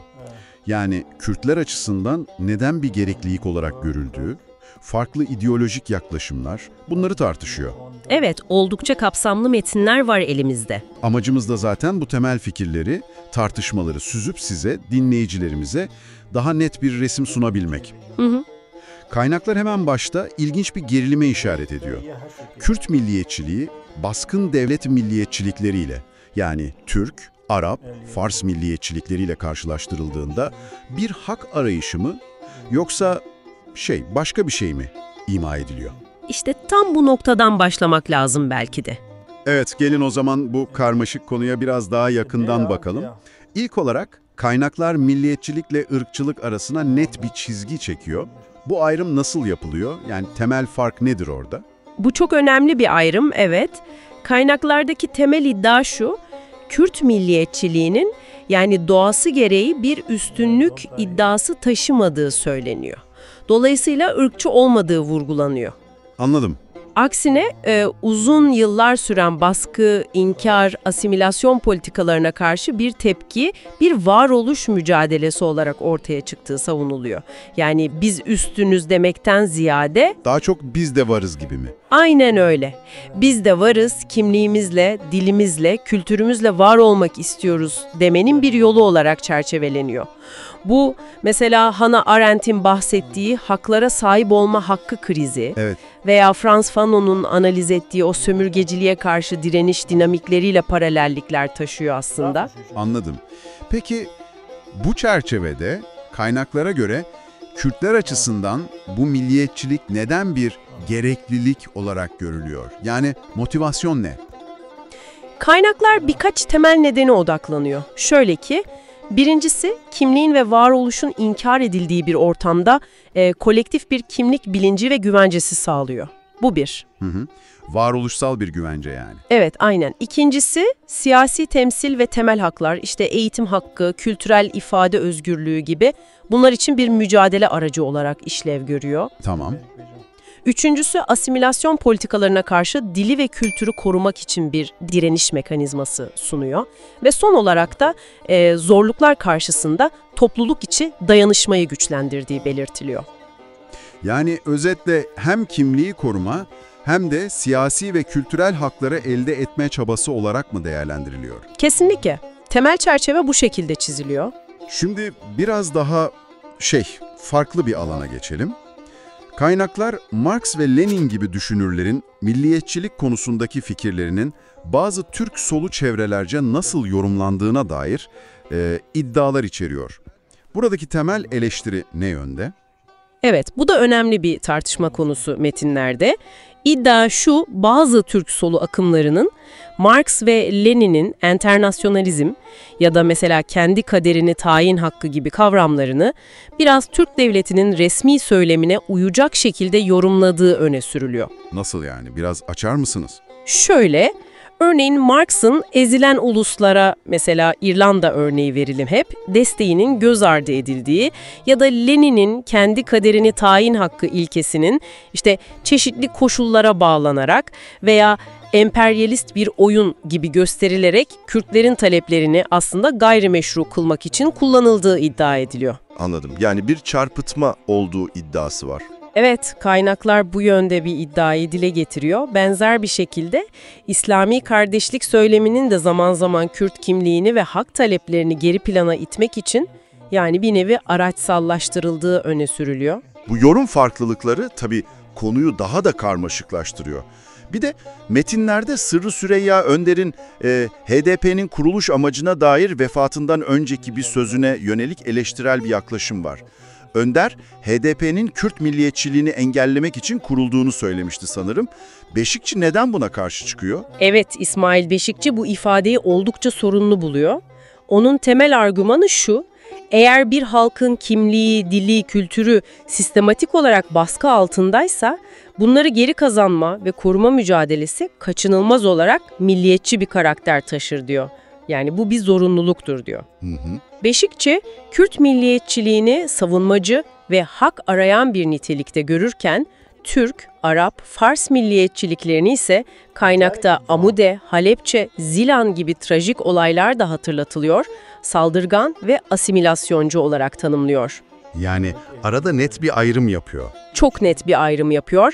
Bu nedenle her türlü milliyetçiliğe karşıyız gibi genelleyici bir ifadenin aslında ezen ile ezilenin milliyetçiliği arasındaki bu temel farkı gizlediğini ve Kürtlerin haklı mücadelesini gölgelediğini savunuyor. Anlıyorum. Yani milliyetçiliğin bağlamına göre farklı değerlendirilmesi gerektiğini vurguluyor Beşikçi. Peki metinlerde sadece dış etkenler değil, bazı iç tartışmalara da değiniliyor. Mesela Kürtçe konuşmayan Kürt siyasetçilere yönelik eleştiriler var. Ya da PKK'nın asimilasyondaki rolüne dair Beşikçi'nin o tartışmalı görüşleri. Bunlar hakkında ne diyor kaynaklar? Kesinlikle. Bu da işin başka bir boyutu. Kaynaklar dilin kimlik ve direnişin tam merkezinde olduğunu çok kuvvetli bir şekilde vurguluyor. Ana dilini öğrenme ve kullanma konusunda yeterli çabayı göstermeyen bazı Kürt temsilcilere yönelik ciddi bir eleştiri var metinlerde. Yani bunun bir sorun olduğu belirtiliyor. Evet, bunun gelecekte kimlik kaybını hızlandırabileceği endişesi dile getiriliyor. PKK'nın asimilasyondaki rolüne ilişkin iddia ise evet Beşikçi'nin kendi görüşü olarak aktarılıyor ve bu oldukça tartışmalı bir nokta tabii ki.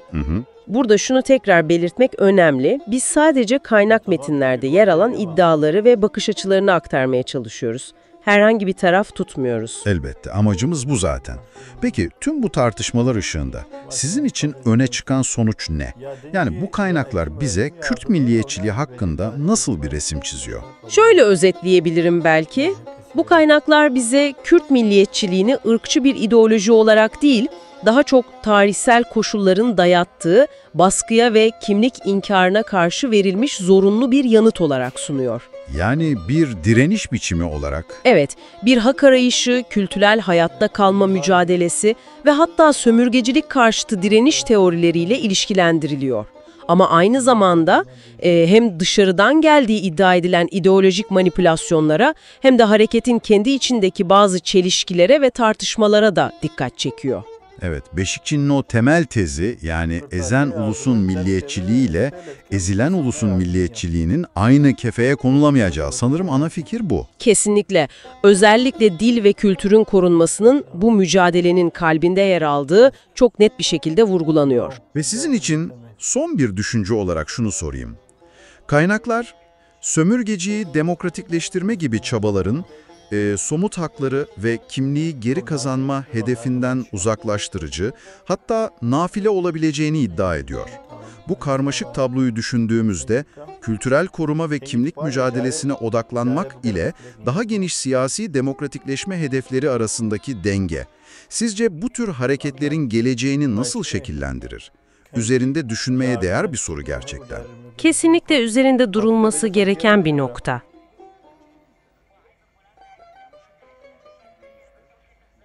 Ya göz garibi öyle çekim gözlükler şu çek gözlükler niye?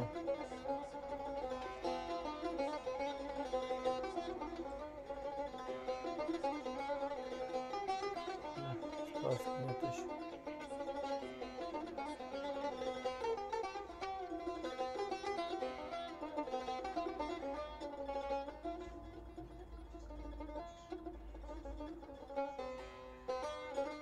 Eğitim materyali yardım.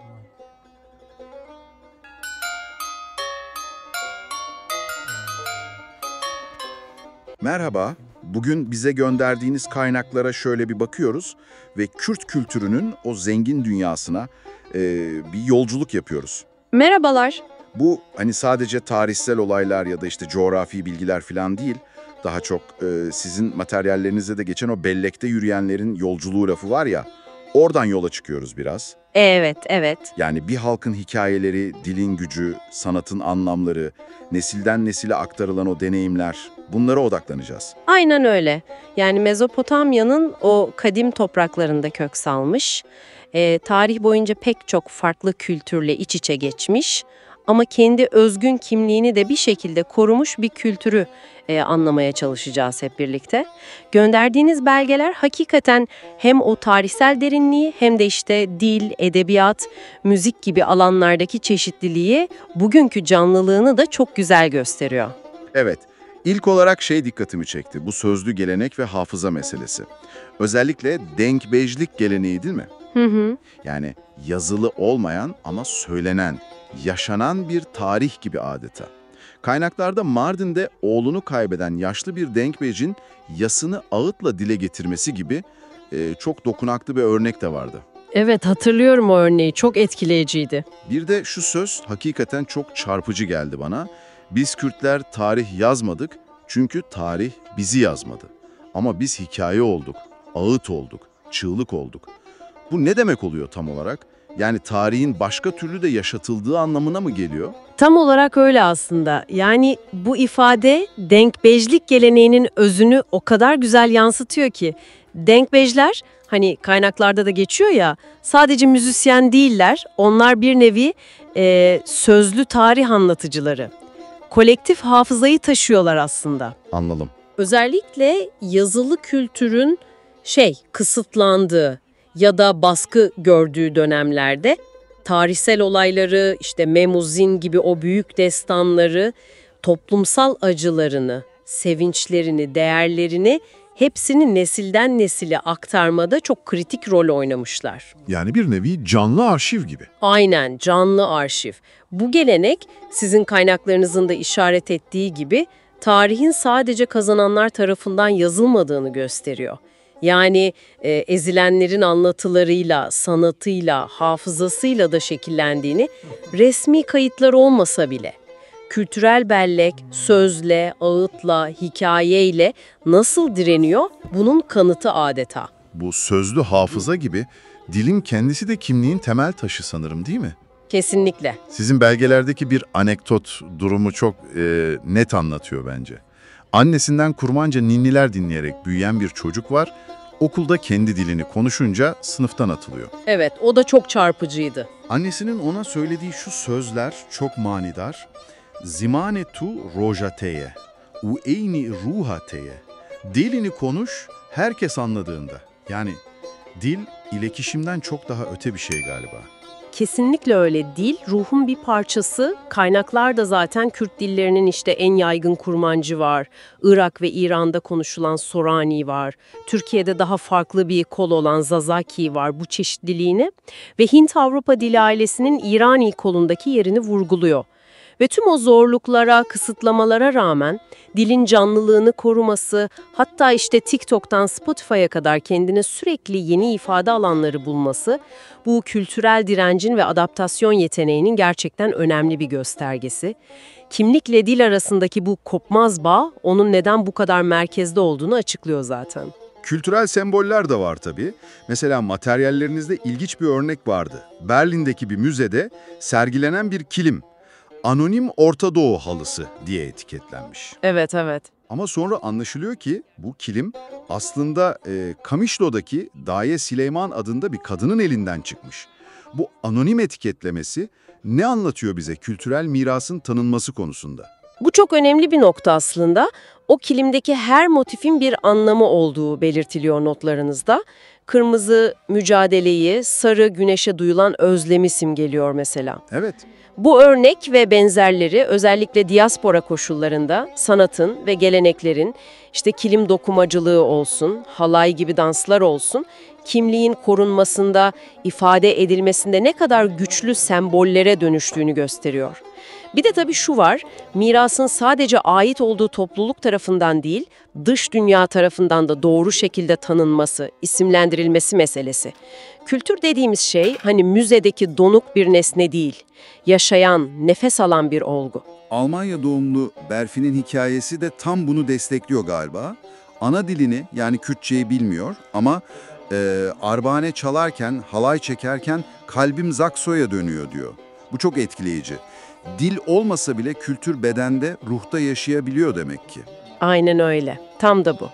Kültür sadece dile ya da coğrafyaya sıkıştırılamaz. Paris'teki bir tiyatro sahnesinden Londra'daki bir mutfağa, Berlin'deki bir müzik atölyesine kadar farklı farklı coğrafyalarda sürekli yeniden üretiliyor, dönüşüyor, yaşıyor.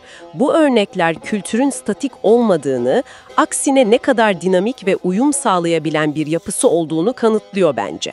Yani toparlarsak sizin bu kaynaklardan edindiğimiz izlenim şu: Kürt kültürü hani geçmişte kalmış, müzeye kaldırılacak bir şey değil. Değil, kesinlikle değil. Aksine yaşayan, sürekli akan bir nehir gibi, söylenen bir stran yani şarkı, pişen bir yemek, anlatılan bir masal, çekilen bir halay, kökleri çok derinlerde ama dalları bugüne geleceğe uzanıyor. Evet, çok güzel özetlediniz. Bu derinlemesine bakışın sonunda belki size de şu düşünce tohumlarını bırakmak isteriz. Bir kültür, tarih boyunca karşılaştığı onca zorluğa, coğrafi dağınıklığa rağmen özünü nasıl koruyabiliyor ve aynı zamanda nasıl değişip adapte olabiliyor? Hangi unsurlar, dil mi, müzik mi, sözlü gelenek mi, yoksa başka bir şey mi? Kimliği nesiller ve sınırlar ötesine taşımada sizce en kilit rolü oynuyor? Bu sorular bize sunduğunuz bu zengin materyal üzerine düşünmeye devam etmek için iyi bir başlangıç noktası olabilir belki de.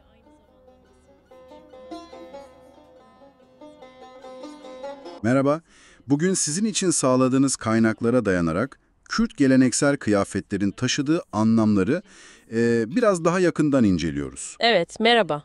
Bu giysiler sadece kumaş parçaları değil aslında, aynı zamanda toplumsal hafızanın, Kesinlikle. kimliğin ve hatta ruh halinin taşıyıcıları.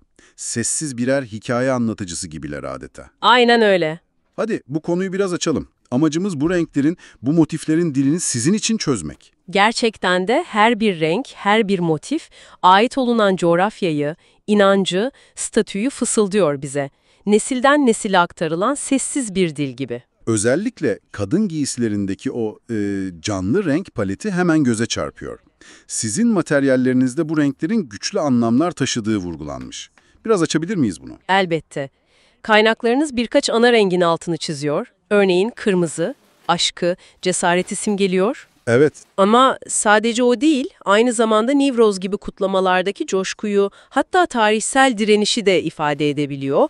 Bu yönüyle politik bir anlam katmanı da taşıyor tabii. Anladım. Diğer renkler de benzer bir derinlik taşıyor sanırım. Aynen öyle. Mesela yeşil, doğayla, yeniden canlanışla kurulan o güçlü bağı ifade ediyor. Bölgenin eski Zerdüştü geçmişine ve kutsal görülen mekanlara bir gönderme taşıyabiliyor. Bahar kutlamalarında falan öne çıkıyor. Peki ya sarı? Sarı ise güneşi, bilgeliği temsil ediyor. Nivroz ateşinin o aydınlığını bir umut ve enerji kaynağı olarak görülüyor genelde. Peki ya daha, nasıl desem, ağırbaşlı tonlar, siyah ve mor gibi? Onların hikayesi nedir? Siyah, evet, genellikle yası ve saygınlığı ifade ediyor. Yaşça büyük kadınların tercihinde tarihsel acıların hafızasını taşıdığı söylenir. Ama aynı zamanda bir vakar, bir derinlik sembolü. Mor, peki. Mor ise daha çok mistik bir gücü, kadınsal enerjiyi, ruhsal derinliği temsil ediyor. Özellikle Şengal bölgesindeki Ezidi topluluğunda kadınların manevi yönünü vurguladığı belirtiliyor kaynaklarda. Renklerin bu zengin dili yanında işlemeler ve takılar da kendi hikayelerini anlatıyor olmalı. Sizin notlarınızda bu detaylar da vardı. Evet. Mesela iğne oyası, yani nul. Adeta kadınların duygu dünyasının, özlemlerinin, hatta hayat hikayelerinin ipliğe dökülmüş hali gibi. Çok etkileyici. Kesinlikle. Kullanılan boncuklar ve pullar da sadece süsleme değil aslında. Nazardan korunma inancını gösteriyor. Aynı zamanda bir yaratıcılık ifadesi. Anladım. Ya altın kemer ve takılar, onlar daha çok statü göstergesi mi? Hem o, yani ailenin ekonomik durumunun bir göstergesi, ama onun ötesinde kadınlık onuru ve doğurganlıkla da ilişkilendiriliyor. Yani çok katmanlı anlamları var. Peki biraz da erkek kıyafetlerine bakalım mı? Oradaki kodlar neler? Erkeklerde şaluşepik, yani o geniş pantolon ve kuşaklı tunik ya da gömlek öne çıkıyor tabii. Pratik, rahat ama aynı zamanda onurlu bir duruş sergiliyor. Genellikle gri, kahverengi gibi tonlarda. Daha sade renkler yani. Evet, genelde öyle. Geçmişte kemer ve hançer kullanımı da erkeklik, cesaret, namus gibi kavramların sembolüymüş ama asıl ilginç nokta belki de başlıklar. Başlıklar, yani kefiye, puşi ya da destman olarak bildiğimiz. Aynen. Bunlar hem coğrafi hem de politik kimliği çok net yansıtabiliyor. Nasıl mesela? Şöyle ki, sizin kaynaklarınızda da geçiyor. Örneğin siyah-beyaz kefiye. Bunun özellikle Filistin dayanışmasıyla ve yakın dönemde Rojava'daki direnişle birlikte çok güçlü bir sembol haline geldiği belirtiliyor. Evet, bu çok bilinen bir sembol artık. Kırmızı-beyaz kefiye ise daha çok Bakur'da, işte Botan, Cizir, Merdin gibi bölgelerde yaygın.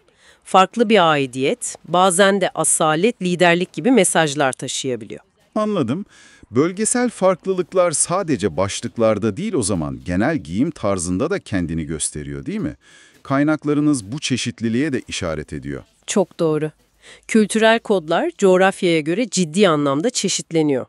Örneğin Heva-Roman bölgesi. Orada daha koyu renklerin, farklı sarık bağlama stillerinin geleneklere sıkı bağlılığı gösterdiği söyleniyor. Başka örnekler var mı? Var tabii. Mesela Şengal'deki Ezidiler. Kadınların taktığı beyaz başlıklar saflığı, erkeklerin mavi kuşakları ise koruyucu enerjiyi simgeliyor. Yine Bakur'da Zazaki coğrafyasında, yani Dersim, Bingöl gibi yerlerde siyah ve kırmızının bir arada kullanılması. Evet. Bunun hem yası hem de direnişi iç içe anlattığı gibi yorumlar mevcut kaynaklarda. Yani her bölgenin kendine özgü bir dili var giyimde. Peki, tüm bu detayları şöyle bir araya getirdiğimizde ne görüyoruz? Kürt kıyafetleri sadece estetik bir tercih değil, Kesinlikle değil. kimliği, tarihi, inancı, duyguları dokuyan, zengin, yaşayan bir görsel dil aslında. Bu sembolizmi anlamak, kültürel ifadenin bu katmanlı yapısına daha derin bir bakış sağlıyor bize. Ve bu durum akla şu soruyu getiriyor aslında. Bu tartıştığımız geleneksel anlamların ötesinde bugün bu kıyafetleri giymek başlı başına nasıl bir ifade biçimi? Kültürel bir bağ mı, politik bir duruş mu, yoksa sadece kişisel bir tercih mi? Düşündürücü. Daha da önemlisi belki de dinleyicilerimiz için bir soru, sizin kendi gündelik kıyafet seçimlerinizde farkında olarak veya olmayarak taşıdığınız kişisel semboller neler olabilir? Bunu bir düşünmek lazım. Kesinlikle. Bu zengin konuyu sizinle birlikte incelemek gerçekten keyifliydi. Bize katıldığınız için çok teşekkürler. Merhaba, bugün sizinle bayağı köklü, zengin bir konuya, Kürt edebiyatına yakından bakacağız. Evet. Elimizdeki kaynaklar, Wikipedia var, Kurdipedia özeti, bir de akademik makalelerden bazı alıntılar. Yani bu edebiyatın hem tarihini hem de çeşitliliğini iyi gösteriyor. Amacımız da bu geniş alandan en çarpıcı noktaları, belki şaşırtıcı bilgileri sizin için derlemek. Sözlü gelenekten modern romana ilginç bir yolculuk olacak gibi. Evet, kaynaklar şunu gösteriyor. Genelde hep sözlü geleneğiyle biliriz ya Kürt edebiyatını ama aslında yazılı geçmişi de çok köklü, çok katmanlı. Biz de bugün biraz daha bu yazılı mirassa, hani o sıkça göz ardı edilen zenginliğe odaklanalım diyoruz. O zaman en baştan, yani Dengbejlerden başlayalım değil mi? Sözlü anlatıcılar, kaynaklar Meme Alan, Siyabant Ufce gibi destanları, aşk hikayelerini, ağıtları nasıl nesilden nesile aktardıklarını anlatıyor. Sanki yaşayan kütüphaneler gibi. Kesinlikle öyle. Wikipedia'ya göre İslam öncesi dönemden tek yazılı bir şey kalmamış diyor ama.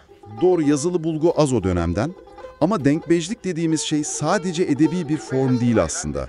Yani toplumsal hafızanın, tarihin, kültürün canlı taşıyıcısı olmuşlar. Yazının çok yaygın olmadığı zamanlarda kimliği, geçmişi koruyan bir tür sözlü arşiv gibi düşünün. Peki yazılı edebiyata geçiş, kaynaklarda 11. yüzyılda Ali Hariri gibi isimler var ama asıl hareketlilik 16. yüzyılda galiba. Melaye Ciziri, onun tasavvufi şiirleri. Evet, tasavvufi, yani o mistik, ilahi, aşk temalı şiirler. Sonra Fekiye Teyran, alegorileriyle, yani sembolik öykülerle ders veren tarzı. Ve tabii ki Ahmede Hani, onun Memuzin eseri bir başyapıt. Ama sadece o değil, ilk kez Kürt kimliğini edebi bir metinde bu kadar güçlü vurgulamasıyla da bir dönüm noktası değil mi? Kesinlikle bir mihenk taşı. Ve işin ilginç yanı, bu yazılı gelenek öyle boşlukta doğmuyor. Nevzat Eminoğlu'nun makalesi buna dikkat çekiyor. Cizre, Hakkari, Bitlis gibi Kürt beyliklerinin olduğu merkezler adeta birer edebiyat okuluna, birer ocağa dönüşmüş. Medreseler yani. Aynen, oradaki medreseler sadece dini eğitim vermiyor. Kürtçe yazının geliştiği yerler oluyor. Şehirleşme var, siyasi bir istikrar var. Bir de Kürt mirlerinin, yani beylerin sanatçıları koruyup kollaması var. Bunlar hep desteklemiş. Hatta kaynaklarda Melaye Ciziri'nin Fars şiirinin devi Hafız'a kafa tutarçasına "ben de senin kadar iyiyim" dediği belirtiliyor. Bu müthiş bir özgüven göstergesi o dönem için. Çok ilginç gerçekten. Peki 19. yüzyıl sonu 20. yüzyıl başına gelirsek, orada bir modernleşme rüzgarı esiyor sanırım. Celadet Ali Bedirhan, Havar Alfabesi ve Havar Dergisi. Bunlar çok kritik görünüyor. Çok kritik, evet. Hedef belli. Kürtçeyi modern bir yazı dili, bir bilim dili yapmak, standartlaşma yolunda dev bir adım bu. O dönemde şiirin yanında yeni türler de deneniyor mu? Hikaye gibi mesela. Evet. Özellikle 1920'lerden sonra hikaye denemeleri başlıyor. Şiirde biçim belki klasik ama içerik daha güncel. politik, sosyal konulara kayıyor.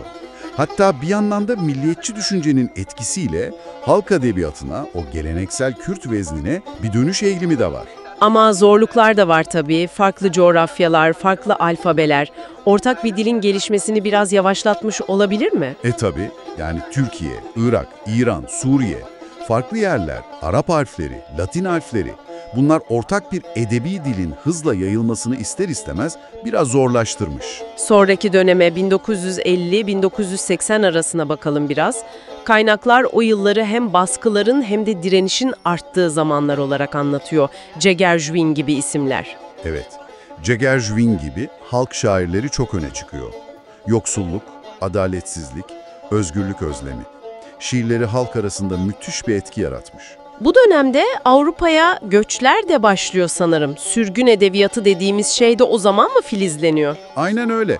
Avrupa'ya göçler yoğunlaşıyor ve yazarlar fiziksel olarak uzakta olsalar da eserlerinde hep ana vatanlarındaki sorunları, politik mücadeleyi işlemeye devam ediyorlar.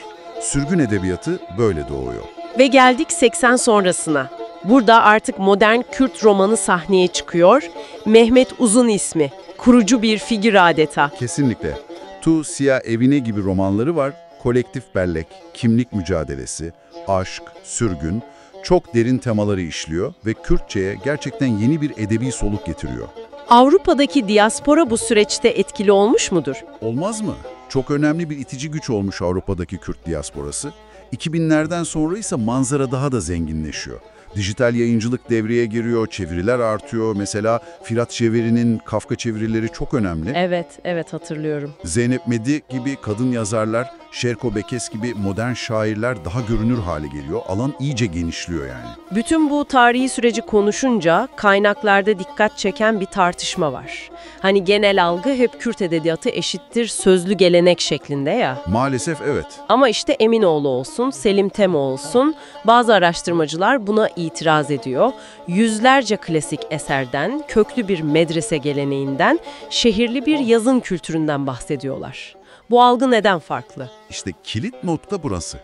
Vurgulanan şey şu. O bahsettiğimiz Kürt beyliklerinin merkezlerindeki medreseler sayesinde Kürtçe sadece bir konuşma dili olmaktan çıkıp aynı zamanda bir eğitim, hukuk, hatta siyaset dili haline gelmiş. Anlıyorum. Bu durumda standart bir yazı dilinin ve oldukça gelişmiş, sofistike bir saray veya şehir edebiyatının oluşmasını sağlamış. Klasik yazarların kendilerini Fars veya Türk edebiyatçılarından aşağı görmemesi, hatta Ciziri örneğindeki gibi onlara meydan okuması. Bütün bunlar o yazılı geleneğin gücünü ve özgüvenini gösteriyor aslında.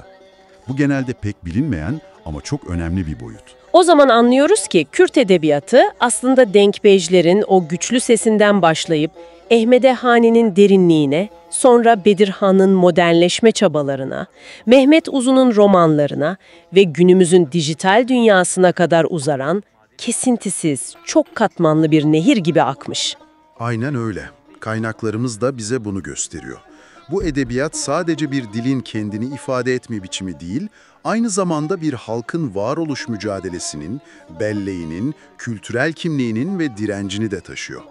Belki de üzerinde durulması gereken son bir nokta şu. Madem bu kadar köklü ve zengin bir yazılı gelenek var, neden hala genel algıda sözlü gelenek bu kadar baskın? Bu soru belki de bir kültürün kendini ifade etme biçimlerinin nasıl algılandığı, nelere daha çok değer atfedildiği üzerine düşünmeniz için ilginç bir kapı aralayabilir.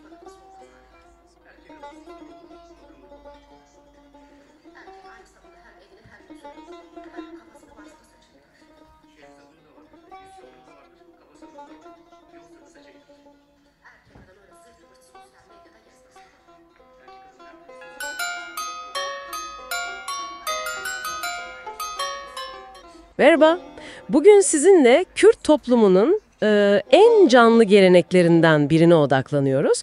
Düğünler yani davetler ve tabii bu düğünlerin içindeki o kadim ritüeller, ritüelen kevnir. Bu sadece bir evlilik kutlaması değil aslında, çok daha fazlası. Birlik, kültür, tarih, hepsi iç içe. Amacımız biraz da bu gelenekler sizin için ne ifade ediyor, neden bu kadar kalıcı, onu anlamak. Evet, çok doğru bir noktadan girdiniz. düğün yani dukan dediğimiz şey en temelde iki insanın hayatını birleştirmesinin toplumsal ilanı. Ritüel ise bu ilana anlam katan, derinlik veren, tekrar eden sembolik eylemler aslında. Kürt düğünlerini bence özel kılan şeylerden biri de hani bireysel olmaktan çok tüm topluluğu kapsaması. Yani köyü, mahalleyi, bazen tüm aşireti bir araya getiren bir seremoniye civaki olması. İşte bu kolektif ruhu biraz deşeceğiz bugün. Harika. O zaman hemen başlayalım. Bir Kürt düğününü hani ana hatlarıyla oluşturan temel ritüeller nelerdir? Şöyle bir bakalım. Şeri var yani söz kesme. Sonra Şevaheni, kına gecesi. Ve tabii ki o coşkulu Govend. Adım adım gidelim mi? İlk durak Şeri o zaman. Benim notlarımda ailelerin buluşup anlaştığı bir aşama olarak geçiyor. Sadece düğün tarihi değil, sermezdelen başlık parası gibi konular da konuşuluyormuş. Hatta şey detayı ilginç geldi bana. Kadınların ve erkeklerin bazen ayrı odalarda karar alması. Bu ne anlatıyor bize? Kesinlikle ilginç, evet. Bu bile aslında o toplumun hani sosyal yapısına, organizasyonuna dair bir ipucu veriyor. Şer'i dediğimiz şey sadece bir anlaşma değil yani.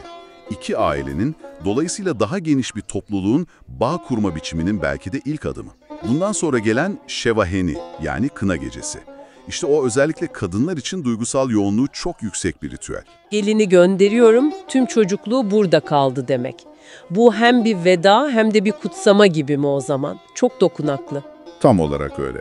Yani bir yandan ayrılığın hüznü var evet ama diğer yandan da yeni hayata gözyaşlarıyla bir uğurlama, bir iyi dilek.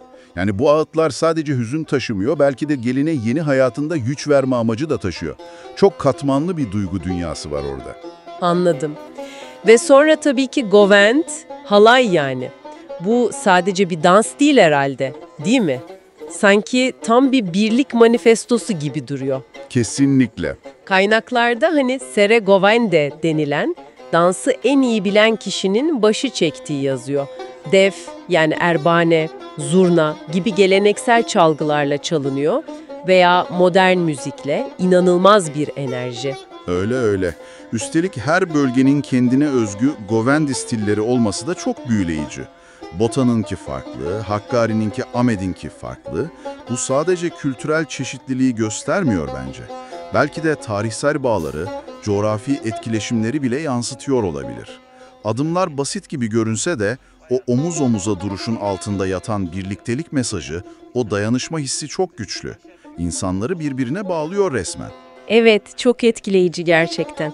Peki başka neler var öne çıkan? Mesela düğün sırasında bereket ve şans dileğiyle gelinin veya damadın başından para mendil atılan usul tik geleneği varmış. Sonra o geleneksel şarkılar, hılamlar, stranlar, lavikler atmosferi zenginleştiriyor tabii.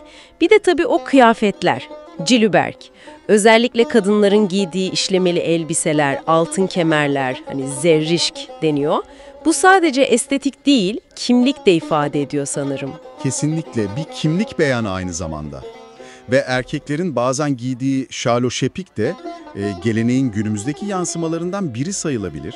Düğün sonrasına ait de önemli bir ritüel var aslında. Bazı yörelerde çavbun diyorlar. Gelinin yeni evindeki aile büyüğüyle ilk karşılaşması. Gelin saygıyla eğiliyor, büyük olan elini uzatıp "Bihayr hati cine hoşik" diyor. Yani hoş geldin güzel gelin. Onu aileye kabul ediyor, kutsuyor bir nevi. Bu da geçiş ritüellerinin önemli bir parçası. Anladım. Yani özetlersek gördüğümüz gibi Kürt düğünleri sadece eğlence değil, çok daha derin. Govend, şeri, kına bu ritüellerle örülü, bir halkın kolektif belleğini taşıyan anlam yüklü olaylar. Merhaba, bugün bize ulaştırdığınız kaynakları birlikte inceliyoruz. Merhaba.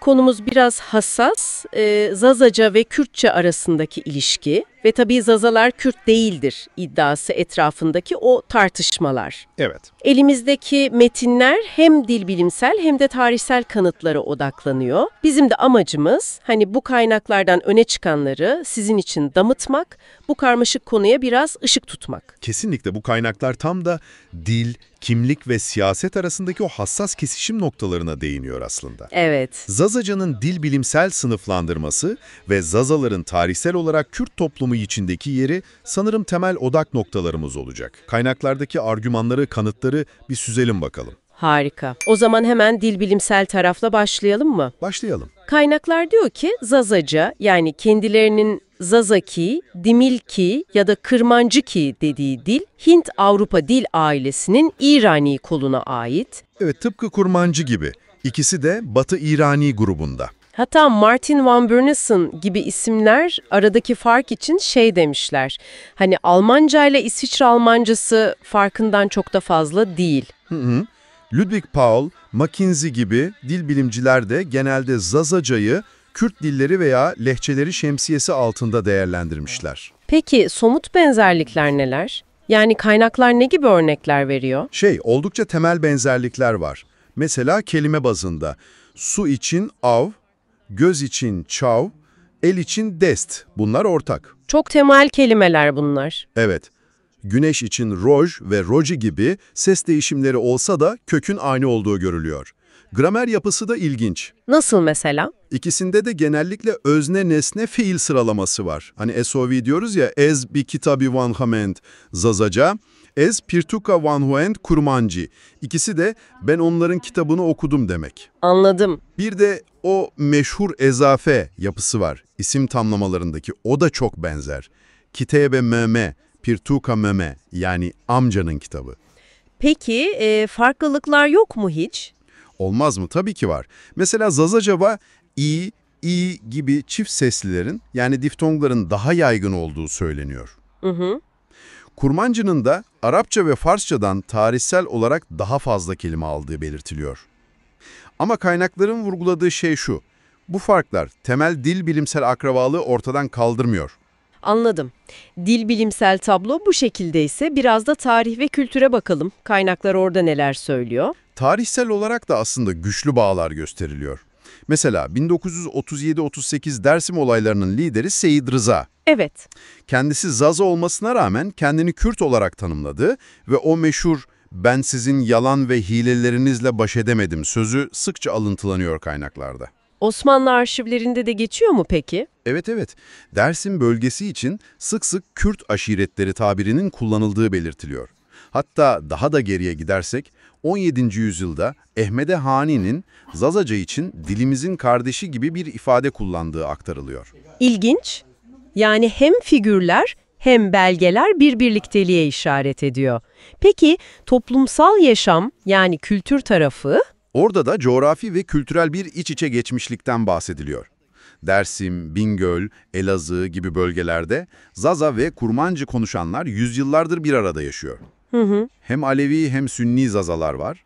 Aynı şekilde Kurmancı konuşan Aleviler de var. Maraş, Pazarcık örneği veriliyor mesela. Yani mezhepsel bir ayrım da tam olarak örtüşmüyor. Aynen.